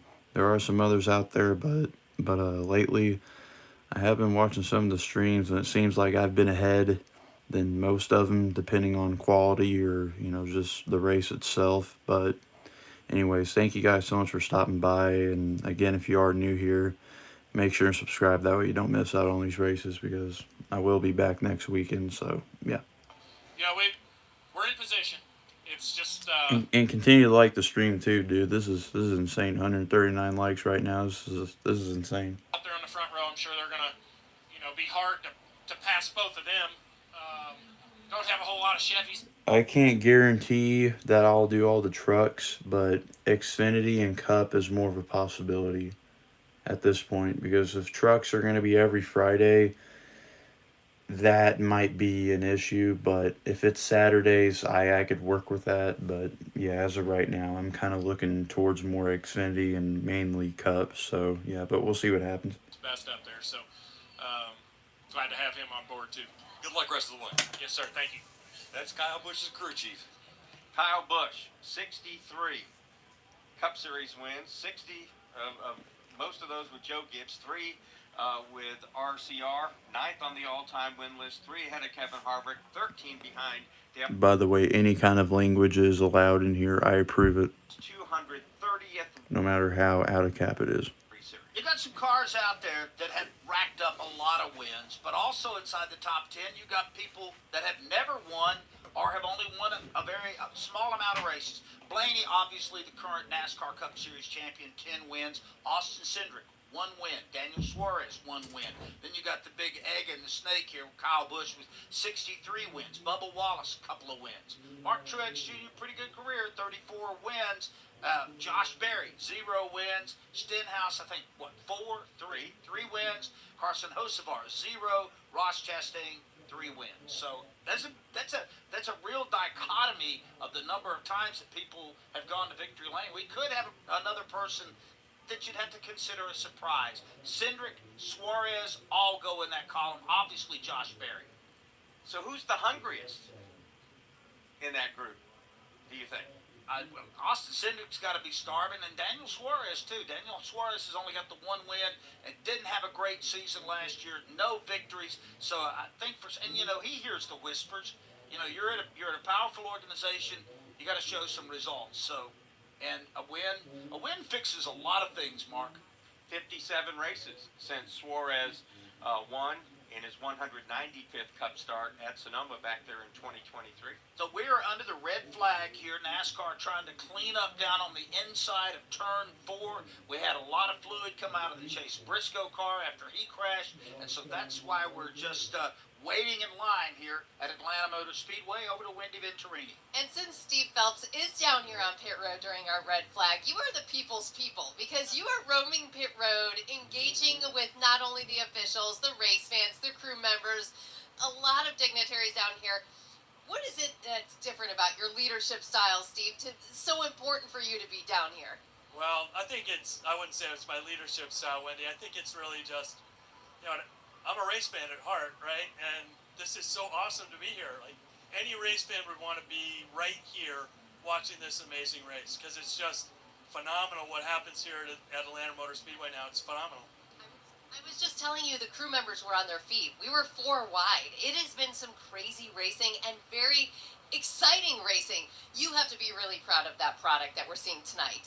Yeah, I am proud. I mean, race teams coming together, the folks at NASCAR, Goodyear, all the OEs, to put on what is amazing racing. And then, obviously, what the track did to profile this track. I mean, all those things coming together, it's really makes some really, really amazing racing. When you come down here and you're walking pit road this late in the race, it's a red flag. What's your main goal? Are you looking for anyone in particular? I'm just watching. I happen to wander into people, but so Dave Alpern from president of Joe Gibbs Racing, and I have to move from his pit box so people don't think I'm favoring, Joe Gibbs Racing. But it's great. It's just so cool to be down at the end of a race and watching it unfold in front of you and not knowing what's going to happen. I think, Joe race fan here, and that's me.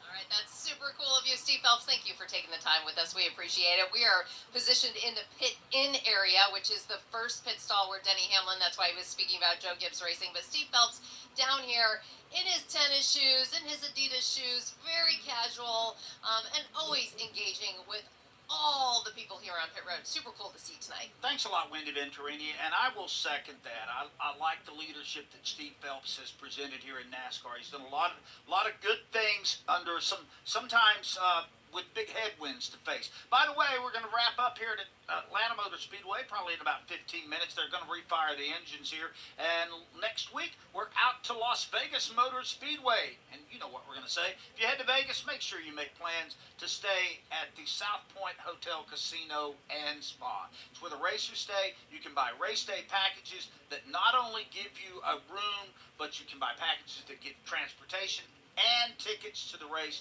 and you're guaranteed to have a really nice time. They love race fans. They take good care of them at the South Point. And if you can't go this weekend, make plans to go when we're back out there the second time this year for the actual South Point 400. And it's going to be a big race, that second one in the playoffs, no doubt about it. You get VIP treatment when you go to South Point, and if you want to make a reservation, go to reservations@southpointcasino.com. Reservations@southpointcasino.com. Let them know we heard about it on the Performance Racing Network. All right, we fired up cars. We're moving. We're about to click off another lap here. We're only going to have 18 when they creep around here under the caution left to decide this. Action has picked up. We have 9 yellow flags, 13 different leaders today, 46 lead changes in this race. Over to Wendy. And the 11 of Denny Hamlin has come to a stop in that very first pit stall, jacking up the right side. It's the right front fender that has the most amount of damage. It technically almost peeled back, but he didn't feel like he had a real heavy wheel hit, so it's not so much that the steering's been knocked off. They do pull that whole entire right front fender off. They cut it off with the Sawzall right now, and so no tire changes of any sort, just the cosmetic damage of that right front fender. We'll see if we're going to change some tires here, but you hear the grinding happening. I see sparks flying from the right front side of Denny Hamlin's car. Very fast race car, but did get caught up in this accident, guys. Pit road will be open next time by. It's a quickie yellow, which means essentially all cars can pit whether they're on the lead lap or not. I'm predicting an ending fitting of Hollywood because the sunset off to our right over turns 1 and 2. That's straight out of Hollywood right now too. Wow. We've had gorgeous weather down here yesterday, a little breezy today. Been absolutely perfect. Come out here, and these fans have stuck around, Mark. I know I've said it a couple of times. Big house today here at Atlanta Motor Speedway, and I think a lot of that's attributed to what we've seen out on the racetrack. This is not an exaggeration. They haven't left and they haven't sat down for like 100 laps. I mean, this race, and I think Brett McMillan used a word, I think, that kind of catches what this race really is. It's intriguing. I mean, there's all kinds of storylines, all kinds of plot lines, all kinds of crazy competition up front, and we still, at this point, 18 to go, haven't got a clue who's going to win this race. And you know, a bonus to this race is the fact that the Clash, the Coliseum, had to run a day early because of impending weather.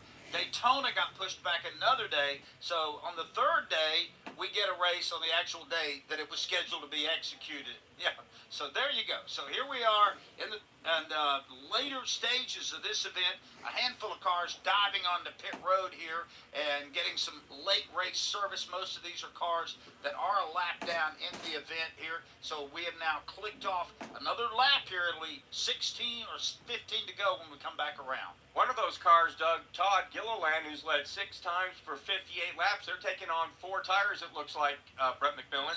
That's exactly right, Mark. 4 tire change for him and a little bit of an adjustment, trying to get it back up into the front. He got kind of shuffled out and sent back quite a ways during that last run. Well, you're not going to advance if you don't take a chance here. And the way this race is going, I wouldn't bet against another caution flag or 2. And if you're out there with fresh tires, you can make a big run. Well, Doug, you talked about Bubba Wallace. He changed 2 tires, and man, he came rip-roaring through the field. Bubba currently riding in the 5th spot. So, in some ways, tires don't mean anything, but you and I both know that even if the stopwatch might not say it, the driver feels it, man. He's glued to the ground. He's going to be more aggressive. He's going on offense with 4 fresh good. You've heard it 1,000 times. Give me 4 fresh tires. That everybody wants that. And you're right, Mark. Part of that's the psychological edge you get by saying, I got 4 fresh Goodyears here. Let's go after this puppy. sure that's the special combination. Yeah, that's right. Right? I've got the Days of Thunder tires. Yeah, here we go. Yeah. All right, they're coming by here. When they click by, it'll be 16 laps to go. Let's give you that Hunt Brothers Pizza running order. So it is Ryan Blaney in the first spot, Austin Cindric second, Daniel Suarez third, Kyle Busch fourth, fifth Bubba Wallace, Martin Truex Jr. sixth, seventh Josh Berry, eighth Ricky Stenhouse Jr., ninth Ross Chastain, 10th is Carson Hocevar. Chase Elliott rides 11th, 12th to Michael McDowell. Kaz Grala is 13th, Corey LaJoie 14th, 15th Ty Gibbs. Chris Buescher is 16th, Daniel Hemrick 17th, 18th Todd Gilliland. It is going to be Ryan Preece 19th and 20th Austin Dillon. The rest of the cars on the lead lap. Harrison Burton 21st, John Hunter Nemechek 22nd, Justin Haley 23rd, William Byron 24th, and Denny Hamlin in 25th. First car minus laps -3 is BJ McLeod in 26th. That leaderboard update is brought to you by Hunt Brothers Pizza, where we love racing and we love pizza. Find your next pizza at huntbrotherspizza.com or download the Hunt Brothers Pizza app.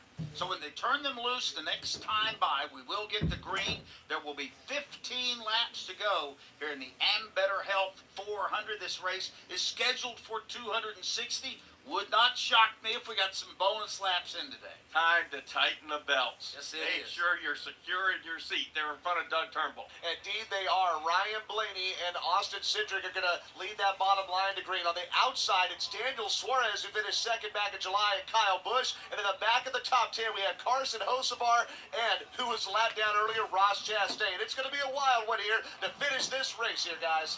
Here they are coming down to the stripe. Ryan Blaney leads them into the Geico restart zone. To his outside, Daniel Suarez. Cindric is right behind his teammate Blaney. Gives him a big push with 15 laps to go. Let's rock and roll. Not a single fan occupying their seat right now. The advantage at the moment belongs to Ryan Blaney. He's getting some help from teammate Austin Cindric. To the outside, Daniel Suarez trying to battle back. Big time push from the 8 machine there on the back of Daniel Suarez's bumpers. They enter turn number 3. They climb up high. Ryan Blaney blocks that, and here's Martin Truex Jr. pushing Austin Cindric down low. Ryan Blaney went to the middle. That held up everybody behind him. The battle is for second. Daniel Suarez on the high side. To his inside, Austin Cindric. 2 by 2 by 2 by 2 behind the race leader, Ryan Blaney. He'll now move up to the center to try to block not only his teammate, but also the hard-charging Daniel Suarez. Those Penske cars have handled so well out front. This time it's Blaney who's got Austin Cindric behind him. Cindric with a big push for Truex. Now Blaney fades up to keep Daniel Suarez leading the high lane behind him.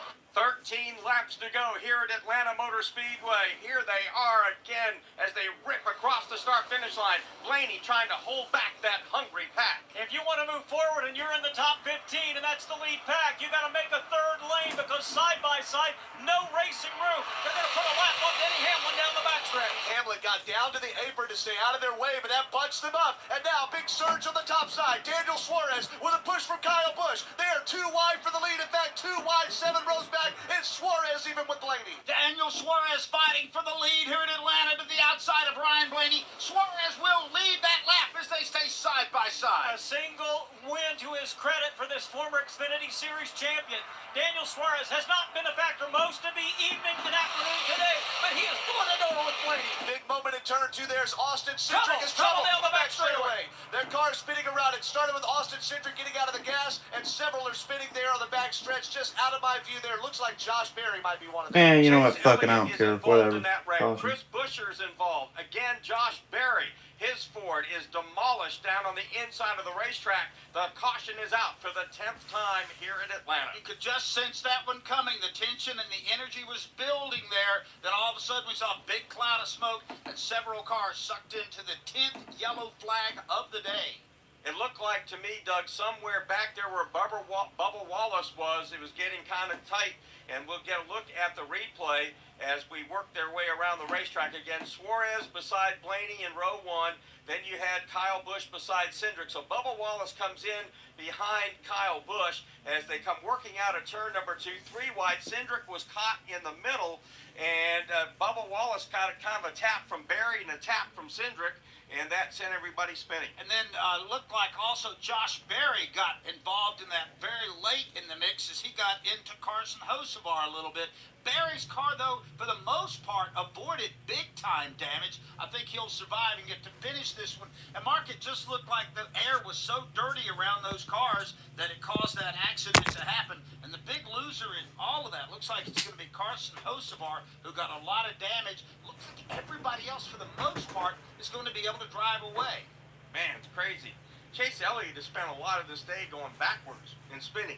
An awful lot. It's been a full day here for Chase Elliott already. As the field comes back around this time, under the caution, it will be 10 laps to go as they click off another one. And you got to think, we may not be done with this yet, although we could be running out of cars that will actually be running up front. Mark, it looked like Chase Elliott spun late. I feel like he might have gotten into some fluid or possibly cut a tire down. Well, again, everybody was kind of jostling back there. And you know, Doug, as you start bouncing around back there, it doesn't take a whole lot to get you turned. And we're watching the in-car from Corey LaJoie, and he saw a lot of smoke, cars spinning in front of him, and that was Josh Berry. He snuck by on the outside, so Corey LaJoie is going to remain in the fight.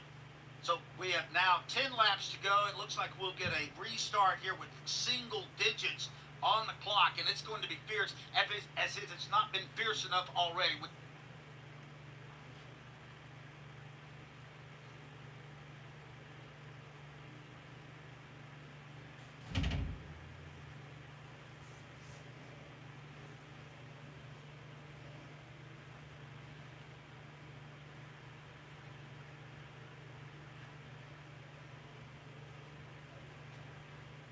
down the apron of the racetrack as he tries to nurse it back around. So tough break for Josh. He had a pretty good run going. And right now we're showing Daniel Suarez as the leader, so he will control this restart. I'm going to be honest, I did not have Daniel Suarez leading this race late on my bingo card coming in here. So, and he's a guy that needs this, Mark. I mean, he's heard all the whispers of people saying, is he really that good? He's only won one race. He's with a good team. You can quiet a lot of that if you can come away with a win here today. And I don't know that you necessarily have to win. Stay in the hunt here. Don't have something go bad at the end of this race, but it's going to get fierce here. Daniel Suarez, Doug, Daniel's amigos, they're hungry. 57 races since his last one, which came at Sonoma. And again, he's drove a great race. I mean, again, if you've gotten to this point and your car is basically unscathed, you've had a heck of a day. This has become a survival test here at Atlanta, too. That's a big part of it. 10 yellows, 14 leaders today, 48 lead changes. Here's your top 10. Daniel Suarez, Ryan Blaney, Kyle Busch, Martin Truex Jr., Austin Cindric is 5th, Bubba Wallace 6th, Ricky Stenhouse Jr. 7th, Ross Chastain 8th, Michael McDowell 9th, and Kaz Grala, give him a pat today. In that 15 machine, he is in the 10th spot. I believe Kaz is driving for Rick Ware Racing, Doug, and you look at what Justin Haley has done today. He's run strong, run up front for some, and now Kaz Grala. So, you know, as we like to say, when you punch above your weight class, you're doing well. They are. And they've had a good day. Yeah, that RWR team, I just get the sense, Mark, that they're making strides. They've taken some attempts that brought over Justin Haley this year, which was a surprise to a lot of people. We'll see how they finish up the day. Downstairs, Brett McMillan. Well, a promising day has gone away for Todd Gilliland. Had a great run going, but right before that wreck, he hit the wall of the backstretch and broke a toe link. So he's out there running now in a hampered machine and sitting 4 laps down at this point. Tough break there for Gilliland. Saw him dive onto the pit road there while we had some pretty fierce racing going on. So that Cinderella won't get to play today. No, the glass slipper did not fit, but he led 6 times for 58 laps. He will leave Atlanta as the man who led the most laps. But if you don't get the W, that's of little solace. There's a lot of satisfaction in that, though. That Front Row Motorsports team is bringing really good cars to the racetrack, Mark. And you keep doing that long enough, it'll pay off. You'll hit the pay window. And again, you know, McDowell has been fast from the jump at Daytona and here. Same thing for Todd Gilliland. And again, that's progress. And that team now is on the A game, the A plan, if you will, at Ford. And that technical help, along with a team that's been making great strides year after year. Again, look at what happened at Indy last year. You were out there. Michael McDowell didn't just win that race. I mean, he beat him down. I talked to him about that afterwards, and said, you know, late in the race there, Chase Elliott kind of made a run at you, and he goes, no, he didn't. He said, I was just taking it easy. He said, I didn't want to lose the race on my own. He said, so anything that it looked like, he said, I was in charge of that. And I believe it. And that was a perfect day for him on a road course. I don't think he missed a turn. I had a chance to talk to Michael McDowell and his wife, Jamie, at length last week for an interview at Daytona. Just great people. They're just absolutely great people. You know, what's the phrase, salt to the earth kind of folks? Yeah. That's Michael McDowell. And always pleasant, super friendly. I know he gets frustrated just like all these other drivers, but a really, really good human being. I thought that was the cool thing about him winning the Daytona 500, Doug, that a lot of people got to know what we already did. You know, that this is a guy, pretty stand-up guy, and a good race driver, underrated. So now he is not a one-hit wonder anymore. He's won 2 Cup Series races. And we're still under the yellow flag here and clicking off laps, Mark. 7 to go. They'll get to 6. I'm betting we get a restart here with maybe 5 laps to go. It looks like the track is clear. We can see some cars making some final pit stops. So, Doug, I'm going to guess, like you, that we'll get the one to go the next time by, using us 5 laps. What's that, 7.5 miles? Not a lot. You know, I'm looking at the top 5 cars here. Suarez, Blaney, Busch, Truex, Cindric. And, you know, you're always pulling for the story. But I'm looking at Ryan Blaney there, the current champion. Kyle Busch, 2-time champion. And 63 wins. They got those numbers by performing in these kind of situations. It is so funny sometimes how you and I think a lot. I'm thinking, oh, Suarez is going to be hungry. Kyle Busch is the junkyard dog in that 3rd spot. You don't win 63 races being a wallflower at the end. You take what you have to take. You do what you have to do. Kyle Busch is your guy. That's right, Mark. You win because you win. You win because you're really good and you got the system kind of figured out. And, you know, and Ryan Blaney crossed that threshold last year. He became a Cup Series champion, won 3 races last year. He's a different player now. And Busch, of course, 63 titles. And Truex sitting there in 4th. That's a guy that's won 34 times. We've got to pause 10 seconds now for station identification. This is PRN, the Performance Racing Network.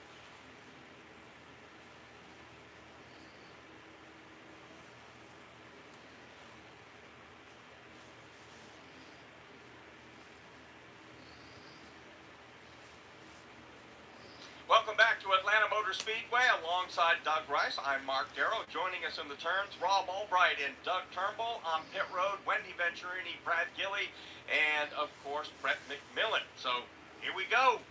Buckle your seat belts. Tighten them up as tight as you can get them because boy, oh boy, they're about to turn them loose here at Atlanta Motor Speedway. 5 laps left in the Ambetter Health 400. It's been a wild afternoon. We're about to see a wild finish. Let's review the top 10 for you. Daniel Suarez, the leader. Blaney is 2nd. That'll be the 1st row. Kyle Busch is 3rd. Martin Truex Jr., that's a pretty good 2nd row. Austin Cindric and Bubba Wallace are 5 and 6. 7th is Ricky Stenhouse Jr. Ross Chastain is 8th. 9th is Michael McDowell. And 10th will be Kaz Grala here for a 5-lap shootout to end the Ambetter Health 400. They're back over in front of Doug Turnbull. Hey, need to point out that Chris Buescher has rebounded up into the 11th spot after troubles earlier, too. But this crowd is making noise right here. It'll be coming to 5 to go with Daniel Suarez on the inside and Ryan Blaney on the outside with a bunch of hungry dogs behind him there, ready to settle this race. So here they are into the Geico restart zone.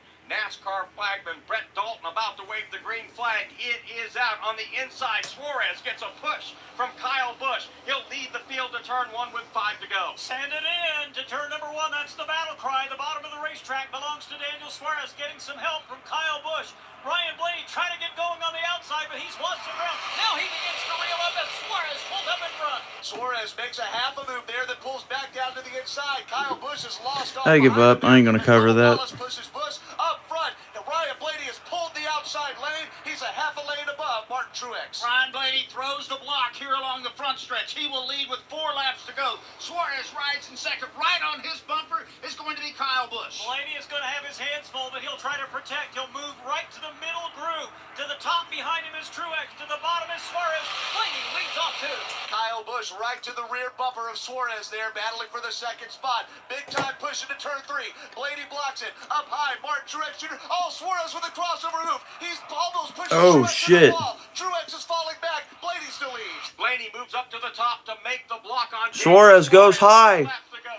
Suarez again looks inside and outside as they go to one. Daniel Suarez not to be Blaney denied blocks. this evening. 3 to Let's see if go. he's got enough for the race leader. Blaney, here comes Kyle Busch. He wants second. You cannot make late blocks here. Ryan Blaney's Oh my gosh, look at Kyle Busch. Wow. He got a huge run here. Coming down the backstretch, 3 laps to go. Chastain makes contact with the 23 of Wallace. Going in 3 and 4. Suarez trying to make moves here. Takes the outside. Coming to the line. Blaney still in the lead. 2 laps to go. All right, radio's going off. Final lap reaction coming in play here. Here we go. For anyone that watches the videos, you know. Side by side, Busch and Suarez. What will Blaney do? Blaney's still blocking the inside. He stays inside. Going in 3 and 4. Now, coming out of turn number 4. White flag, 1 lap to go here at Atlanta. Blaney's still in the lead, side by side for second behind him. Suarez and Busch battling. Who's going to get up in front of Blaney? Will anyone be able to? Coming out of 2. Coming down the backstretch. 1 final time. Someone's got to make a move here. Oh, Busch, he makes a move. 3 wide pass. Maybe. Oh my goodness, it's going to be a 3 wide finish. Coming to the line. Who's it going to be? I can't tell. Who the hell got that? I couldn't tell. Suarez got that? There's no way. There's no fucking way Suarez got that. Bullshit. You're shitting me. You're shitting me. That was the greatest finish at Atlanta in history. Blaney got it. Did he get it? No way. Blaney get it? Who got it? Who got it? So no, Suarez got it. Suarez actually got it. You're fucking kidding me. The Mexican wins. The Mexican wins. Oh my God, everyone's going to be partying with tacos. Holy shit. You're shitting me, right? Wow. Wow. Wow. Wow. What the hell? What the hell? Wow. Again, Hollywood ending. Are you kidding me? Oh my God, what a finish. Kyle Busch in the What a finish. Blaney on the bottom. Daniel Suarez. Suarez never took his leg. Have you ever? No, I've never. Kyle Busch or Blaney, and it looked like Blaney on That the finish inside made was it the worth it. shortest distance from turn Wow, one a on the 3 inside wide of the finish finish. line. Look at Again, this. coming off the top of the bank, This makes up for Daytona. Oh my gosh. momentum, and he This makes up for Daytona. Look at this. Look at this finish. greatest finishes. Coming out of 4. 3 wide. Coming to the line. Oh my gosh. Chris Buescher, Wow. Wow. Wallace, Ricky Stenhouse Wow. Jr., By a nose. Oh my gosh. cars, top 8, Oh my gosh. top 9. Oh my all finished gosh. within 0.2 of a second of each other. That's incredible. Oh It's not my impressive. gosh. Now Ryan Blaney out of the car. Wow. I know you haven't had a chance to see it yet, but Are you all I can kidding say me? is, wow. Do you realize how close That was it insane. Maybe just a couple of inches. Wow. I've won some by a few inches. I've lost them by a few inches, but fun night, fun racing. Obviously, Wow. I didn't think they'd get that big a run on me. I thought I did a good job. I That kinda was unbelievable. Close off of 2 to where I kind of had some of their energy. I guess they just Oh my gosh. super good. I got a massive run, and I can't block both lanes, and I don't know, just fun racing. Just a couple inches short. Happy for Daniel though. That was fun. Racing him and Kyle. That was fun. You could hear him. Wow. I don't think he's too disappointed with second place in this race, but it was. He talked about fun racing. What a show! I don't even know how to. It was. I'm still trying to go like, wow. I know. That was insane. Blaney the win there. I thought he had it, Mark. I thought he had won by. Okay, I'm going to get off here, guys. Thank you so much for watching. I'm going to be back this next weekend. Trust me, I will. And I'm going to try my best to stream most of the series races. Again, guys, thank you so much for stopping by. Holy shit, what a finish. Alright, well, if I post a video this week, you guys will see it, hopefully. thank you guys so much. See you guys. Stay safe. Have a good afternoon, night, morning, wherever you are. Wow. What a finish. See you guys.